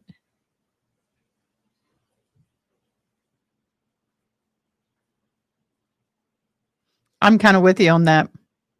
Here he comes. Okay, What was here depicted in comes the that? Pope. He's white. Whoa. A lot of people are going to be surprised. He chose the red.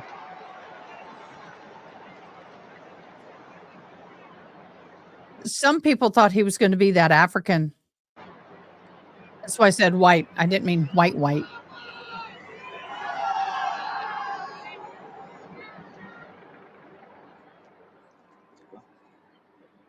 Annuncio vobis gaudium magnum. Can we have English? Habemus papam.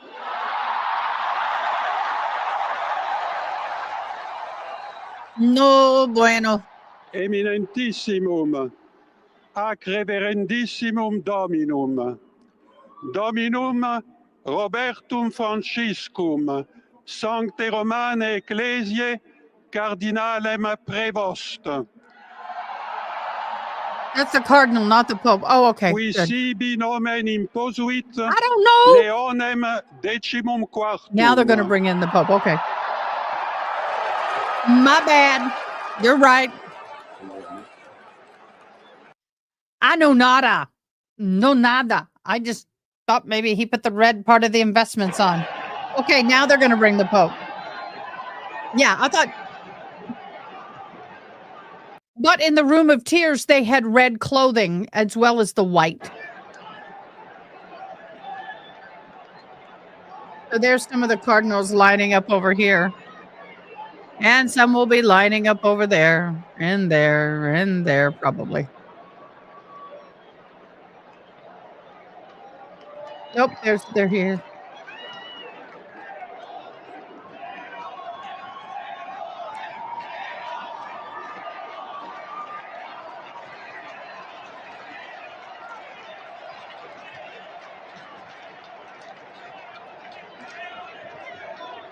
At least we know. At least we know who didn't get it. I wouldn't know, guys. I have no idea. They are so excited. Look at everybody. Like I said, I don't know nada.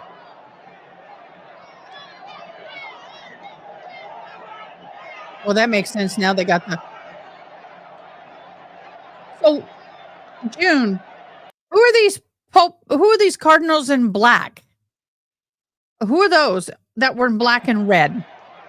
Always wanted to know who's in black and red.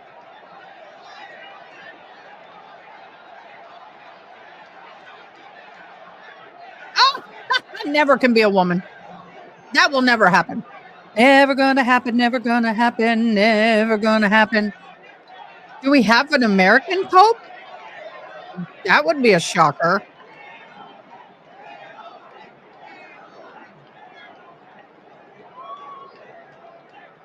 That guy has a very strong chin.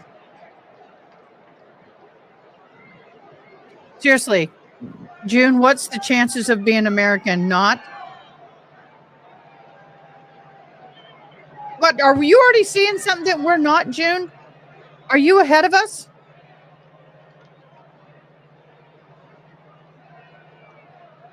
Is it? Don't pull my leg.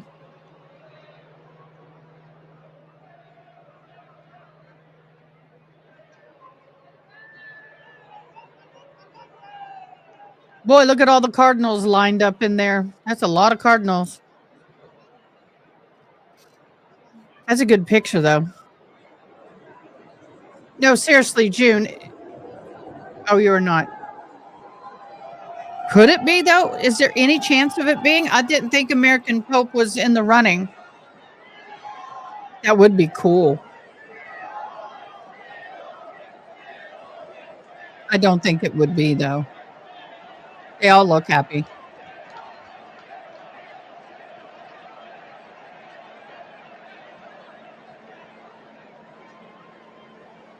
That person in the pink shirt has been in so many shots. Let me tell you.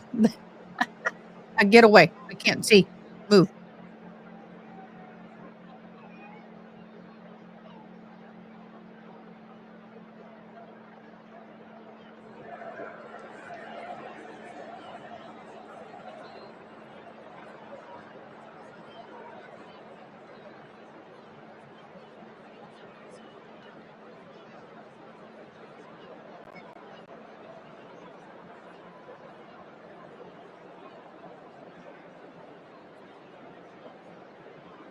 This is a exciting time for these Cardinals because a lot of these Cardinals have done this a couple of times, but some of them haven't. And what is it? If you're 80 years old, isn't that the age limit?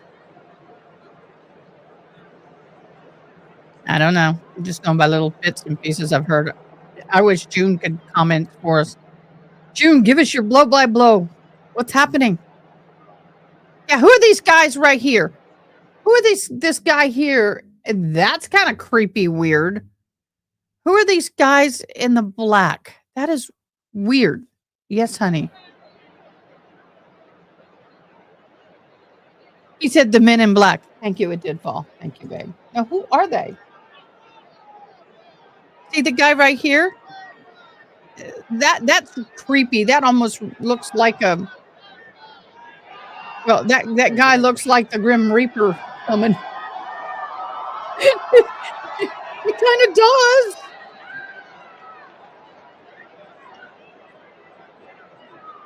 Bishops and archbishops wear purple as their primary color. I understand, but the one that has the black hood, who is the one in the black hood? That's the one I was asking about. Oh, well, he's up there with the cardinals that elected. He's a cardinal. Yes, he is. He's up there with them. Eastern Catholic churches typically retain their black attire from when they were bishops. So it is a cardinal.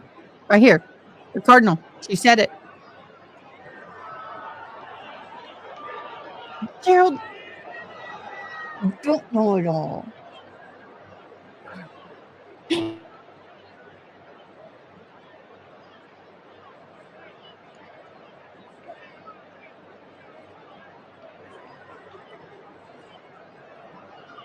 They voted in the enclave and now they're standing with the people. So they are the Eastern Catholic churches that typically retain their black attire. Ooh. Maybe I need to argue more often. First CBS News website, baby. He said, yeah, that's accurate. For this, I would assume. All right, Miss June, Miss Catholic historian, Miss June. Ronnie, do you agree with Ronnie? Do you agree? They're laughing about my comment about maybe we ought to argue more often. He's cute. Y'all should see this little. He has the funniest, sheepish grin. Right, there you go. He's turning red. I got him turning red. All shades of red instead of 50 shades of gray. I got him turning 50 shades of red.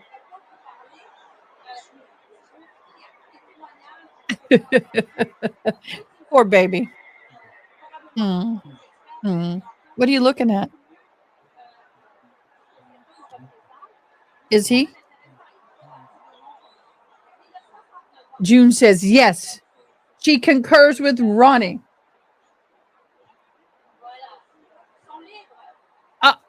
Oh, you are in a mood today. He goes, I'm not in a mood yet. For what? Huh? Here comes his backup, the kitty.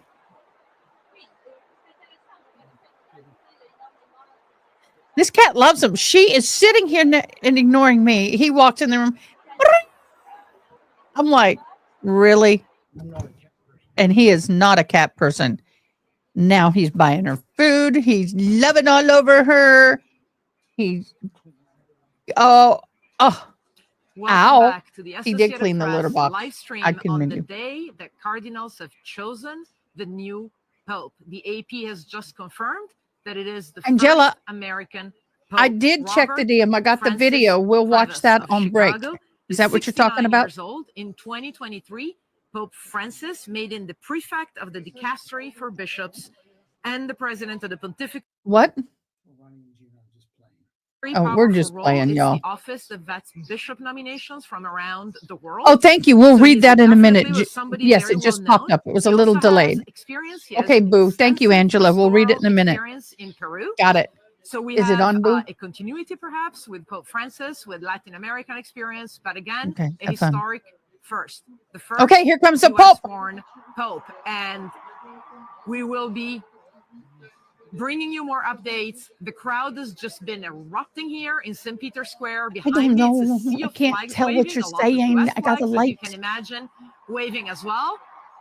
And we will continue to bring you updates here live as we wait for the new Pope to show. Is that the new Pope?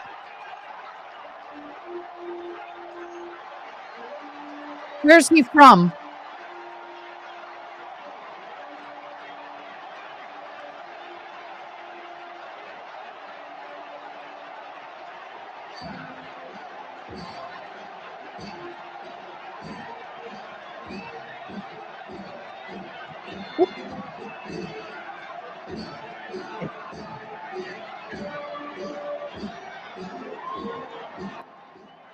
Wait, is he American?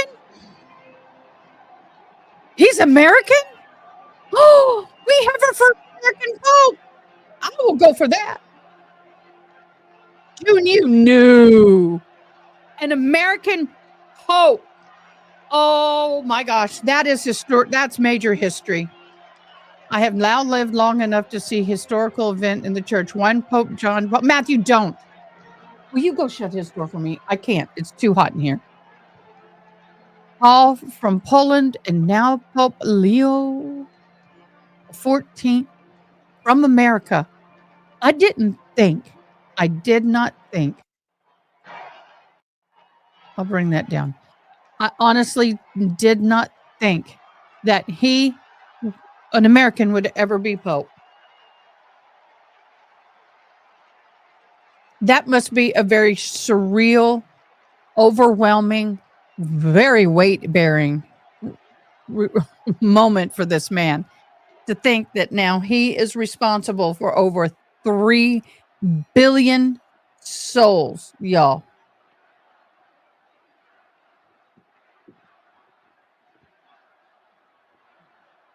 Cardinal Robert F. Prevost is I guess how you say it. Matthew takes the name of Leo.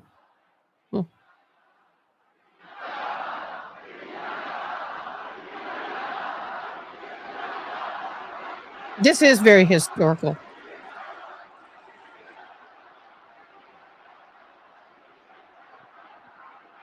I don't know why. I did not think that he was. See, there was a red thing that he wears on top. I was right. Is the new Pope. Congratulations to the Catholic Church and to America for the first American Pope. La pace sia con tutti voi. And he can speak it good. Oh, Fratelli, congratulations to all the American Catholics, all the Catholics in the world. questo è il primo saluto del Cristo risorto, il buon pastore che ha dato la vita per il gregge di Dio. Anch'io vorrei che questo saluto di pace entrasse nel vostro cuore, raggiungesse le vostre famiglie, a tutte le persone, ovunque siano, a tutti i popoli, a tutta la terra. La pace sia con voi. I don't know if he's speaking it good, but it sounds good.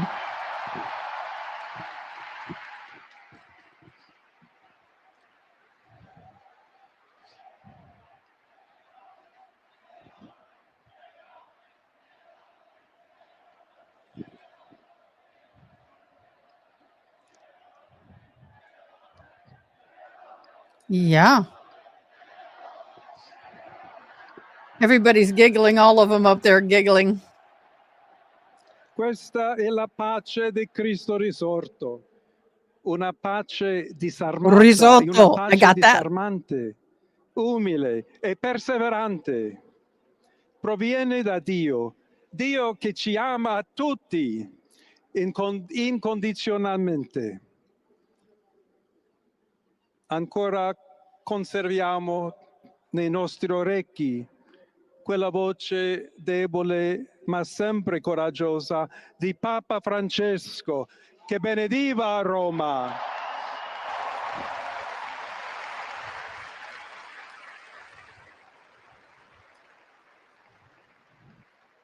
Il Papa che benediva Roma dava la sua benedizione al mondo intero, quella mattina del giorno di Pasqua. Consentitemi di dar seguito a quella stessa benedizione. Dio ci vuole bene, Dio vi ama tutti e il male non prevarrà. Siamo tutti nelle mani di Dio. Pertanto, senza paura, uniti, mano nella mano con Dio e tra di noi, andiamo avanti. Siamo discepoli di Cristo. Cristo ci precede. Il mondo ha bisogno della sua luce. L'umanità necessita di Lui come il ponte per essere raggiunta da Dio e dal suo amore. Aiutateci anche voi, poi gli uni gli altri, a costruire i ponti con il dialogo, con l'incontro, unendoci tutti per essere un solo popolo, sempre in pace. Grazie a Papa Francesco.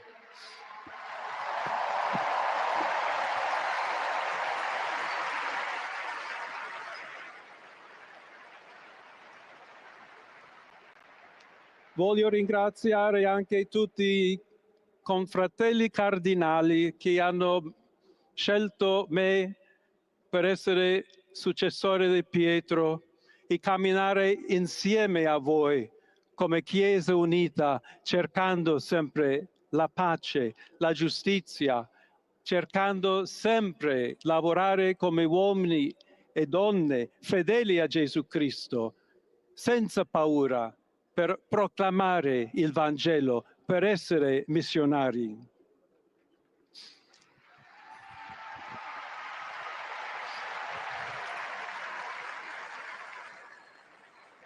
Sono un figlio di Sant'Agostino, agostiniano, che ha detto con voi sono cristiano e per voi vescovo. In questo senso possiamo tutti camminare insieme verso quella patria la quale Dio ci ha preparato.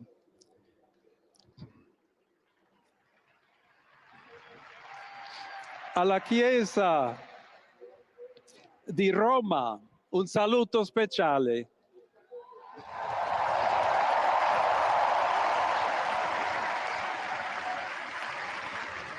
Dobbiamo cercare insieme come essere una Chiesa missionaria, una Chiesa che costruisce i ponti, il dialogo, sempre aperta a ricevere, come questa piazza con le braccia aperte, a tutti coloro che hanno bisogno della nostra carità, la nostra presenza, il dialogo, l'amore. Y se me permiten también una palabra, un saludo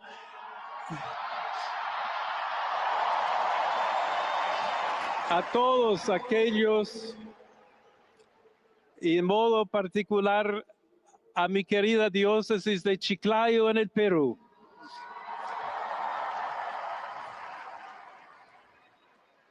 donde un pueblo fiel ha acompañado a su obispo, ha compartido su fe y ha dado tanto para seguir siendo iglesia fiel de Jesucristo.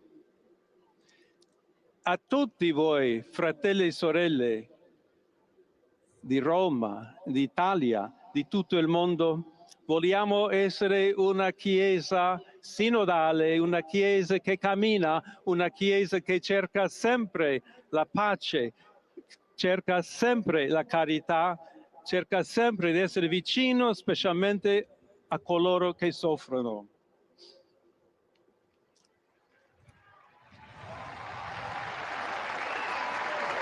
Look at the old camcorder. Oggi, il giorno della supplica alla Madonna di Pompei.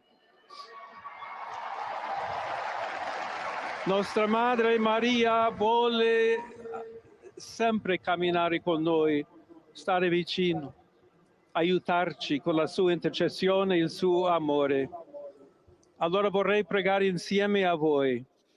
Preghiamo insieme per questa nuova missione, però per tutta la Chiesa, per la pace nel mondo, e chiediamo questa grazia speciale di Maria, nostra Madre. Ave Maria, piena di grazia, il Signore è con te. Tu sei benedetta fra le donne e benedetto è il frutto del tuo seno, Gesù. Santa Maria, Madre di Dio, prega per noi peccatori, adesso e nell'ora della nostra morte. Amen. Amen. Whatever you said. I don't know. This guy is not clapping. Is he not happy? No happy? English? No English?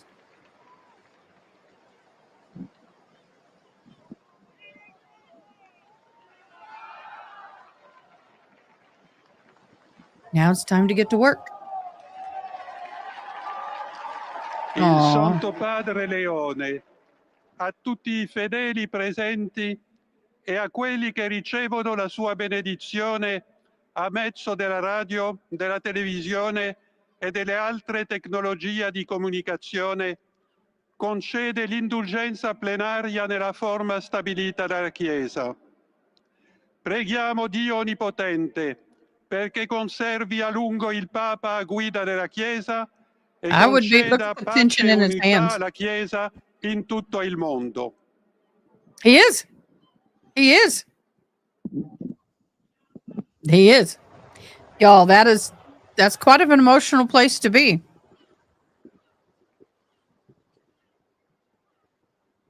I mean, this is huge. And a lot of pressure and weight. A lot of responsibility. Santi Apostoli Petrus et Paulus, de quorum potestate et auctoritate confidimus, ipsi intercedat pro nobis ad Dominum. Amen. Precibus et meritis Beate Mariae semper Virginis, Beati Michaelis Arcangeli, Beati Ioannis Baptiste, et Sanctorum Apostolorum Petri et Pauli et omnium sanctorum. Oh, that's a beautiful shot. Misereatur vestri omnipotens Deus, et dimissis omnibus peccatis vestris, perducat vos Iesus Christus ad vitam aeternam. Indulgentiam, absolutionem et remissionem omnium peccatorum vestrorum, spatium vere et fructuose penitentiae, cor semper penitens, et emendationem vitae, gratiam et consolationem Sancti Spiritus, et finalem perseverantiam in bonis operibus tribuat vobis omnipotens et misericors Dominus. Amen. Et benedictio Dei omnipotentis, Patris et Filii et Spiritus Sancti descendat super vos et maniat Did he semper. say Super Bowl? Amen.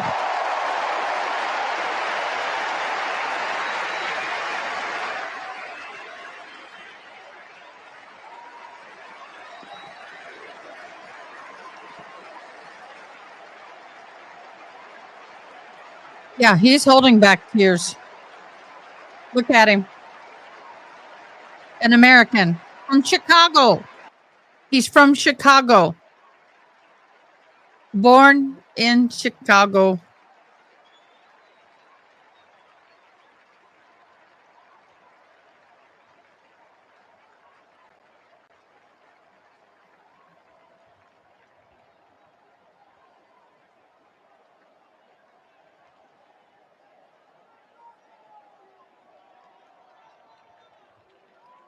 Robert Francis Prevost, born September 14th, 55, is Pope.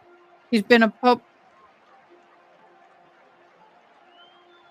He was a bishop in Peru from 2015 to 2023.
All righty, y'all.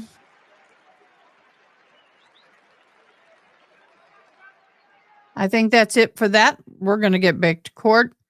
To all the Catholics out there, especially the American Catholics, congratulations to the Pope. Now, Leo the 14th, may you, it's not rule. May you have a lifelong health in order to do what you have been ordained to do. And may you be blessed. Be blessed. All right. I can't say rule because he doesn't rule. See the defendant get handed her second cylindrical tall style cocktail glass while she finished the first one and then picked up the second one. When you've made a relevant observation in the video, please interject and stop so you can point out for us what you've seen. Absolutely, sir. Okay.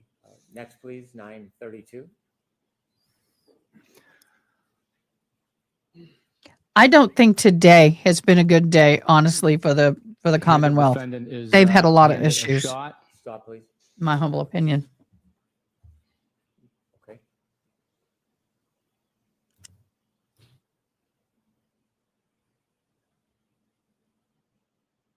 Right there. I think we'll just have to play it and you'll have to speak as you're watching it. It doesn't look like it can be stopped. Sorry, Ms. Gilman.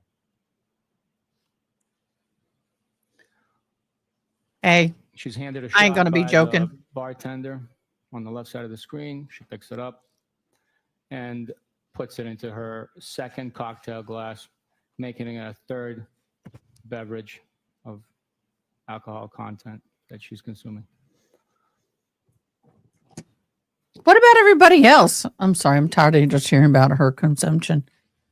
There's a lot of consumption going on.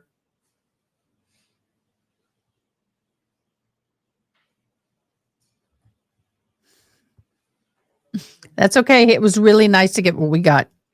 We understand. It was the gist of what's happening. Congratulations. Now the Catholic Church can continue on, and may his time as Pope be filled with health and peaceful service. I don't know what else to say. Or papacy. I think health has been an issue for a lot of papacies. So there we go. It's done. Now life can go on. Now if we can get this Karen Retrial going on.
I think this Pope is at an age that he'll probably live a long time.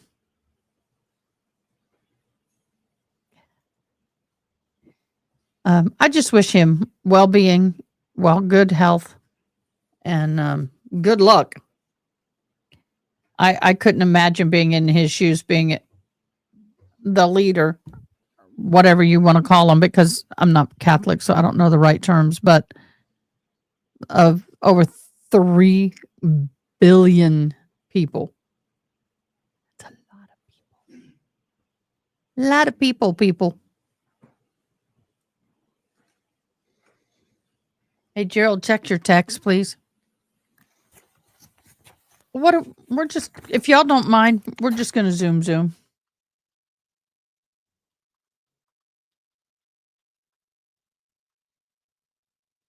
Looks like Bo went to the, okay, now we're back to this.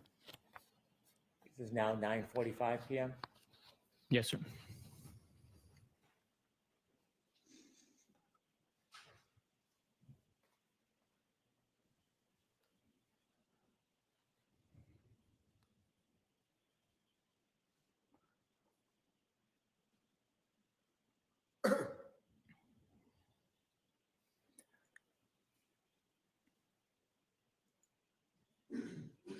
So the bartender hands over another cocktail glass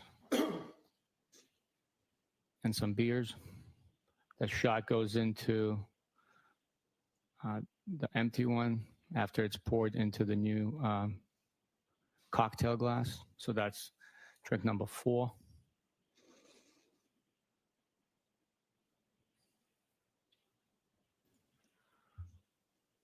Does it also depict Mr. O'Keefe putting his cell phone in his back pocket again? Yes.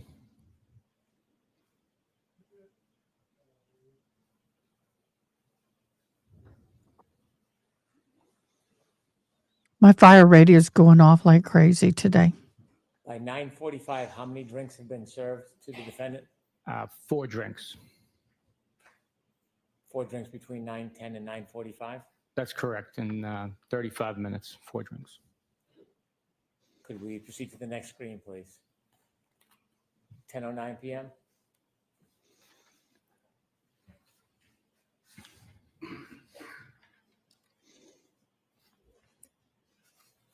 Here, the defendant speaks with the bartender and gestures that she wants a shot. The objection sustained. I'll strike that.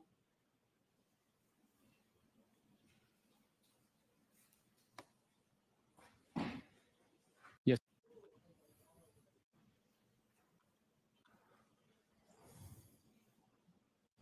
Is showing the Mr. O'Keefe the middle finger, and then puts beverages on the bar.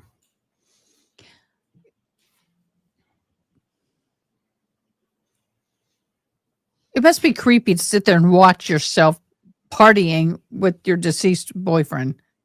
That must be creepy. Watching your own behavior.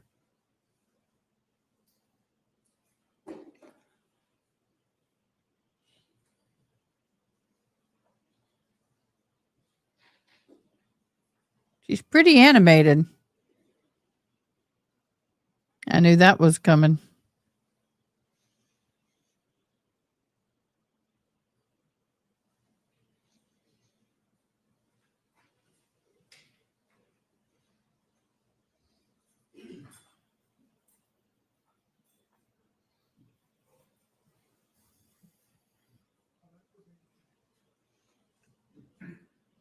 Should I proceed, Your Honor? Yes. I just want to zoom through these. What is the drink count at that point? At that point, it's 4 drinks. We have the next.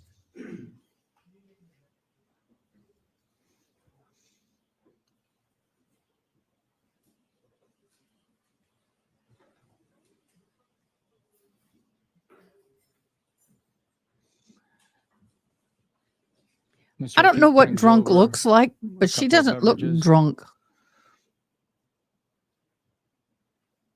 The defendant retrieves the cocktail glass.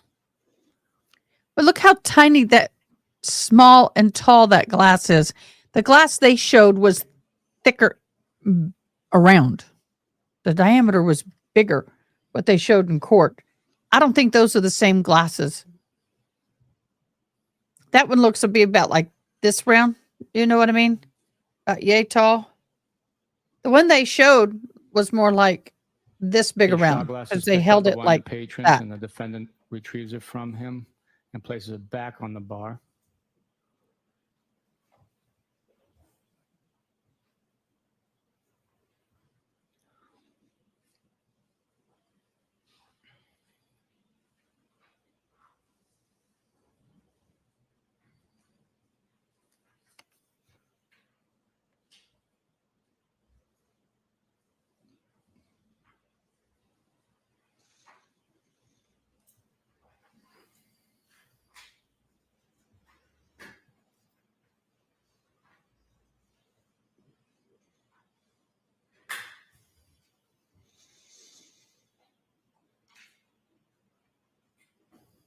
But he's still an American Pope.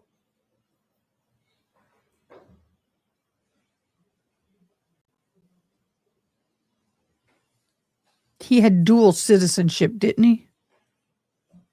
The defendant is consuming the beverage in her hand. Places If it they're on the counting, bar. okay, if they're counting every time she sat the glass down, that to me is not a new beverage. I don't know. We'd have to see the receipt from the bar.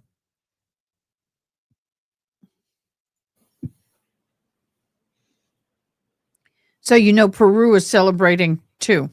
They're going to claim him as their Pope as well. Is it Peruvian? It's American and Peruvian Pope.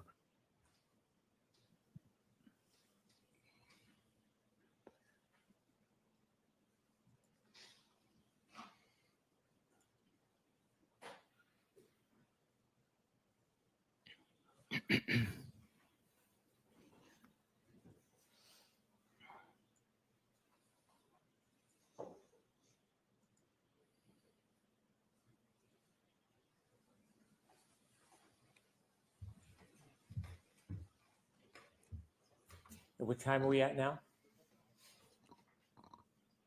I can't. That Spiced. was 10:34, so we're moving Can't. 10:37. What is the drink on at 10:34? That's yours, baby. That is 5 drinks at that point. Can we play 10:37, please? What we can do is take that rice. I'll do it during, but I'm saying get some of that, baby. Baby. The bartender makes 4 shots, top left corner. She's seen preparing the 4 shot glasses. 2 are on the bar top now. She retrieves 2 more.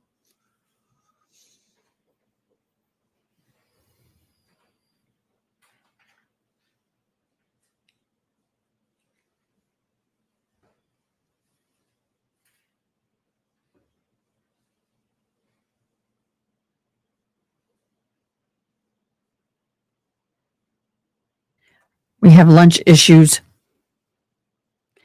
Lunch issues. Just saying.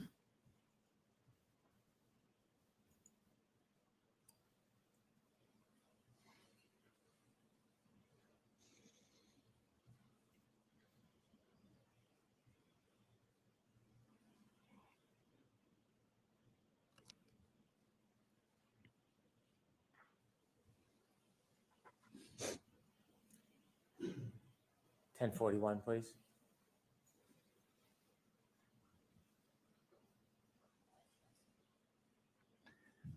Here, the 4 shot glasses are redistributed.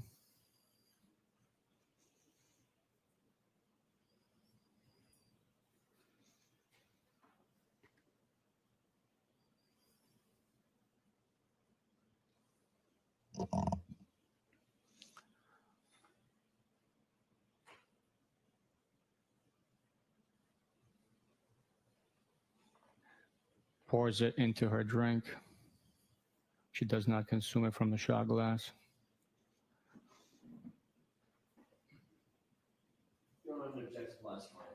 Okay, I'll strike that.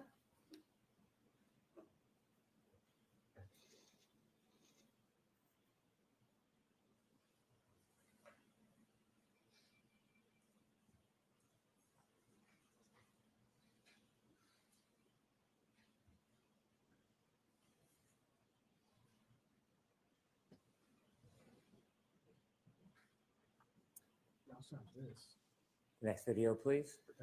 Oh, yes. Now, as the Mr. O'Keefe and the defendant are getting ready to leave, the defendant is holding the drink in her left hand, continues to sip on it.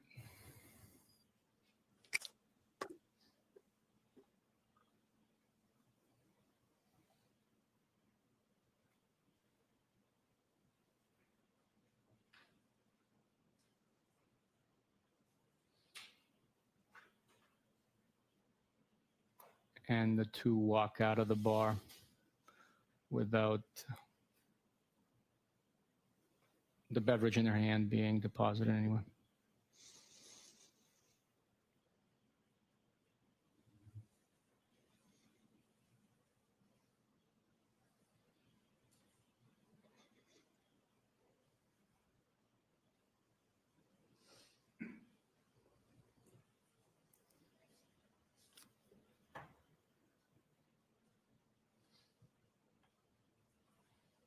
At 10:53, how many drinks have been served to the defendant at this point?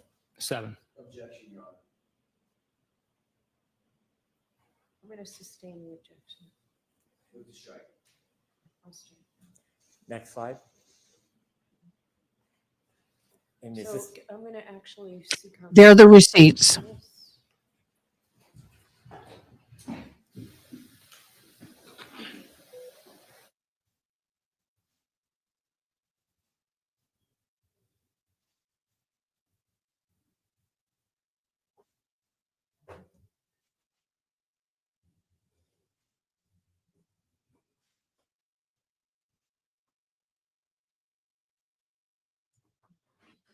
You are an amazing. Thank you.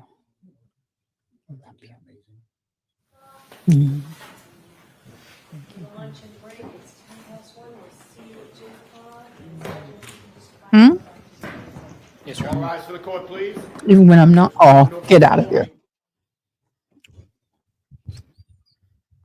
My boo says, "Oh, I think you're amazing," even when you're not. I'm like, "Get out of here." No, when you're wrong. Oh, when I'm wrong. I'm never wrong. He hasn't learned that yet. Oh, y'all. Well, today's been kind of all over the place. We have had a lot of crazy testimony. I'm going to go through and dissect that shoe testimony tonight.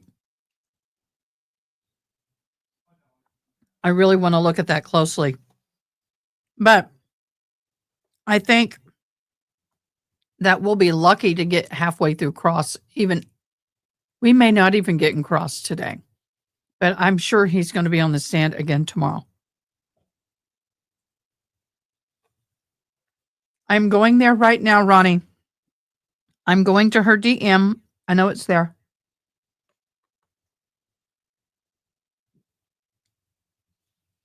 I know it's there. Give me a second.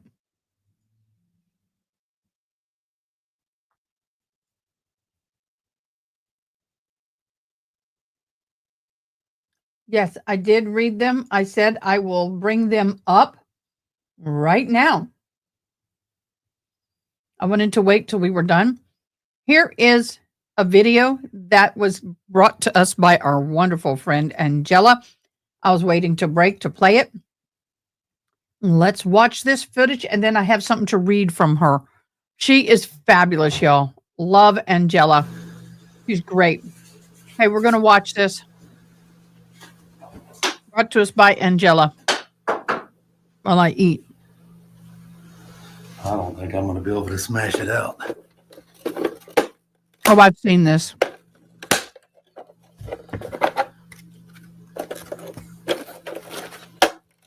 And mind you, he's hitting it with the ball team hammer.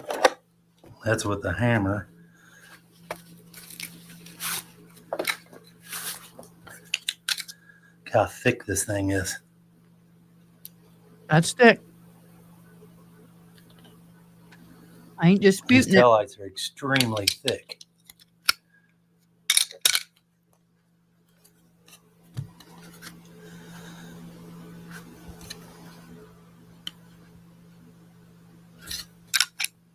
Yes, it is.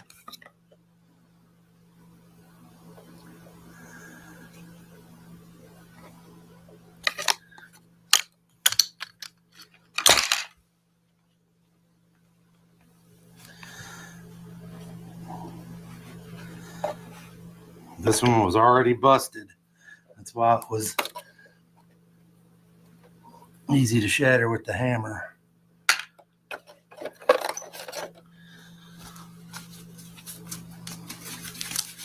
This is a genuine Lexus LX 570 from a 2021. Our car wasn't even a full year just old pull it when off? this happened. That's how you get the big piece. See, Now, let's do y'all see what remember? color it lights up as. Okay, I'm going to mute him. All the wanna red talk is to him. gone.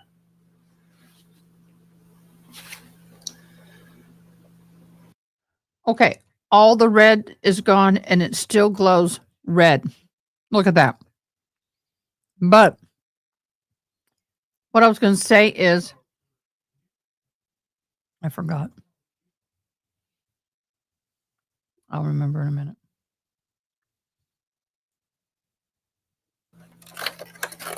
That's the brake light.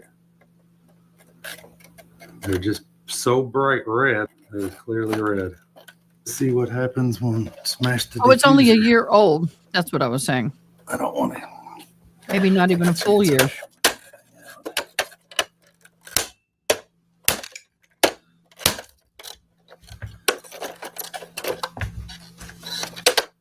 If she wins, I'd sue for the car. I can't even You're still making payments on that, y'all.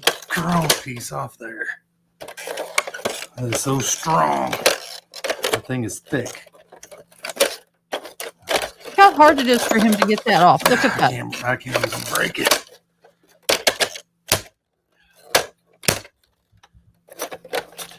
There's no possible way an arm did that.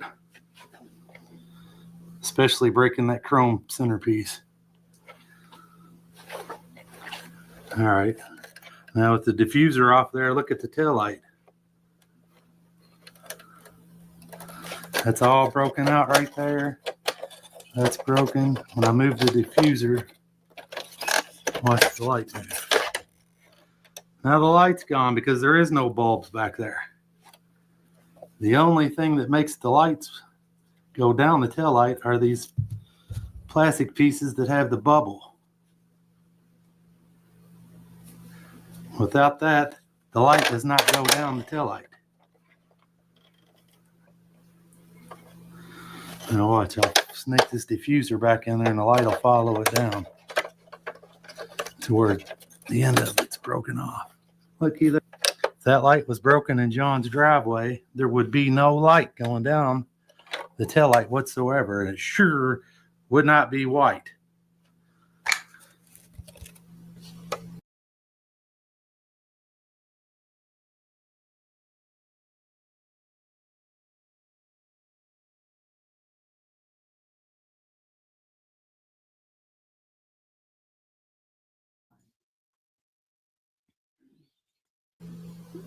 The red is almost a translucent red.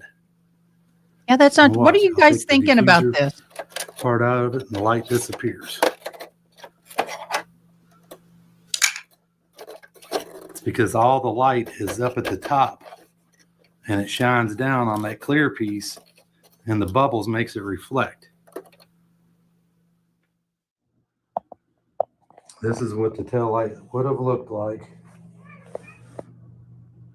with the plastic pieces that they showed on in the trial that would have been missing from the tail light.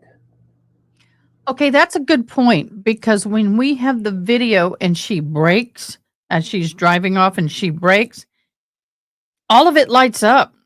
I'm confused.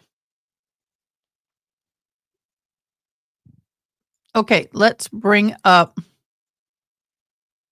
I think I have shown that video before. Well, that they claim. Just saying. Just saying. I'm playing devil's advocate here. That they claim. They claim they didn't find any. Doesn't mean that they didn't. Just what they're claiming. Oh, okay. Let's see if I can biggen that just. Oh, that's awfully big. Force. Okay, this is from Angela. Now, I don't know if she researched. Well, she's a research queen. Just so y'all know, Angela is a research queen. I give her major kudos. Huge research queen, and I'm all here for it. Trying to get this more. Will you stop? Computer is not working with me. Can I move this? Thank you. Stop. No. I hate when you try to bring something to the top and then it decides that it's going to embiggen the whole screen, and I don't want that. Okay, let's look at this. Force. Tensile strength. Are you talking about tail light? What is that? MPL times during, okay, whatever that is tensile strength, maximum stress that a material can withstand while being stretched or pulled before breaking. The Lexus tail light is made of a polycarbonate plastic, which we've said. The tensile strength of the polycarbonate is 9,500 psi or 65 MPa and yields tensile strength of 9,000 psi or 62 psi, meaning what? That if it would be able to withstand pressures of being approximately 20,000 feet, 6096 meters, underwater before suffering permanent deformation, or breakage. And it will withstand 900 pounds of force of impact. Conclusions. Force of 7,550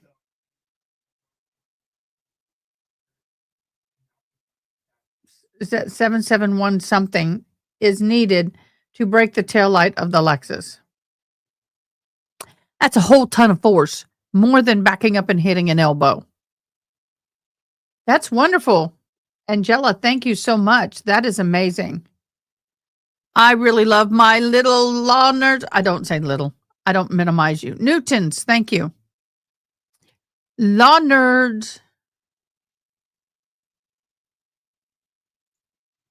They didn't look until after the snow had been cleared away. And that is so true on some of it. So for me, I'm really struggling with some of this analysis. And I think that some people or also other people online, I don't sit here and listen to other people because I can't do that with my hearing aids. But from what I gather from the few seconds that I popped on to five different commentators, some lawyers, some not lawyers, and just watched a few things while we were watching the Pope thing as well. I would venture to say a lot of people feel today was a very, very big issue for the Commonwealth. The first issue with the Commonwealth was the shoe. Now, we're going to go back to that because, and I'm going to preface this, the shoe yesterday that was admitted into evidence was the shoe that was found at 34 Fairview. All right. Now, let's see how much confidence a juror can have in this guy's testimony, especially if you wrote down in your notes the shoe yesterday that was admitted was 34 34 Fairview. May I approach, Your Honor? Yes.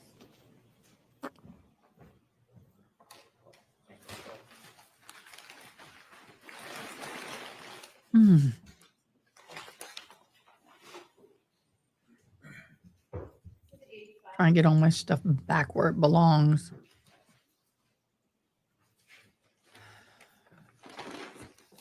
Did you learn during your conversations with the CERT team and other members of the team that a sneaker was found at 34 Fairview? Yes, I did. Have you seen the photographs relative to that sneaker? Yes, I have. And you mentioned when you were at the hospital, there was a sneaker? One? Yes, Do you have that sneaker with you? I do. Could you produce it, please? Yes, sir. Okay. He said, now let's listen because that's what I wanted to hear. The attorney asked, do you have the sneaker that was found that was at the hospital? So if that's the case, the sneaker at Fairview was the left. The right sneaker was at the hospital. Theoretically, let's see what he says. Your Honor, I'd move this item into evidence.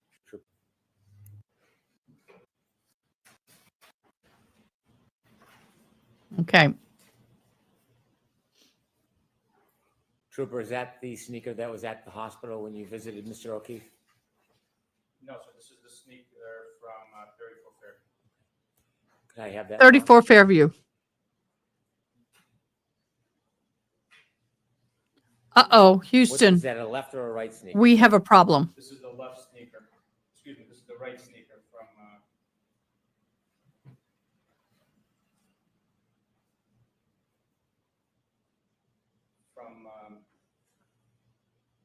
34 Fairview. Okay, let's go back. He's stuttering. What is that, a left or a right sneaker, sir? This is the left sneaker. Excuse me. This is the right sneaker from Something wrong.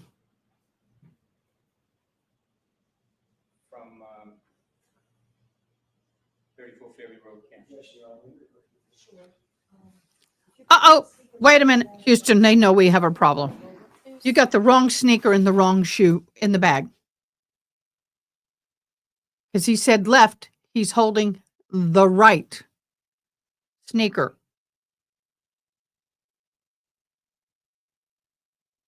Exactly. So if that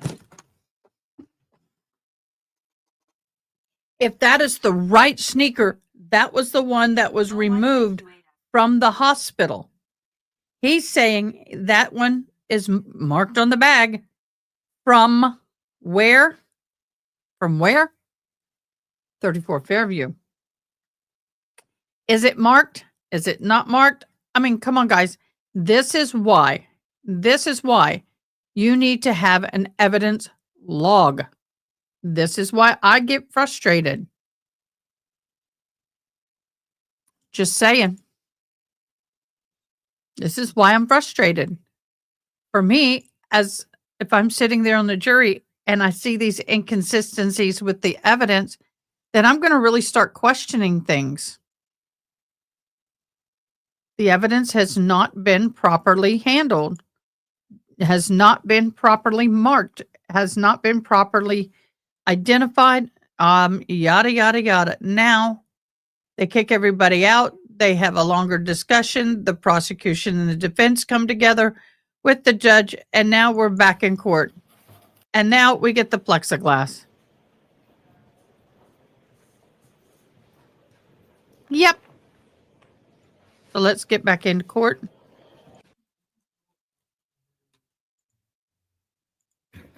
They're going to clarify this now. Now they're going to clean it up. Try and clean it up. We were discussing Mr. I don't think the sneaker that you prosecution's having the retrieved from the Good best of Samaritan days. Hospital. Yes, sir. Would that be his right sneaker? It would be his right sneaker. Do you have that sneaker with you today? I do.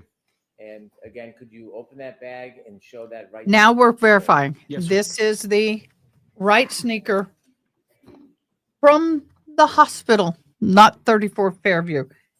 He makes another mistake here again.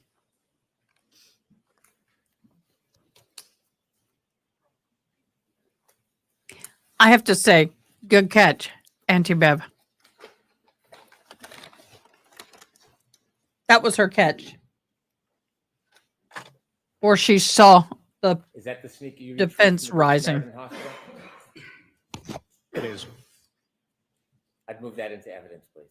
Okay, any objection, Mr. Jackson? All right, thank you.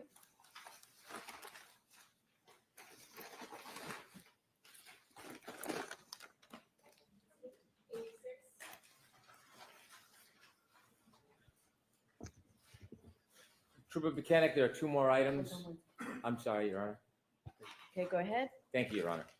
Trooper Mechanic, there are two more items that you retrieved of John O'Keefe's clothing from the Good Samaritan Hospital. Did you bring those two items with you? Yes, sir. Are those two of the items that you laid out on butcher paper to dry? Yes, they are. Were they ultimately bagged and put into evidence? Yes, they were. And did you bring Mr. O'Keefe's T-shirt? Yes, I did. Oh, Is it placed in an object so it can be seen? Yes, it was. What type of object? It's a transparent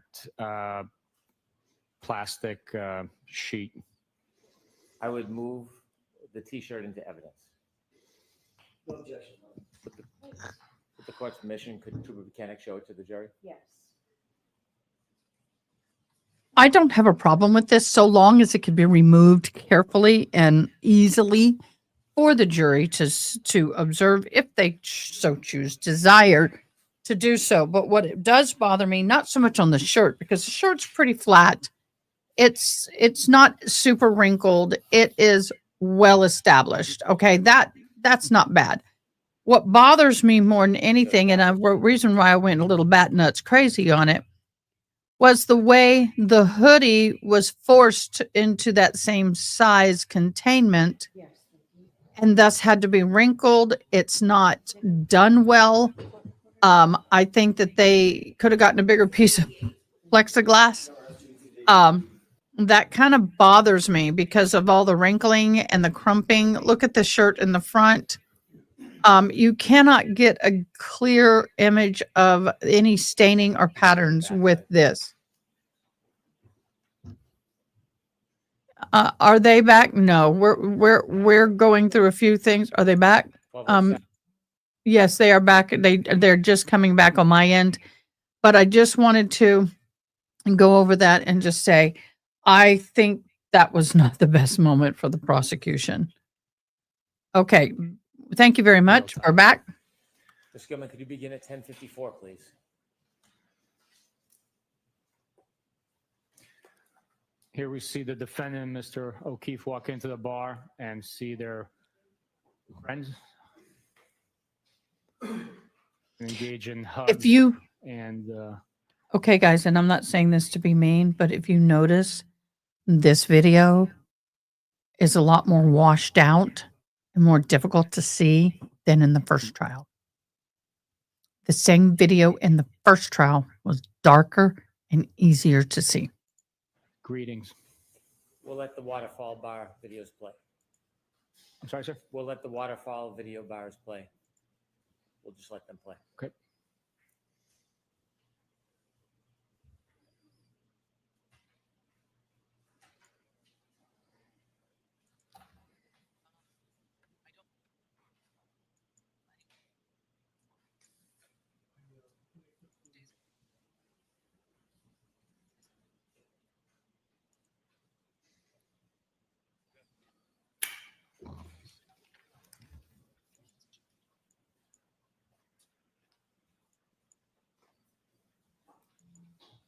$11.46, please.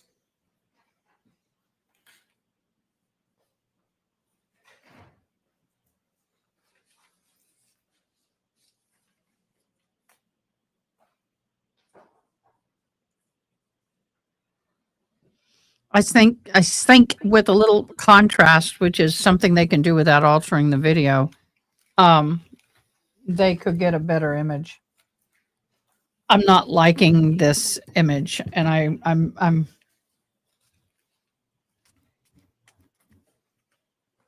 just saying, I think that this is a little more difficult to see. I remember seeing the musician guy come up and put his thing on that little stage and be able to see it better. 6, please. Thank you so much, Hot Coffee Chats. You were so sweet. Thank you. These glasses are only not even a half a year old. And when you have to get those special non-glare film on it, they scratch so dang easy.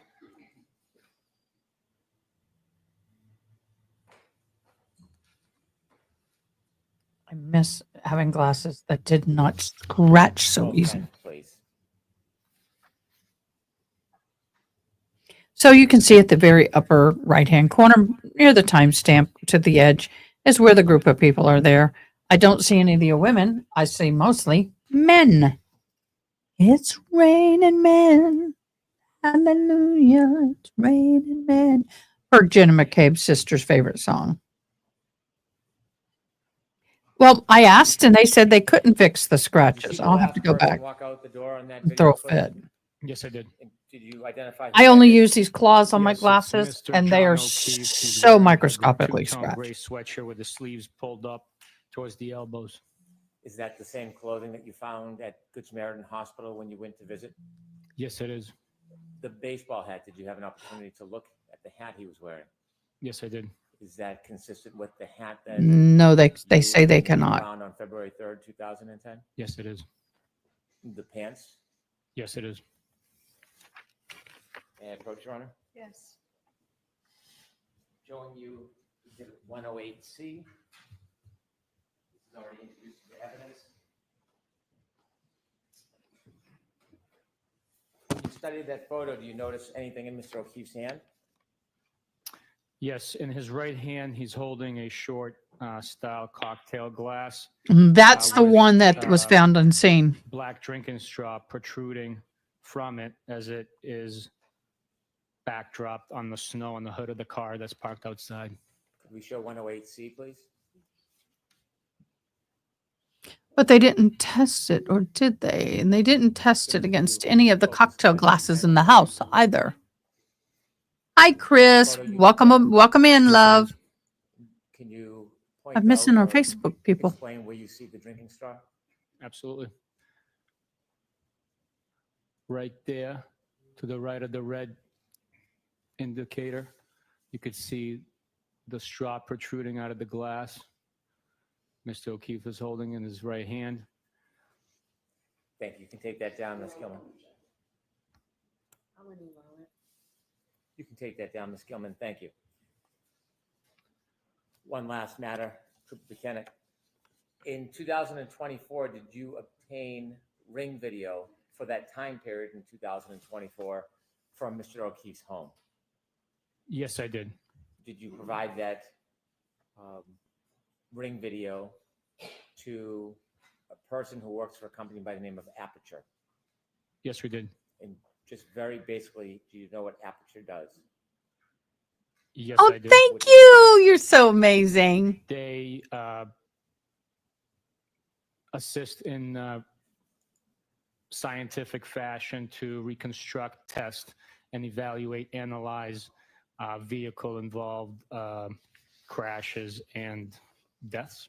Is Aperture part of the Mass State Police team? They are not. Are they a private company? Yes, they are. May I approach? Yes. Handing in the item to you, do you recognize it? Yes, I do. What is it? It's a ring video from 2024. So what location? Meadows Ave. No objection. I have no further questions. Hello, Joe Love. Thank you for joining us on Facebook.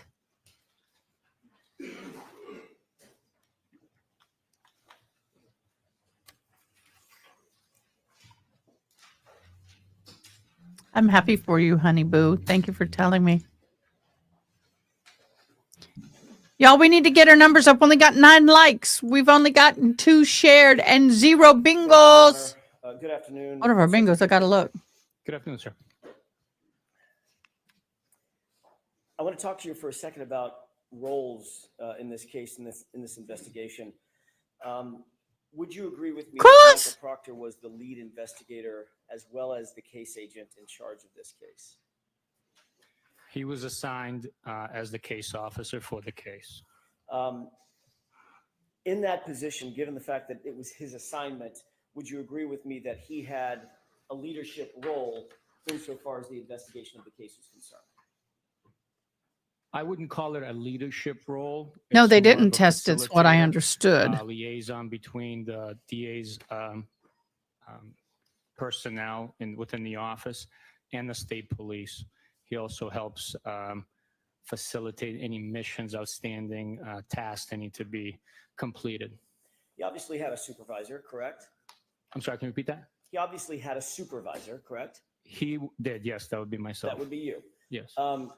Every case has some lead trooper in your unit, correct? Every case is assigned to someone to sort of be in charge and lead the charge of the investigation. Is that right? Every case has a case officer that manages the investigation. Right. And managing the investigation doesn't mean just, sort of typing up schedules. It means actually managing the investigation, like deciding what search warrants are going to be written in certain circumstances. That's one example, correct? They're responsible for writing and authoring those search warrants. Sometimes the recommendation, suggestion, or leadership comes from the supervisors or the DA staff, where their experience might dictate otherwise. And sometimes it comes from the lead case agent himself or herself, correct? At times, yes. Every team, even back when you were in the military, you were on many, many teams in the Marine Corps, correct? I'm sorry, you were speaking, facing away from me. I couldn't hear you. Every team, including back in the time you were in the military, back in the time you were in the Marine Corps, every team has multiple individuals involved in that team, correct? That's the whole point of a team, multiple people, correct? I would agree with you that a team consists of more than one person. And there has to be some sort of echelon of leadership on that team, correct? Everybody's not just an equal, co-equal, correct? We might have different duties, responsibilities, but some teams have equal rank. Yeah. But there's going to be a team leader, right? That's a military phrase, team leader. Yes. He's there not is a wanting to team take leader in the Marine Corps, responsibility, y'all. in the rifle platoon, but not every team has a leader. Did the team in this case, in this investigation, have a leader? Someone who was assigned as the lead case agent? Not just another officer, not just another detective, but the lead case agent. That'd be you, boo. Case officer for the investigation was Michael Proctor. But you don't want to say lead case agent or case officer, correct? I refer to that billet as case officer. Your responsibility as the supervisor over this particular case officer is, or any other case officer that you might have, or any other trooper that you might have under your supervision, your responsibility in no small part is to supervise the individuals under your command to ensure that the case is adequately investigated. It's properly investigated. That's part of your role as a supervisor, correct? Correct. Is one of my many responsibilities, yes. It's partly because you have more experience, I'm guessing, than the people under your charge. Is that right? Yes. Certainly in my position, but there are many instances where a sergeant might have less experience than a well-seasoned trooper that's been in the office for 15 to 20 years.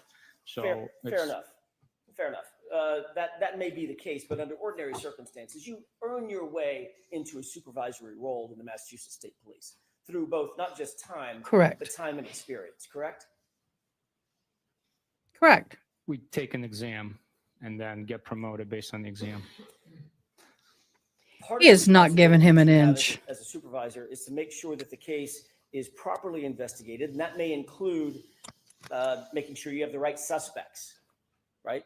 The array of suspects that may exist, you want to make sure, and you supervise to make sure that array of suspects is appropriate and proper, correct? In every investigation, we followed the evidence. We followed the statements made, provided by eyewitnesses, witnesses in the case. Sometimes the defendants or suspects provide statements to us.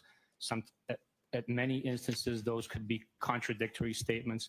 We follow the evidence in every investigation, and that evidence determines who the suspect, person of interest, or ultimately the defendant is. And you want to make sure that you gather, or that your subordinates gather that evidence in an appropriate and objective way. It's obviously the foundation of a good investigation, correct? I'm sorry, can you repeat that? Maybe.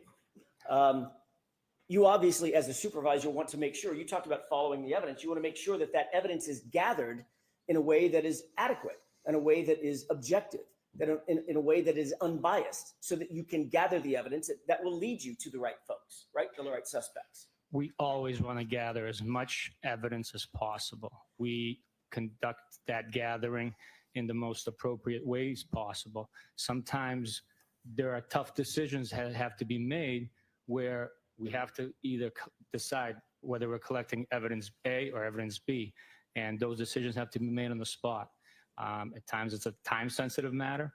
At times it's a decision made by a group putting their heads together and deciding on that. So I don't know if that answers your question, but Not really. That's the most Let's try it again. accurate explanation. Okay, you done? I am. Okay, let's try that again. You want to make sure that the evidence, as a supervisor, supervising your subordinates, you want to make sure that the evidence is gathered in an appropriate way, in an objective way, correct? Yes or no? Yes. Okay. You're also doing everything you can as a supervisor and someone with the experience to make sure that the highest levels of integrity and those demands are met in any investigation that you work on. If there was a question of integrity, those individuals would not be part of an investigation. That includes knowing, obviously, what your subordinates are doing. During the conduct of the investigation, during the process of us investigating a crime, yes, we know what is going on, because every bit of information that comes in needs to be shared, and we need to make sure the whole team is aware of all the evidence and information that is available to us at the time. You want to make sure that, I'm going to use a colloquial phrase, you keep tabs on those who are reporting to you, correct? What are they doing? What are they engaged in? When are they coming and going? Who are they interviewing? Things of that nature. Basic investigative things, correct? For the most part, you can't track every single person all the time, but this is a very serious line of work. A lot depends on it. We speak for those. I got who know uno bingo. themselves. I got uno bingo. To conduct every investigation with integrity, honor, and get to the truth. if you don't properly supervise, Integrity, I'm honor, talking and about get your to the role truth. as a supervisor, if you don't properly engage in that supervision, Yeah, it no. obviously increases chances for mistakes. It increases chances for bias to seep in. It increases chances that that something could affect the adequacy of the investigation. Correct? That's a lot there. Can you repeat that, please? Maybe one section at a time? Sure. If you don't properly supervise your subordinates in an investigation, failing to properly supervise them could increase the chances that mistakes are made. Isn't that right? That's why you Yes, supervise them. that is one possibility. Yes. Okay. Let's break it down. It also increases chances that there could be inherent biases that are seeping into the case that you want to make sure doesn't happen. Correct? I believe that human beings all have biases, but during the investigation, those biases do not affect, especially in this case, they did not affect any outcome of the investigation. So I wasn't even talking about this case. I was talking about cases in general and your supervisory role in general. Your job as a supervisor is to seek out and make sure that there are no biases in an investigation, correct? Absolutely. You want to make sure that any investigation, as a supervisor, any investigation that is under your charge, under your supervision, is done adequately and professionally. Is that right? Yes, that is right. And there is a chain of command for that, right? Meaning someone under your charge needs to report up the chain of command to you, and you have supervisors to whom you report, correct? Yes, it's a paramilitary structure, and it is in order for the colonel to keep command and control over the entire agency of 2,000 plus people, it is absolutely necessary for there be a reporting up and down within the ranks of the Massachusetts State Police. And you have, by the way, what's your chain of command? Who did you report to back in 2022? I directly reported to Detective Lieutenant Tully.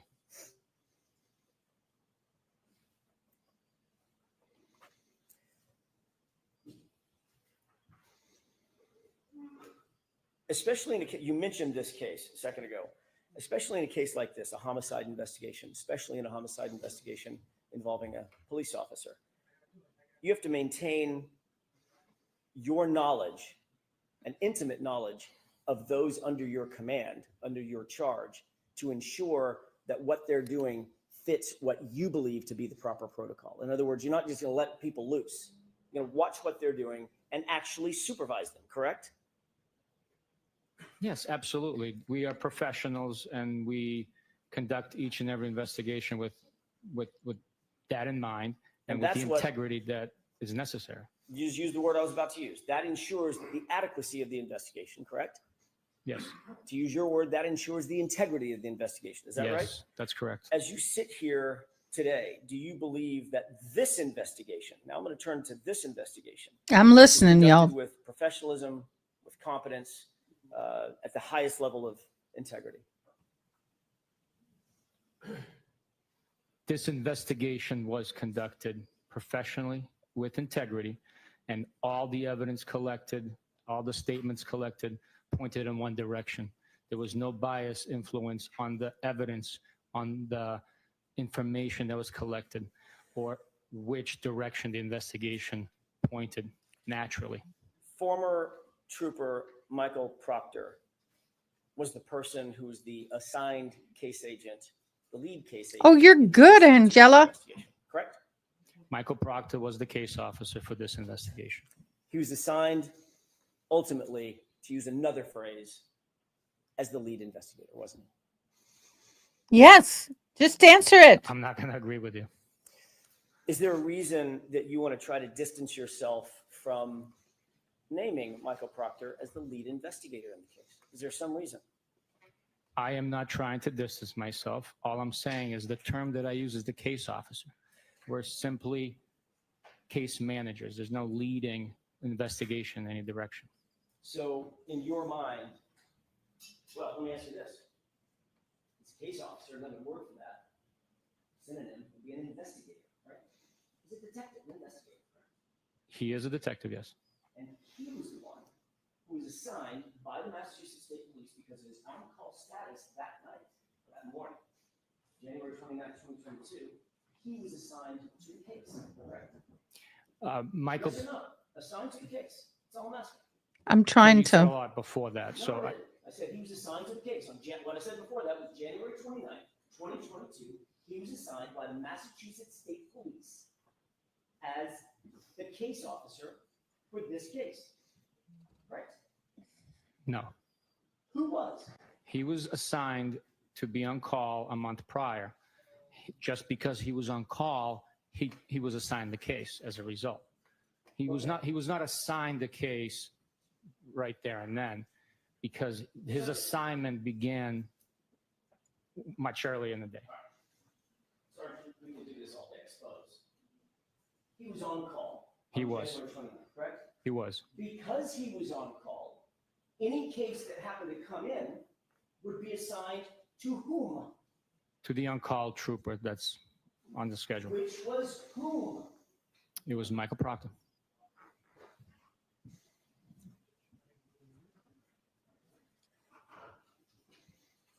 Let me just ask you this. Do you believe I'll be right back. Comfort break. Michael Proctor, his involvement in this case, taints the investigation? Tainted the investigation? No.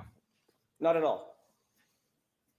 The investigation was done with honor, integrity, and all the evidence pointed in one direction only. Honor and integrity by Michael Proctor?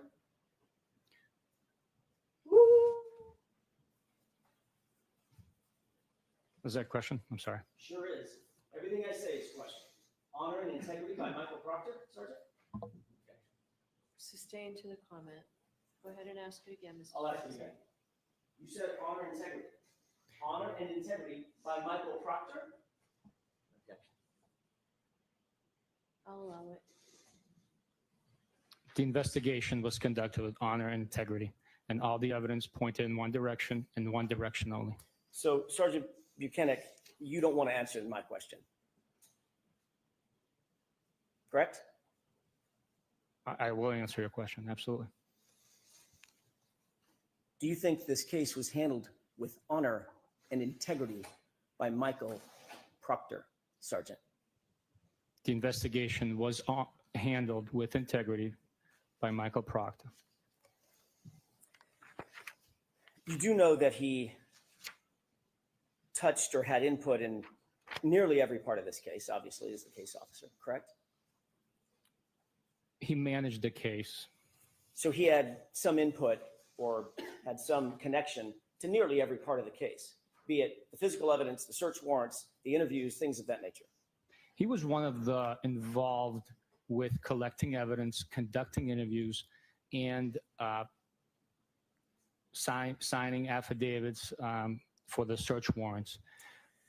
He didn't take a minor role in this case. He had a major role in this case. Would you at least agree with that? He had a role that was more significant than others. A major role would, to me, suggest that he had 51% or more. And with a team of the size that we had working on this case, he did not have a major role. So you believe, as you sit here today, your testimony is Michael Proctor did not have a major role in this investigation of Commonwealth versus Karen Reed because he didn't have 51% of something? That's your testimony? That's the way I understand it, yes. Okay.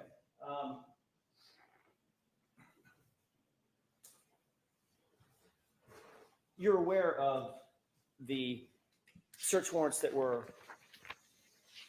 drafted, affidavits that were attendant to those search warrants in this case, correct? Am I aware of affidavits drafted? Search warrants and affidavits. In support of the search warrants? Correct. Yes, I am. All right. You're also aware that there was a good amount of physical evidence that was handled in this case? Recovered, touched, booked, assigned or booked into the lab, things of that nature? I am aware of the evidence involved in this case, yes. May I approach the witness? Yes.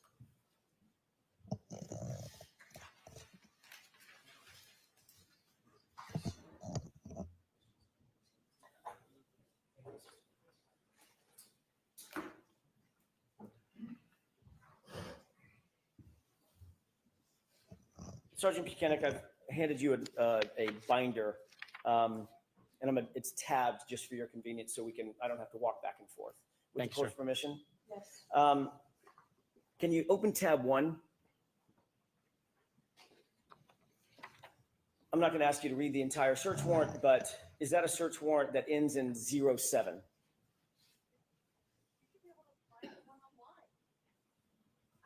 Yes, it is. And it's for generally Verizon records for Miss Reed's cell phone.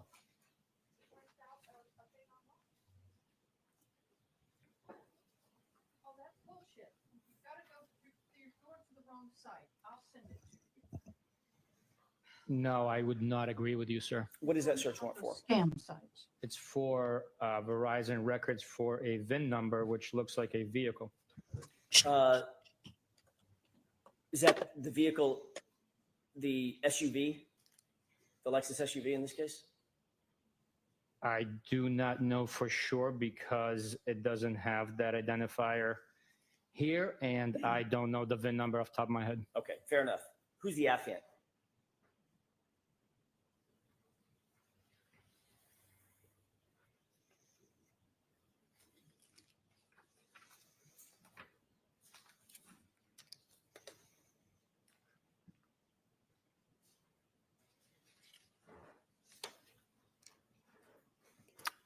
Michael Proctor. Can you turn to tab 2? Is that a search warrant ending in the number 14? Give me 1 second. I'm sorry, I don't want to 13. ruin your presentation here. Search warrant ending in 13. I misspoke.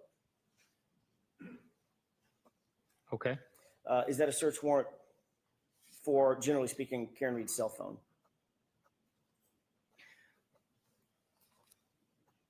The quality of this photocopy is so poor, I cannot make out exactly what it's for, but there is an overlay of print. I can read what is presented to me, if that's what you want me to do. I do not know if this is an authentic copy of a search warrant. Let's just look at the affidavit. Can you tell me who the affiant is?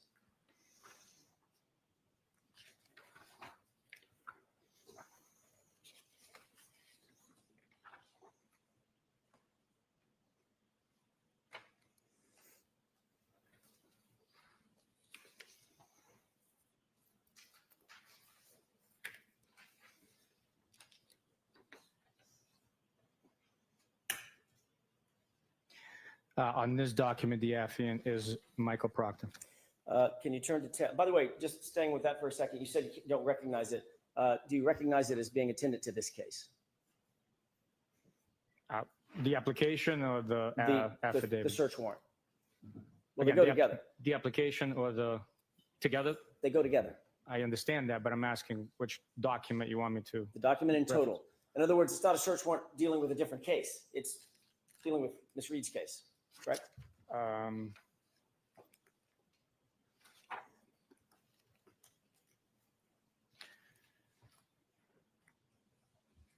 Again, I cannot say from the search warrant because of the quality of it.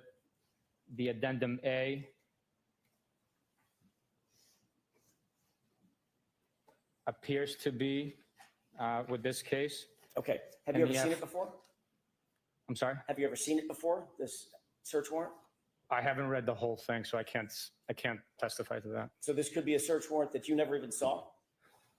Based on what you're presenting to me, haven't seen. Never saw the search warrant. Are you crapping me? I cannot say whether I've seen it before or not. So you're not sure that Michael Proctor didn't just do the search warrant without your knowledge? As you sit here. I don't know if this is truly Michael Proctor's product. Think that might be a forgery? His I'm name? sorry? You think that might be a forgery at the end of that affidavit? Well, for one, it's not signed. So I don't know who produced this. What I'm saying to you is I don't know who produced this. The quality of the first document, the narrative, I don't know who produced it. If you show me a search warrant application with an affidavit from court with a stamp, the timestamp and the stamp water seal from court, I will tell you that that's what it appears to be. What you've shown me here, I don't know what this is. Otherwise, looking at that document, seeing the affidavit, seeing the addendum, seeing Michael Proctor's name on it, no clue whether or not that's a a warrant that's attendant to this case that Michael Proctor drafted and submitted? Texas. You have no clue.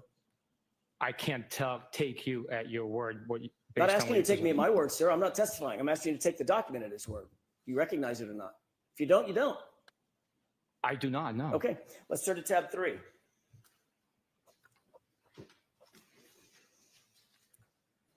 Does that appear to be a search warrant ending in the number 14?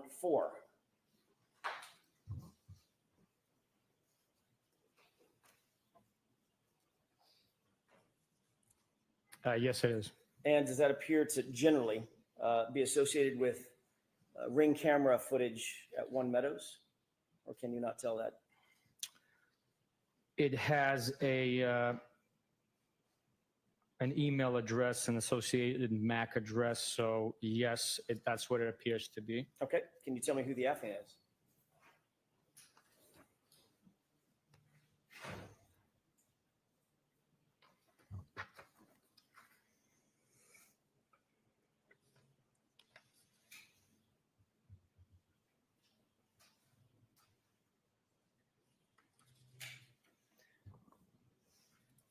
Again, this is not a signed search warrant. This is just an affidavit. Whose name is at the bottom of it? The name at the bottom printed is Michael Proctor. Can you turn to tab 4? Does that appear to be a search warrant ending in the number 04? Yes, it does. And does that appear to be for Ring footage also at One Meadows in 2023?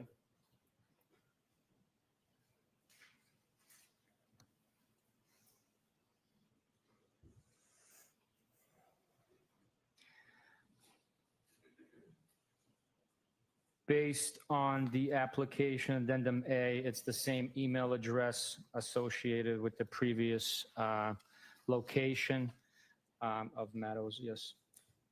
Who's the affiant or affiant?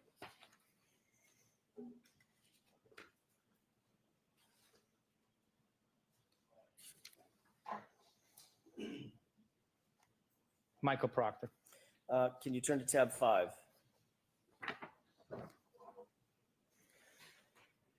Does that appear to be a police report?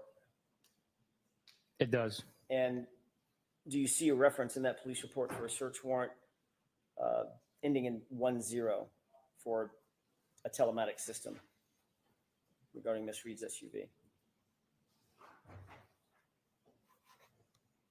And it may speed things up if you look at page 2. There is a reference to it, yes. Okay. Whose report is that? It's Trooper Nicholas Guarino's report. And who is referred to on page 2 as seeking the search warrant ending in 10? That search warrant was issued at Stone District Court and presented by Trooper Proctor. Turn to tab 6, if you wouldn't mind.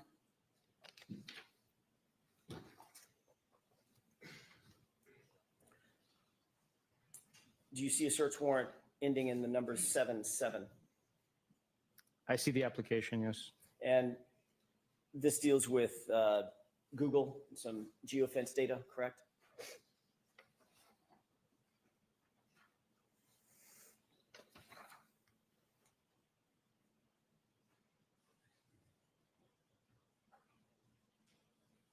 Yes, it is. Who's the affiant?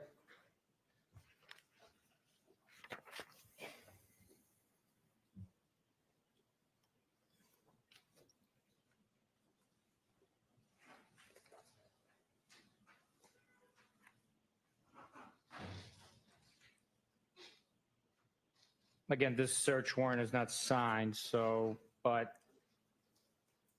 I would say this isn't an actual search warrant, but it seems like at the bottom it says Trooper Michael Proctor. If you turn to tab 7, please.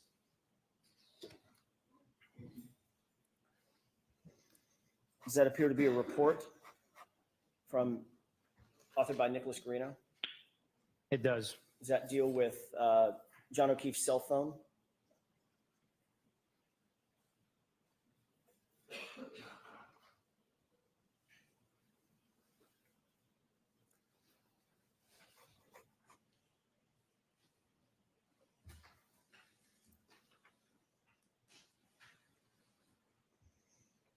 It's a report written by Nicholas Garino referencing Mr. O'Keefe's cell phone, yes. And it indicates that Mr. O'Keefe's cell phone was seized by a particular trooper?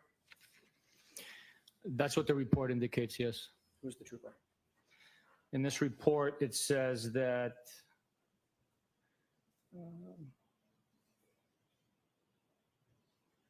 Trooper Proctor secured the cell phone. Turn to tab 8, if you don't mind. Do you see a similar report by Trooper Greeno? Yes. And do you see reference to Karen, pardon me, Karen Reed's cell phone having been seized?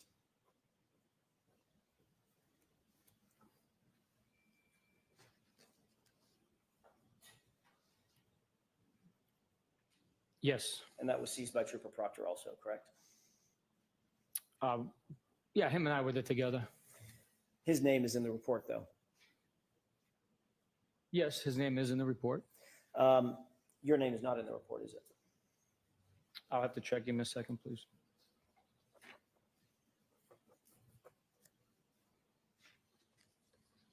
My initials are in the report. Turn to tab 9.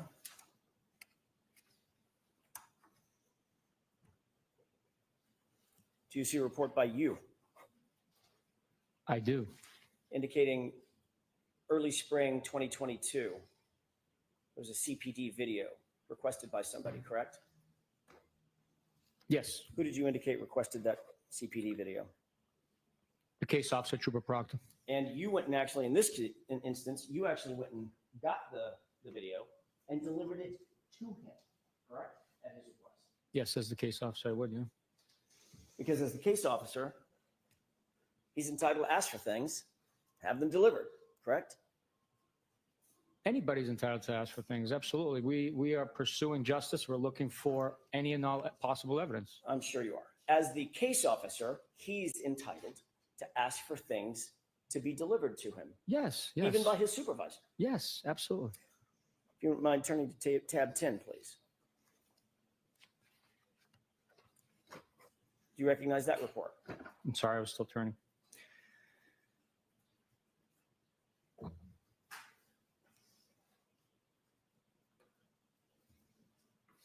Sorry, dealing with social security cards sucks over here. Yes, he did. Yeah, please like the stream, comment I liked, please share, comment I It's the same shared. report. You get a bingo, Same which I got a bingo, report, put different bingo, paragraph, IBINGO. different sentence talking about a July get into the 2023 CPD or Canton Police Department video that was also requested, correct? I'm sorry, can you repeat that question? Sure. That particular part of the report where I'm directing your attention to July of 2023, there was a Canton Police Department video requested by someone, correct? Yes. Who was that requested by? Trooper Proctor. And who delivered it to Trooper Proctor? I did.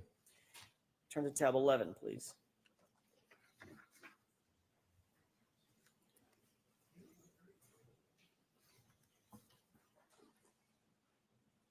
You see a document referencing the analysis of Canton Town Library videos.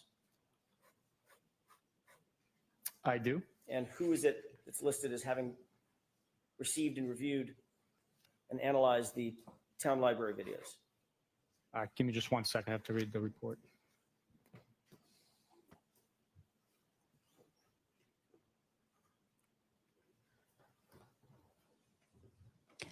All right, I adjusted the volume. Hopefully you'll hear Court more. I have me down low. Anybody else having problems with me and my volume? Let me know.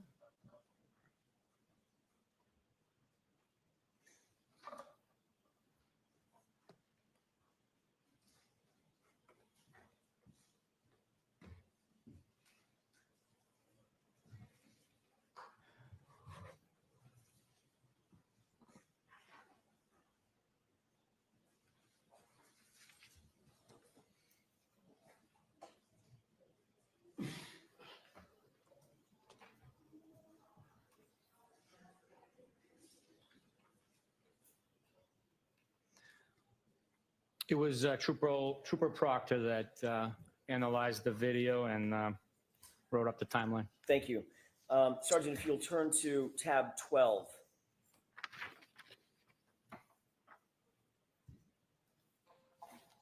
Do you recognize that as being a November 2023 report? Yes, it's report number 83. And who authored that report? This report is authored by Trooper Michael Proctor. Does that indicate, and I'm not going to ask you to go through the entirety of the report, but if you scan that report, does that indicate certain items of evidence that Trooper Proctor claimed to have recovered on his own? Pieces of plastic, small black plastic, clear plastic, fragment of glass on February 11th, 2022, 3 pieces of clear plastic on February 11th, 2022, clear and red plastic pieces on February 18th, 2022. Is all that referenced in there? Those items are documented in this report as were collected, yes. And those are all documented as having been collected by Trooper Proctor himself, correct? Yes, yes, they were. And if you'll turn to tab 13.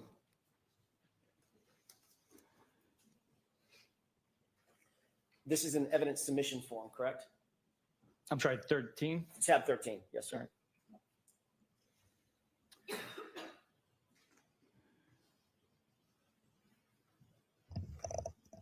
Yes, it's a copy of an evidence submission form from March 14th, 2022. And that indicates submission of certain items of physical evidence from Massachusetts State Police custody to the crime lab, correct? I would say so, based on this copy's information on there. Yes, I would say so. And who's the person who submitted the items that I'll ask you about?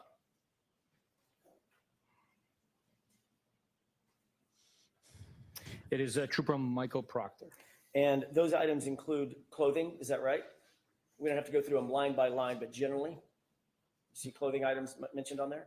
The first line is a clothing item, yes. That includes a lot of what we saw today, Sergeant Buchanan, the shirt, the orange shirt, the sweatshirt, blue jeans, belt, correct?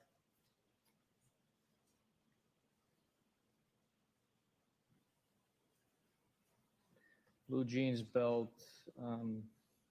What was the other thing that you listed? Shirts. There was a shirt, yes. It also lists certain items of plastic, certain items of glass. Is that right? Some of those items are listed, yes. And it even mentions the straw that you talked to Mr. Brennan about, correct?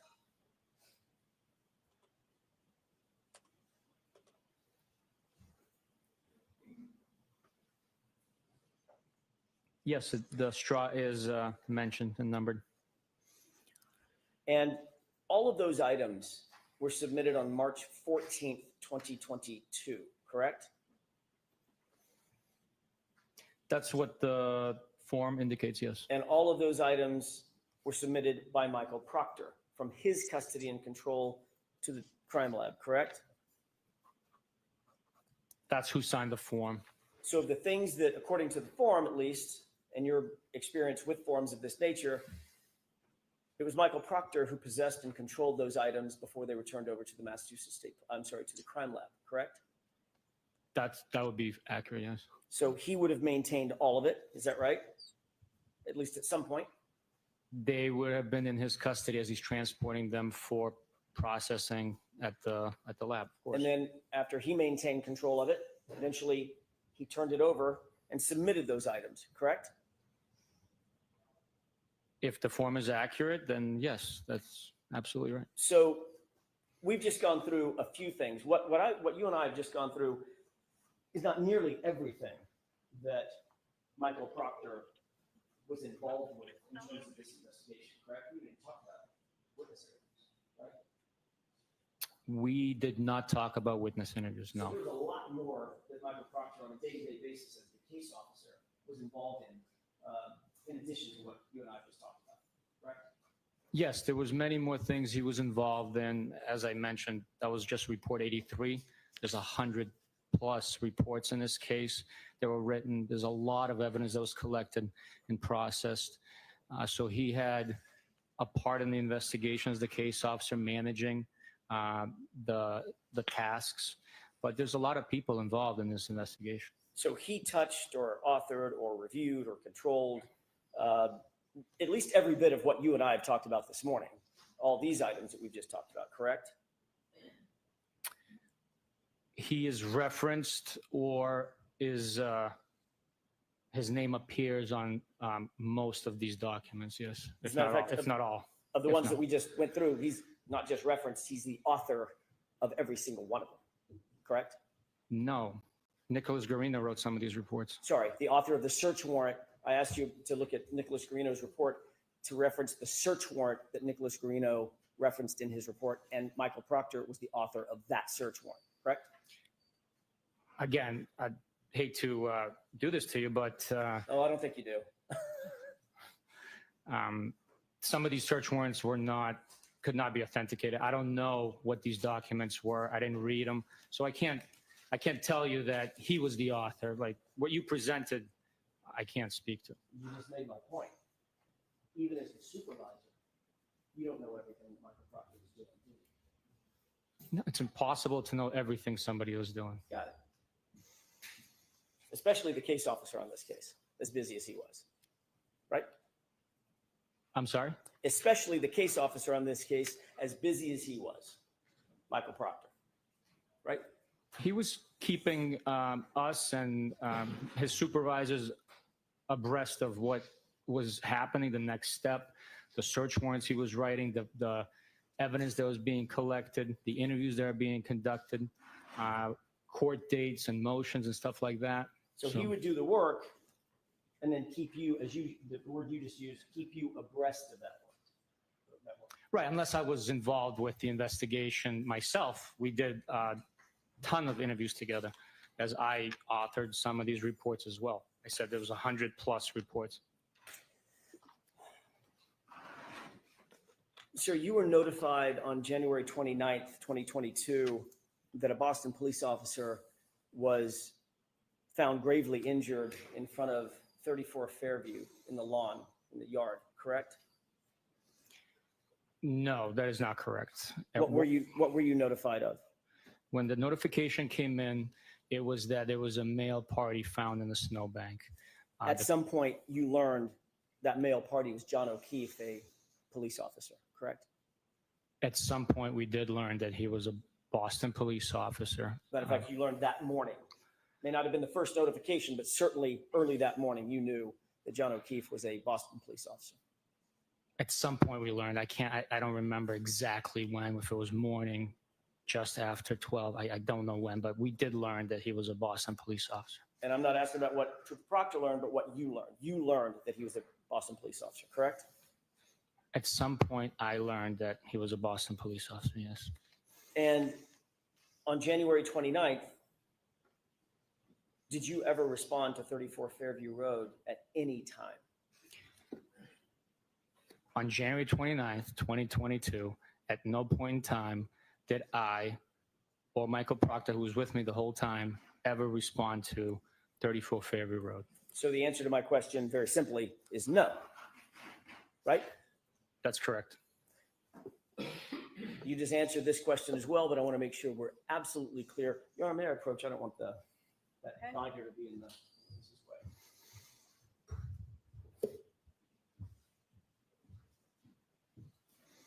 At no point on January 29th, 2022, did Michael Proctor respond to 34 Fairview either, did he? No, he did not. You already indicated and you described in some detail that Massachusetts State Police took over the investigation from Canton Police Department around 8 or 9 a.m., correct? You're following certain protocols. Yes, at some point in the morning, once it was determined that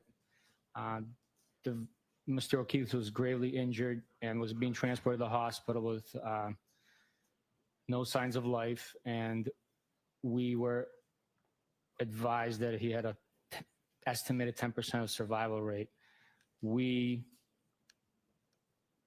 engaged our services and responded to Canton Police to begin the investigation.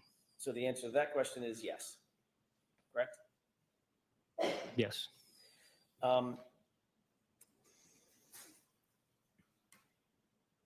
You'll often work with a local police agency, even though, police department, even though Massachusetts State Police may have statutory jurisdiction over the case because it's a homicide, right? Yes, part of our mission is to aid and assist local police departments when they request it. In this specific situation, as I stated earlier, the DA's office has exclusive jurisdiction over death investigations, and our office has that responsibility of investigating those cases. But we work very well with local departments. So the answer to that question is yes. Correct? Yes. If you can answer my question yes or no, this will go a lot faster. In this case, even though you oftentimes work with local law enforcement agencies, it was determined that you would not continue working with Canton PD because of a conflict or the perception of a potential conflict of interest, correct? To alleviate any perception, not that one existed, the Canton Police Department recused themselves from being involved in the interview portion of the investigation. And that's in no small part because the lawn on which Mr. O'Keefe was found belongs to to Brian Albert, and Kevin Albert, Brian Albert's brother, worked as a detective at Canton Police Department, correct?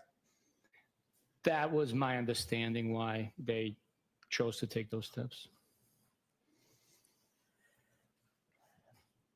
Your first documented action in this case was to call the medical examiner's office. First documented action, not the first thing you did, but the first thing that you documented that you did was to call the medical examiner's office at about 10:41 a.m., correct? In what respect are you saying first documented action? There's a report where we can look at the earliest thing that you did, and it's actually written down and documented. You know what I mean by documented? Written on a piece of paper. In that respect of documentation, I would have to look into it.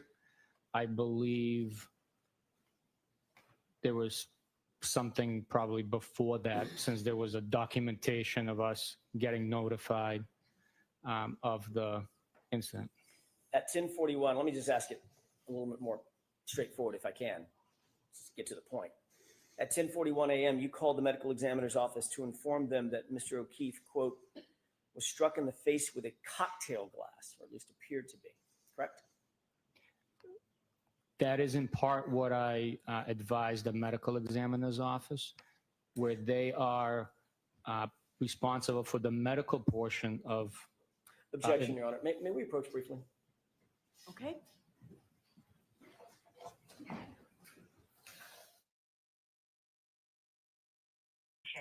Para español, marque 7. Social Security Administration, you suck. By phone, you must first generate a secure one-time code by going to SMS. Where's the closed captioning? Do you know? Did they not? They don't have it. It's not working. Oh, them people. Now, on your computer, go to the search button. You know where your little search thing is down at the bottom? Yes. And type in live caption. Your PC, right? Okay. No, I'm not. Still type in live caption. I got it up top. Nope. Let's search. We can agree to not agree, and I have no problem with everybody else's opinions as long as we're nice and don't cause drama. True.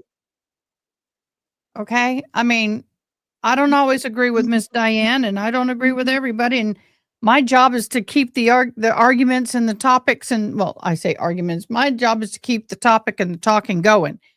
So you don't really know. I may say this and I may say that, but doesn't mean personally I'm believing it. My job is to keep everybody thinking. Leave And as long as you're polite and kind to everybody else and no drama, then we respect the right to agree to disagree. Let me put it All that right, way. so Sergeant, I'm going to ask you to do your best to answer the question that's asked. Yes, Your Honor. The defense won. The right to agree to disagree. That's right. May I have just a moment, Your Honor? Yes. So the defense won that argument. Did you know we have a new pope? Oh yes, we watched Did you the whole thing. contact Where well, were you? Examiner's office I was He's aware. American. in the morning of As January well. 20 I didn't get to January see 29th, nothing. 2022? Yes. He's American, Peruvian. He was American and he had a dual citizenship in Peru. He was born in Chicago. Chicago? Yep. Windy All right, we got to City. get into this because I may have to leave. And did you Okay, state to them that there was a possibility that No. the decedent, I'll work on it. John O'Keefe, was struck in the face with a cocktail glass? I don't recall my words exactly, but that sounds accurate to what I might have said.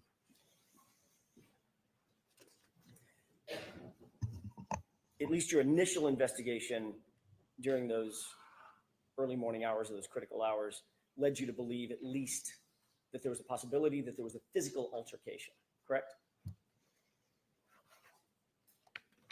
Yes. What steps did you take at that moment to determine whether or not anybody in the house may have been involved in that physical altercation that you thought was a possibility? Physical altercation that you thought was a possibility.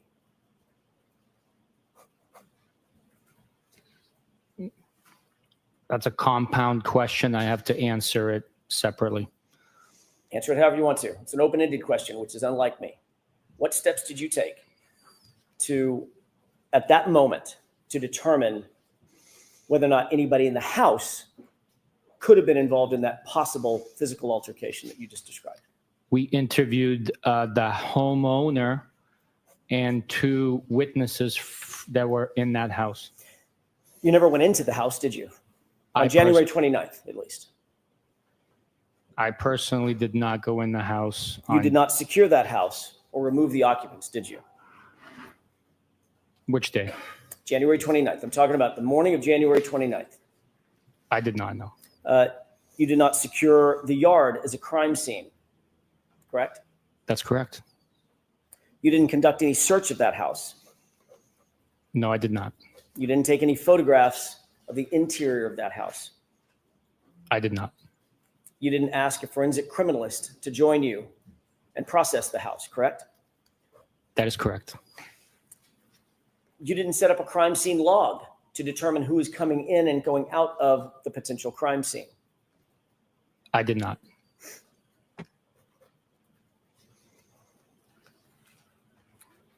No one actually documented the crime scene by taking contextual photographs and then close-up photographs, etc., during those early morning hours, correct?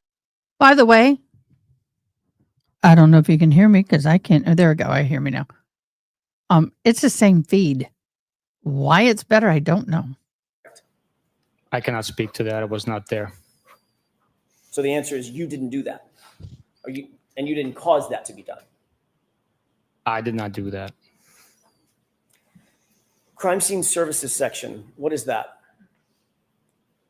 It's a unit, specialized unit on the state police. They are specially trained with documentation, photographs, video, latent fingerprints, foot and tire impressions, footwear and tire impressions. They assist other investigators in documenting and processing scenes. Did you contact CSSS to process the house or the yard or the area adjacent to the yard? Which house, sir? 34 Fairview, Sergeant Buchanan. Do you think I was talking about a different house? Yes, I did. Really? Okay. Yes. Let's stick with 34 Fairview, where John O'Keefe's body was found. Did you call CSSS out to the scene to process that house?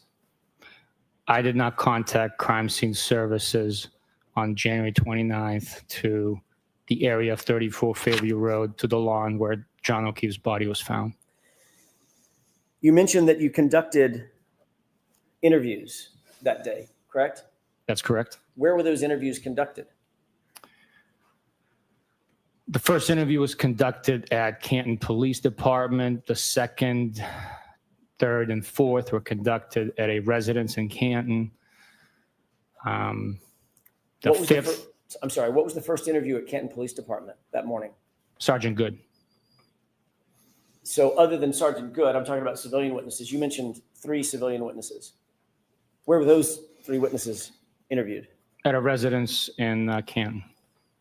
But not at 34 Fairview, just to be clear. They were not at 34 Fairview, no.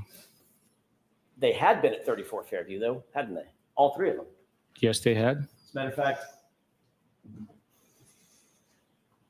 Michael Proctor spoke to at least one of them while she was at 34 Fairview, correct?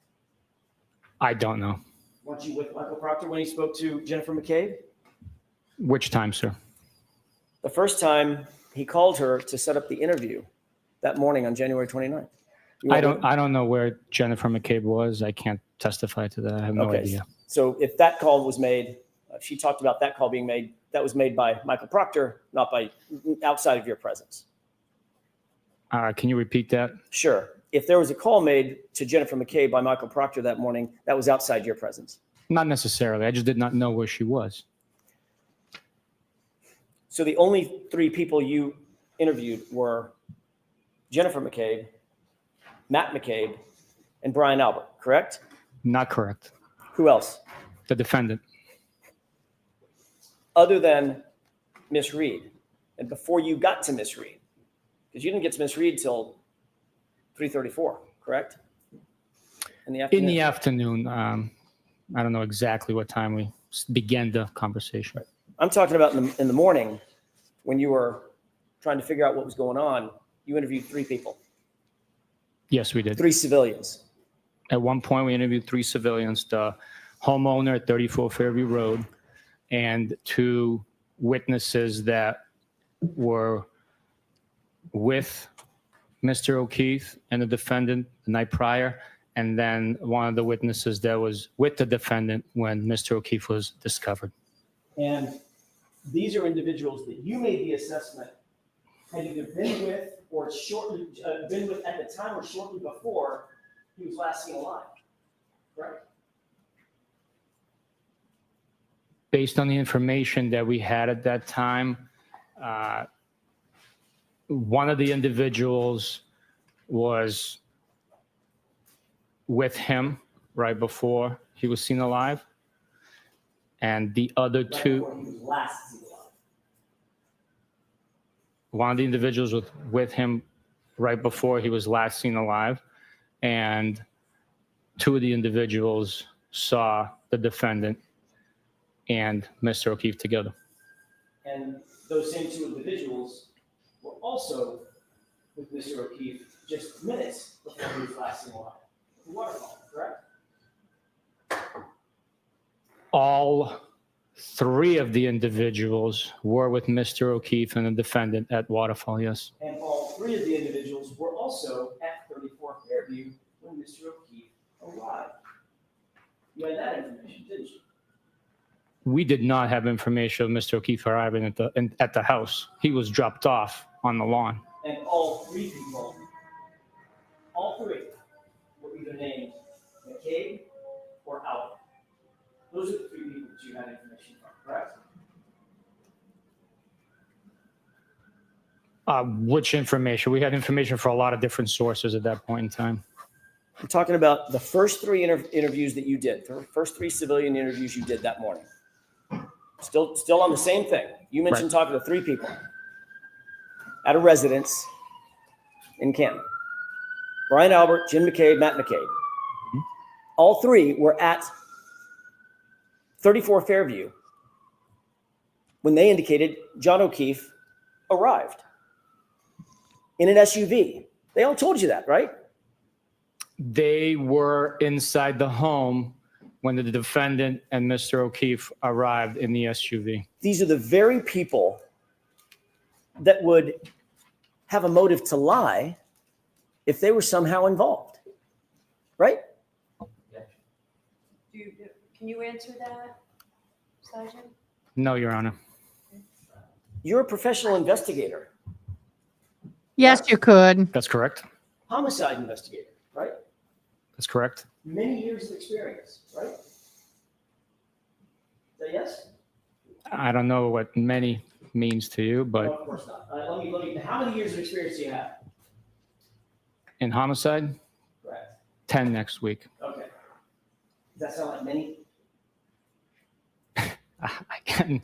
I didn't answer the first time because I don't know what you would think many is. Right. It's a lot. Suspects ever lied to you? Yes. Suspects lie to you all the time, don't they? All the time is not accurate. They lie about certain things to create an alibi for themselves and state contradicting facts or fabricated stories. And if someone all the has time would mean that they're constantly lying about everything.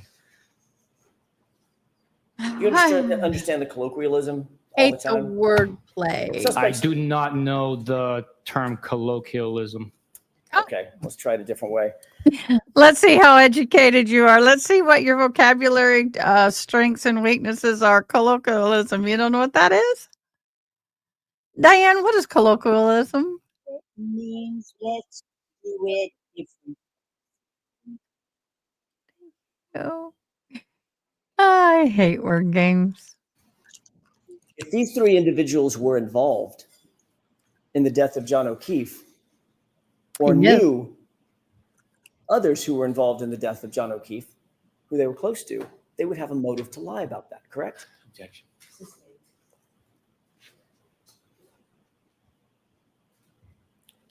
But you took these three individuals just at their word based on those first three interviews, correct? No, not correct. You didn't go in the house. You didn't search the house. We've already talked about that, right? I did not go into 34 Fairview. No, I did not. You didn't ask them to come with you down to the station, correct? Third party That's culprit. correct. I did not ask them to come to the station. As a matter of fact, when you went to interview Jennifer McCabe at her home, Brian Albert happened to be there, correct? He was there, and I was able to conduct the interview at the house with Brian Albert, yes. Did you find that odd? Absolutely not. Totally normal for you to conduct a formal interview in a homicide case and have an extra person show up at the house just to be there? Absolutely. Cooperating witnesses always try and be assisting. So cooperating witnesses would assist us. I call BS on that because do you know how many guilty people show up at crime scenes and pretend to cooperate to try to throw your butt off?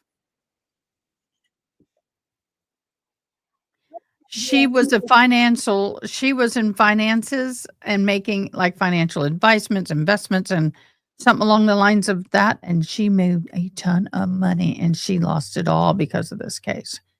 And someone made the comment about her drinking and losing her job because she was drinking her alcoholism. I'm not sure if that's from what I understand. And it's possible, but from what I understand, it wasn't anything to do with drinking. It was about the fact that she was charged with murder. And that's why she lost her job. But this guy, he's a piece of work. Always. You didn't know what all the time means. Or try to get the inside information. Try to be assistant. You can't say always, Well, they're dude. cooperating. It's in the nature. They always. No. Okay, maybe I misspoke. They are cooperating witnesses. So always is such a finite, definitive statement. I apologize for using it. And if an investigator were keeping an open mind, right, open to all possibilities at the beginning of the investigation, someone that you now are calling a cooperating witness might well be a suspect who's lying. Correct? Thank you. Yes, That's a possibility. That is a possibility, yes. I don't disagree with that. Thank you.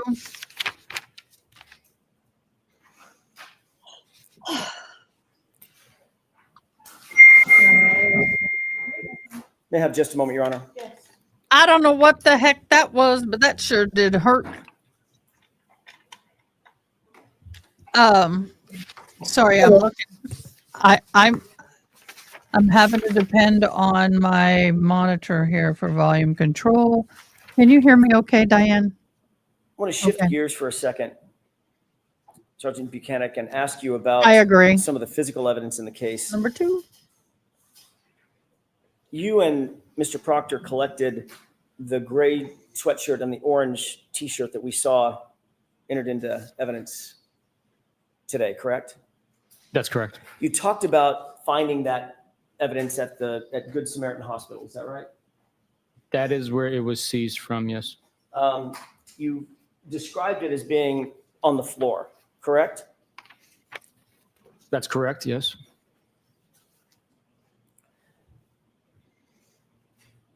Where on the floor was it when you first saw it?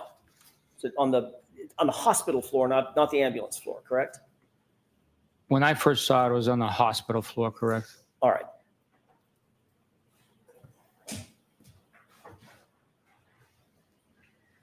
Coach. Yes.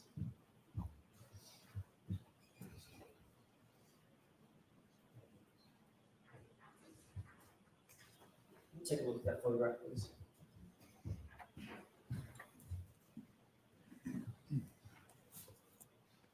What's the Yes. latest? Do you recognize that, sir? in your mouth? Yes, I do. How do you recognize it? It's one of the photographs taken. That is a stenographer. Instead of typing, she revoices and makes corrections. So she can talk with that and you can't hear her at all. Wow. That's another way of doing it.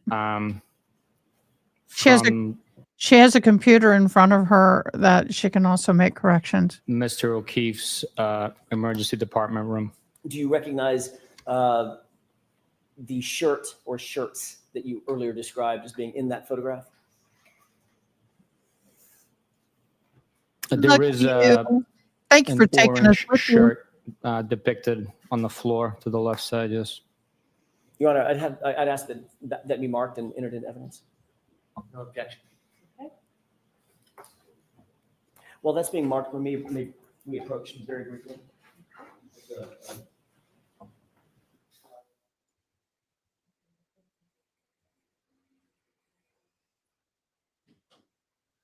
Well, the thing that gets me about the home thing is that if that was anybody else's home, number one, they did not speak to the son who was home. They didn't even lay eyes on this teenage son who reportedly by photographs within 48 hours of this happening was photographed with, in the process of healing, busted up knuckles. So they didn't interview everybody in the home, which is a lie because the kid was there. They didn't interview him. And he was old. When I say kid, he was an adult son. Nephew, whatever. Nephew, excuse me. The nephew. I call him son because he was there. The nephew was in the home. They didn't do anything. Not only that, they didn't, the glass that was tested did not match the glass to the bar, but they didn't test they had tons of from what I understand. They had multiple, I can't say tons, cocktail glasses in the home. They were heavy drinkers and they had cocktail glasses. None of them were tested against the glass that was found outside the home. Neither did they take a view of the home, neither did they go around the back of the home. They didn't go anywhere. They did nothing. Their son, Brian Juror, was also in the house that night, but can't remember when they interviewed him. Yeah. Yeah, but that's what I'm saying. The two boys were not interviewed. Too many speculations. Your Honor, with permission, may I publish? Yes. We should be Sergeant quitting Bouquet, within this the is, hour. Exhibit 110. You just mentioned seeing an orange shirt. Do you have a laser pointer with you? If you don't, I can grab you one. I do. Can you point for the jurors where you were describing the orange? Just pick whichever TV you want to use.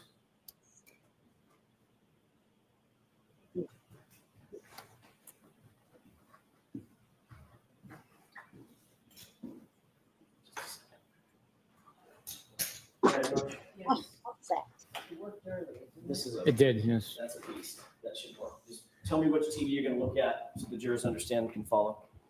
I'll do the one to my right so the jurors can see. There is something orange right there on the floor. Does that appear to be on top of something darker?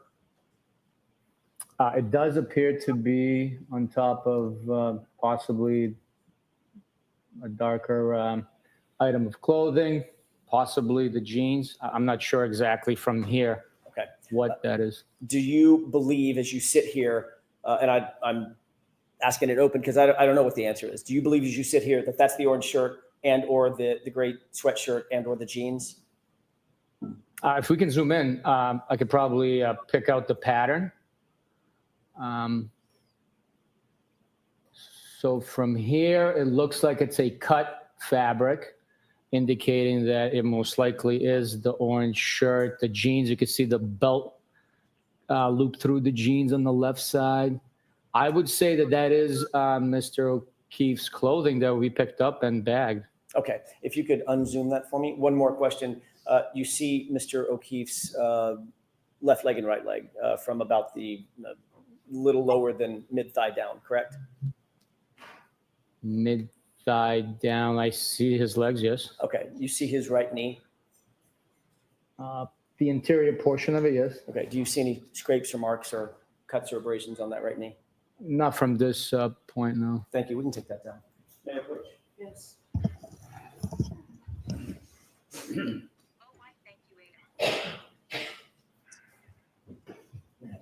Oh, the laser point? Yeah. Which one? I think it's this one. They're both the same. Ready, Rain?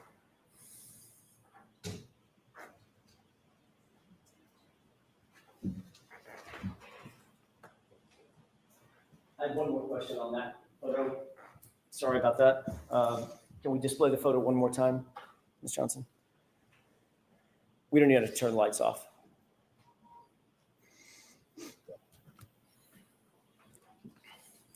Take a look to the left. Could you zoom in on the chair?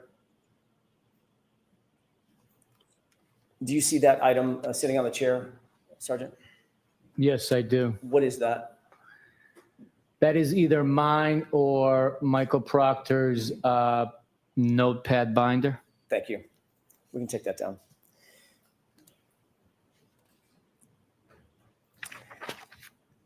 Concerning the two shirts that you earlier testified to as being sopping wet, did you bag those shirts? Well, did you bag those shirts or did Michael Proctor bag those shirts?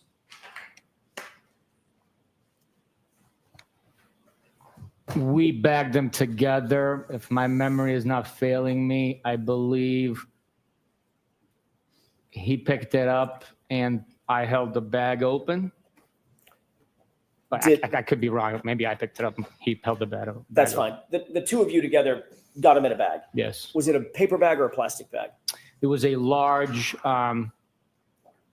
paper bag, the size of like a lawn leaf bag you would get for disposing your yard waste. Okay. Is it specifically an evidence bag or was it something that y'all came up with on the spot? It's a bag that was provided by Crime Scene Services. Okay. So it's an official law enforcement type bag. What, a grocery bag? It was not a grocery bag. It was a large bag. Okay. Understood.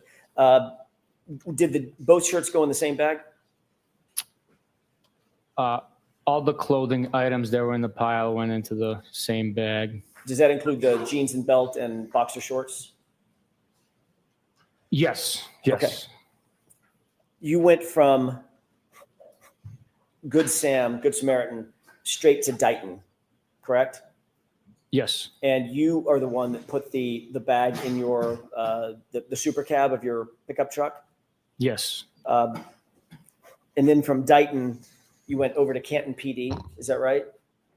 Yes, we did. And then from Canton PD, ultimately, before the night was out, you ended up back at the Norfolk DA's office, which is where you and Michael Proctor officed at the time, correct? Yes. When exactly, if you recall, did you lay out the clothing? You indicated it was sopping wet. You laid it out on a butcher paper. When was that? It was during the evening hours once we arrived to the Canton office. It was about 10 p.m., I'm guessing? No, it was before that. It was before 10? Yes. Yeah, just a moment. Yes.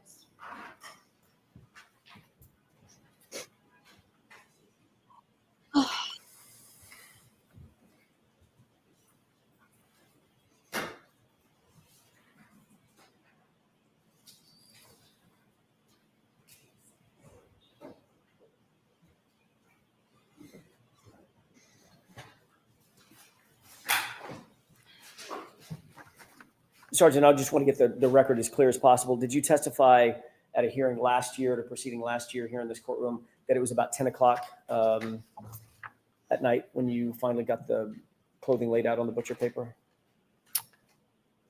Based on the context on the question, I might have estimated to be Okay. around 10. I would have to take a look at the exact language being used. And That's fair. I'm not trying to hold you to anything. I just want to make sure we get it as clear as possible. Mayor, Coach? Yes.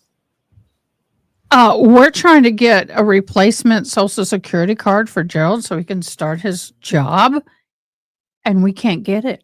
No matter when you sign in, that thing works. When you go, you have to go in person, but then it's they don't have an appointment for 3 to 5 weeks, and then I mean, it sucks working with government.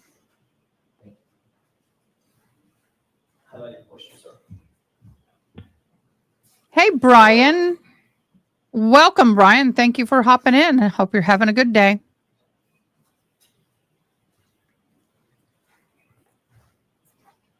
Can he go to a different county?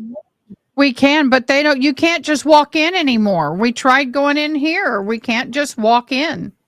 Federal cutbacks. You cannot just walk in and go get your replacement card. Mayor Pro We Tem? tried. Yes. We're going to try it again in San Antonio as soon as I get off this live. If not now, then I'm going to have to start the live without. I'll start the live Does that remotely refresh your recollections to about tomorrow. the time you ended up at the office to lay out those items on the butcher paper? that refreshes my memory to my testimony prior. And that was about your prior testimony. It was about 10 p.m. When asked about what time the items were laid out, I indicated previously it was 10 o'clock approximately. You didn't stay there all night with those clothes? No, I did not. You left the clothes with Michael Proctor, did you not? I can't testify to leaving them, quote unquote, with Michael Proctor. We laid them out together in the drying area on the butcher paper. And then at some point I secured from the office. I don't have a memory if he left with me or if he remained to do additional tasks in the office to, you know. You indicated that those clothes stayed in that room starting on January 29th, 2022, so that they could dry, correct? That's correct, sir. Ultimately, they were bagged after they were dried, correct? At some point they were, yes. Who had access to that room where they were laid out on butcher paper in those intervening, those subsequent days? Anyone that had access to the office with a proper key card authorization would have access to that area. Of course, that includes you as a supervisor, correct? It does. It also includes Michael Proctor. It does. And those items were bagged on February 4th. Is that right? I don't have a specific memory, but if you can show me a document suggesting that and supporting that statement, I will definitely look at it.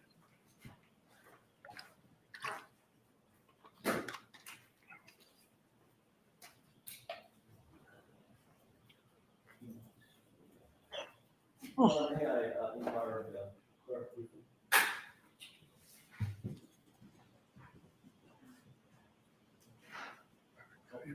I'll do these here. Okay.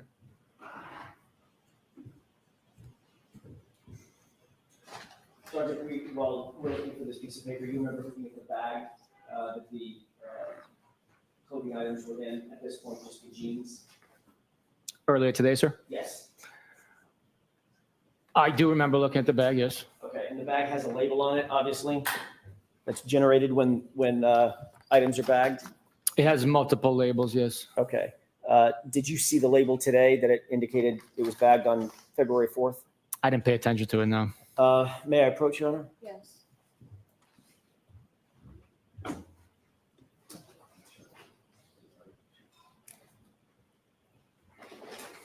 If you could take a look at those 3 pages briefly, that's a colloquy that may refresh your recollection. I don't know what the colloquy means. Can you? Colloquy, the back and forth conversation. I see.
May I approach? Yes. Sir? Did reviewing that document refresh your recollection as to the date that those items were ultimately bagged and labeled?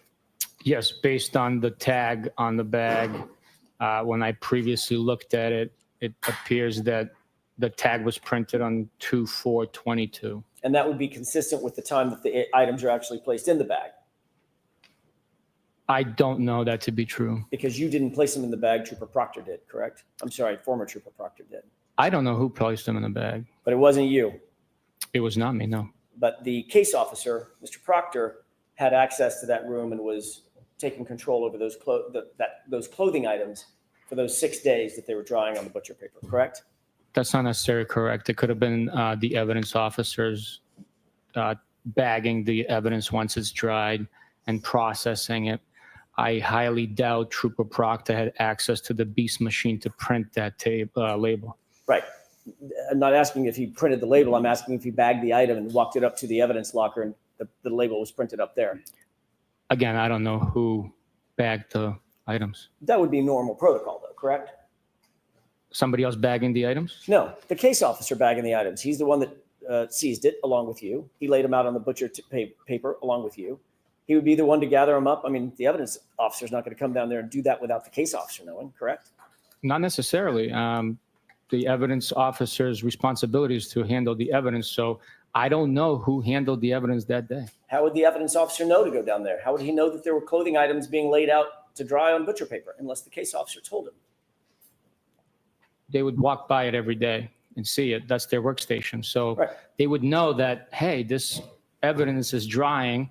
There's only 4 detectives in the office at that time working on this case. We communicate daily, so they would know that, hey, it's dried, let's bag it up. Well, that's a lot of speculation, especially from the supervisor, literally, who just said, I have no idea who bagged it up. They weren't communicating with you, were they? I was giving you an explanation of what could have happened. Right. Speculation about what could have happened, right? Well, I certainly did not bag that item. Right. But your best estimate would be, knowing the protocols at the MSP and in your unit, would be the case officer who's controlling the items of evidence would have bagged it and submitted into the evidence locker. I do not know who bagged it.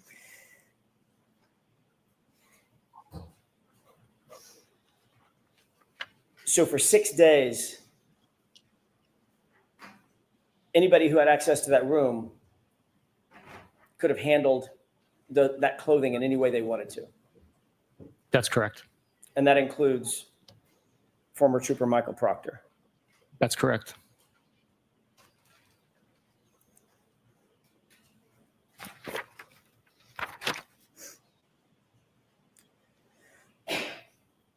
Do you have any kind of log to document what was happening or who was handling those items of clothing during that 6-day period before it was bagged into evidence? Any kind of a log? I don't have a document logging the clothing laying out there. It was documented in reports and processing, I believe. But Have you ever seen a log? I'm not talking about a report after the fact. I'm talking about a log, real-time log, indicating who may have come in and handled or touched or manipulated those clothes in that 6-day span of time before that. I have never seen a log like that, no. The fact is, we don't have a single document establishing the chain of custody for those items between January 29th and February 4th. That's correct, isn't it? That is absolutely not correct. Where's the log or the document logging what happened to it? We seized the clothing. It was in our possession. It was transferred for processing. Sergeant, I'm asking you about a log, a written piece of paper, something that looks like this. It's got writing on it that logs the item between January 29th and February 4th. That doesn't exist, does it? We did not create a log to document the documentation, Thank so it'd be redundant, really. You indicated on direct examination that you personally participated in 2 searches at 34 Fairview, one on February 4th, one on February 10th. Is that right? That is not right. What did I get wrong? I was also there on the 3rd, 4th, and 10th.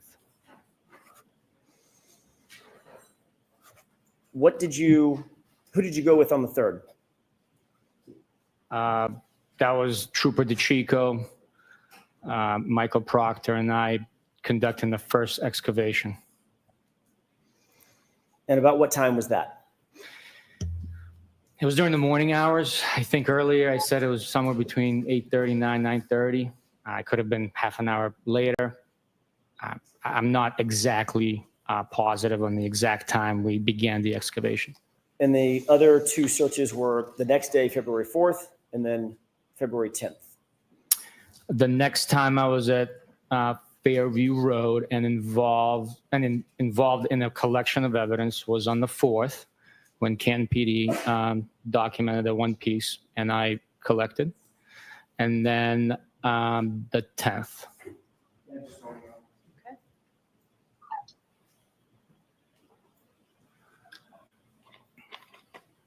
You should.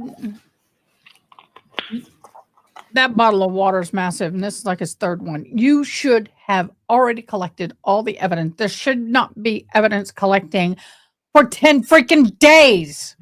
With people scraping in and out of the house, through the yard, driving by, what other weather they had, rain, whatever. Any evidence found after the first 24 hours or after the first initial search to me should have been thrown out because nobody was there. Nobody was there guarding the scene. And they said, well, with the bad weather, nobody came and we didn't see any footprints in the snow. So nobody did anything. We're sure everything was fine. Nothing was planted. Nothing was accessed. Kiss my butt. That is the lamest bunch of crap I ever heard. Sounds like. And do you know why? Do you know why he's drinking a ton of water? Because when you're super nervous, you get dehydrated.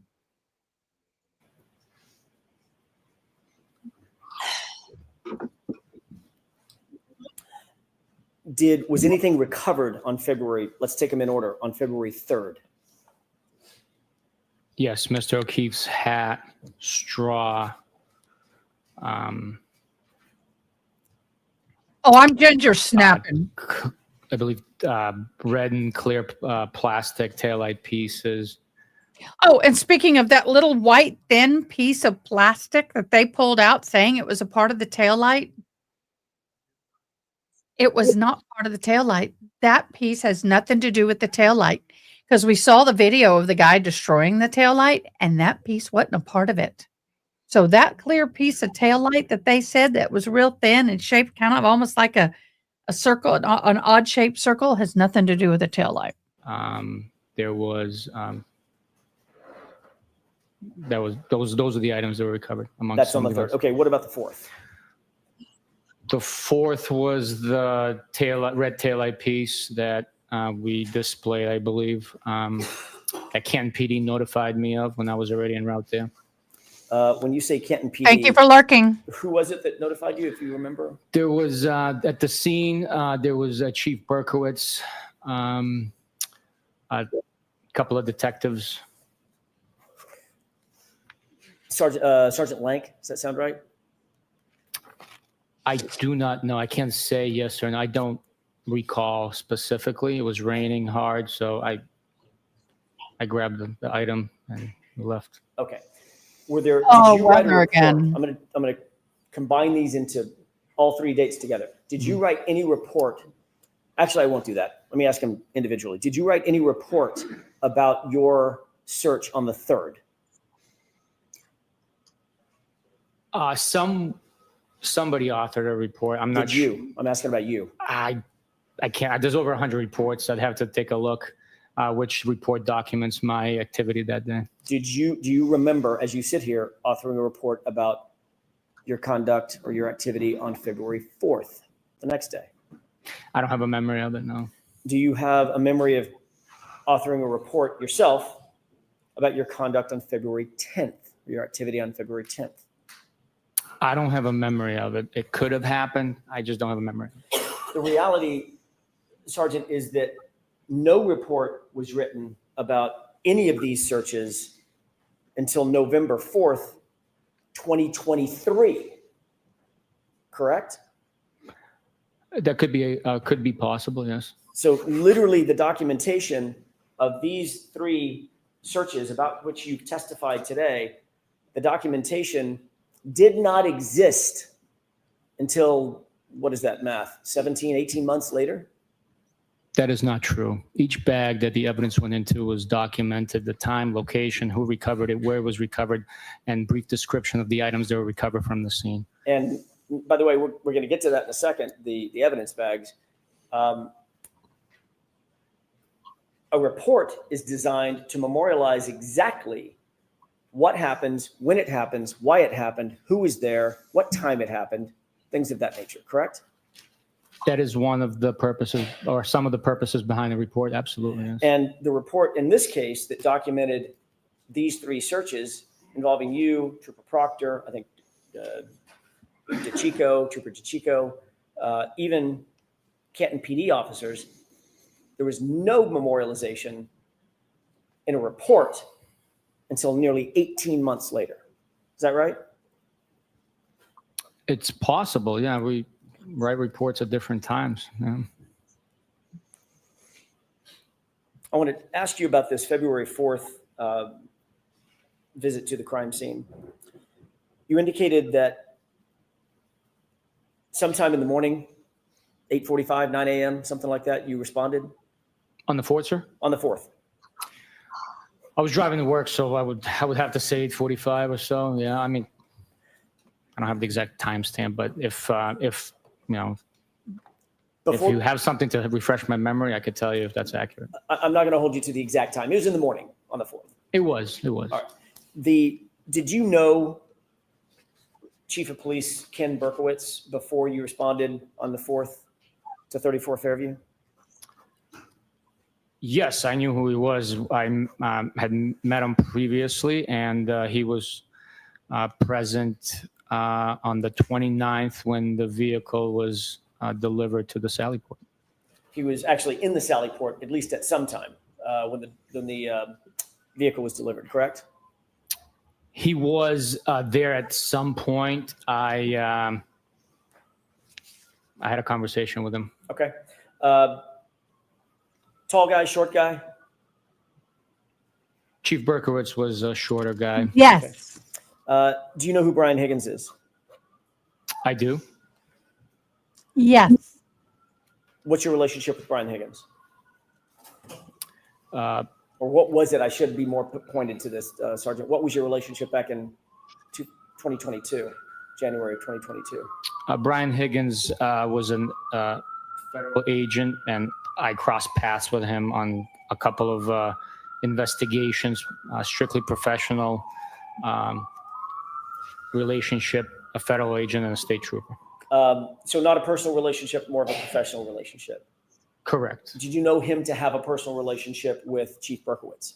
I did not know. Didn't Brian Higgins actually tell you and Michael Proctor in an interview that he had a personal relationship with Chief Berkowitz? He called him one of his better friends. Sustained. Sure.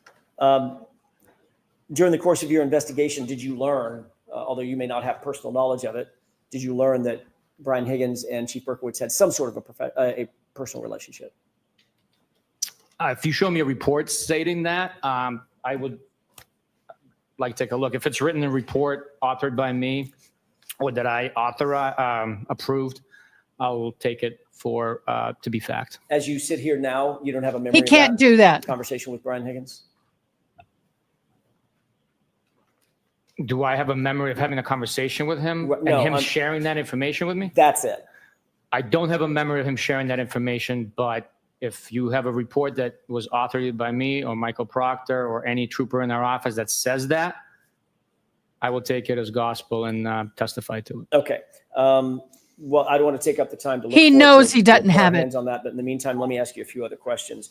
Don't tell him to hush. You were contacted and told to respond to 34 Fairview because Chief Berkowitz had been driving by and saw something while he was driving by, correct? On which day, sir? February 4th. I'm sorry? February 4th. Yes. He indicated that he was driving by and saw a piece of potential evidence. And he was driving by in a car at speed, correct? I would take that to be factual. I mean, if he's driving by, I would take it to be in the car and at speed. Did you question Chief Berkowitz about, by the way, about how old was Chief Berkowitz when you met him out at 34 Fairview in 2022? How old? How old? Estimate. Was he in his 50s, 60s, 70s? I have no idea how old Chief Berkowitz was.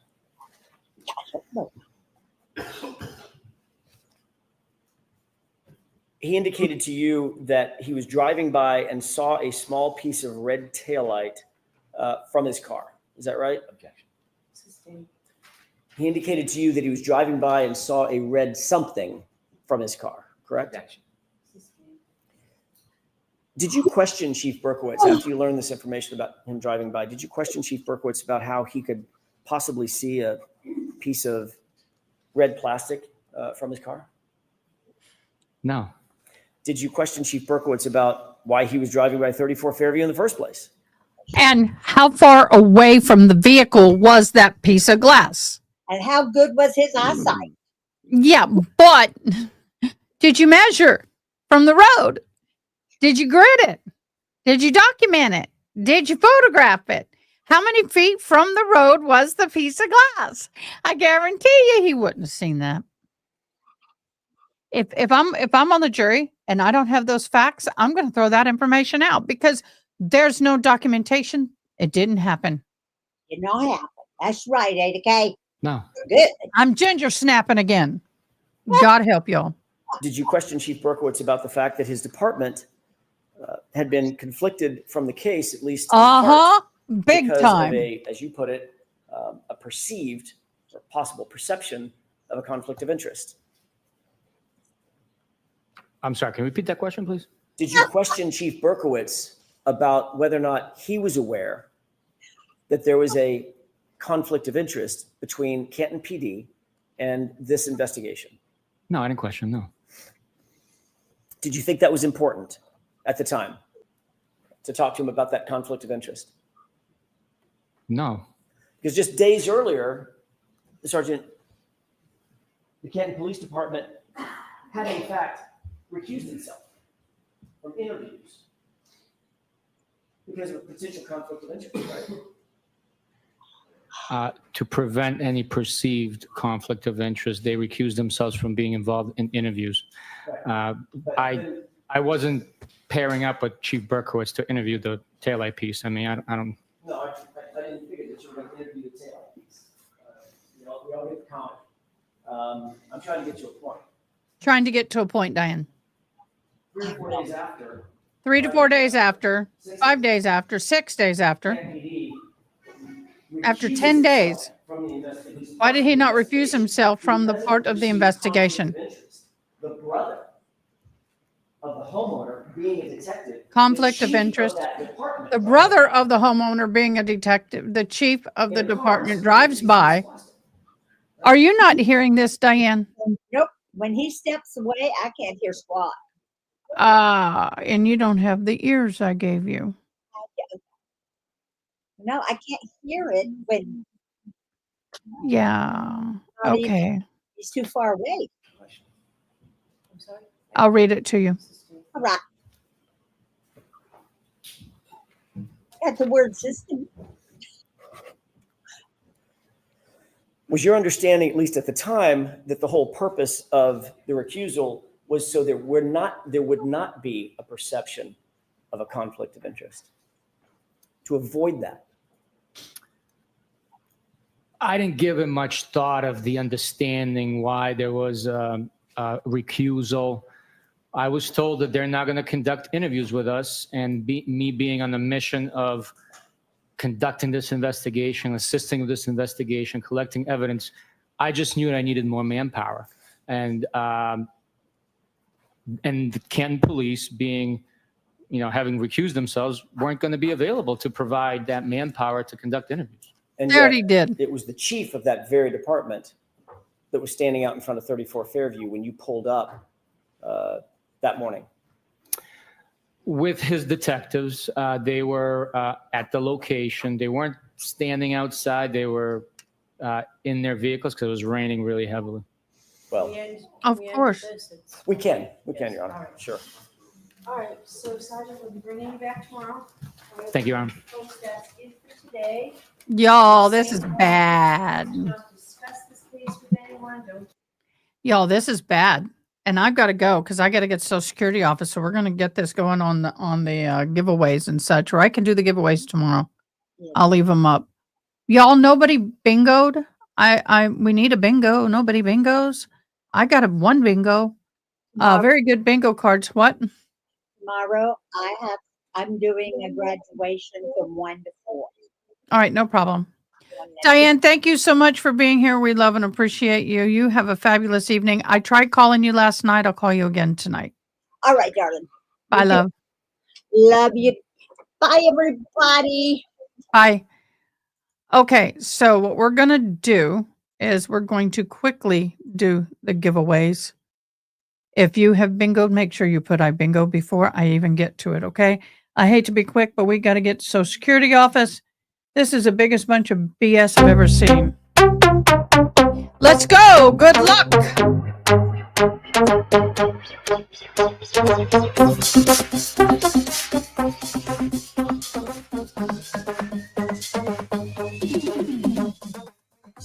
Yay, Dawn. Congratulations. I shared. Let's draw 1 or 2. It's going to be Aaron or June.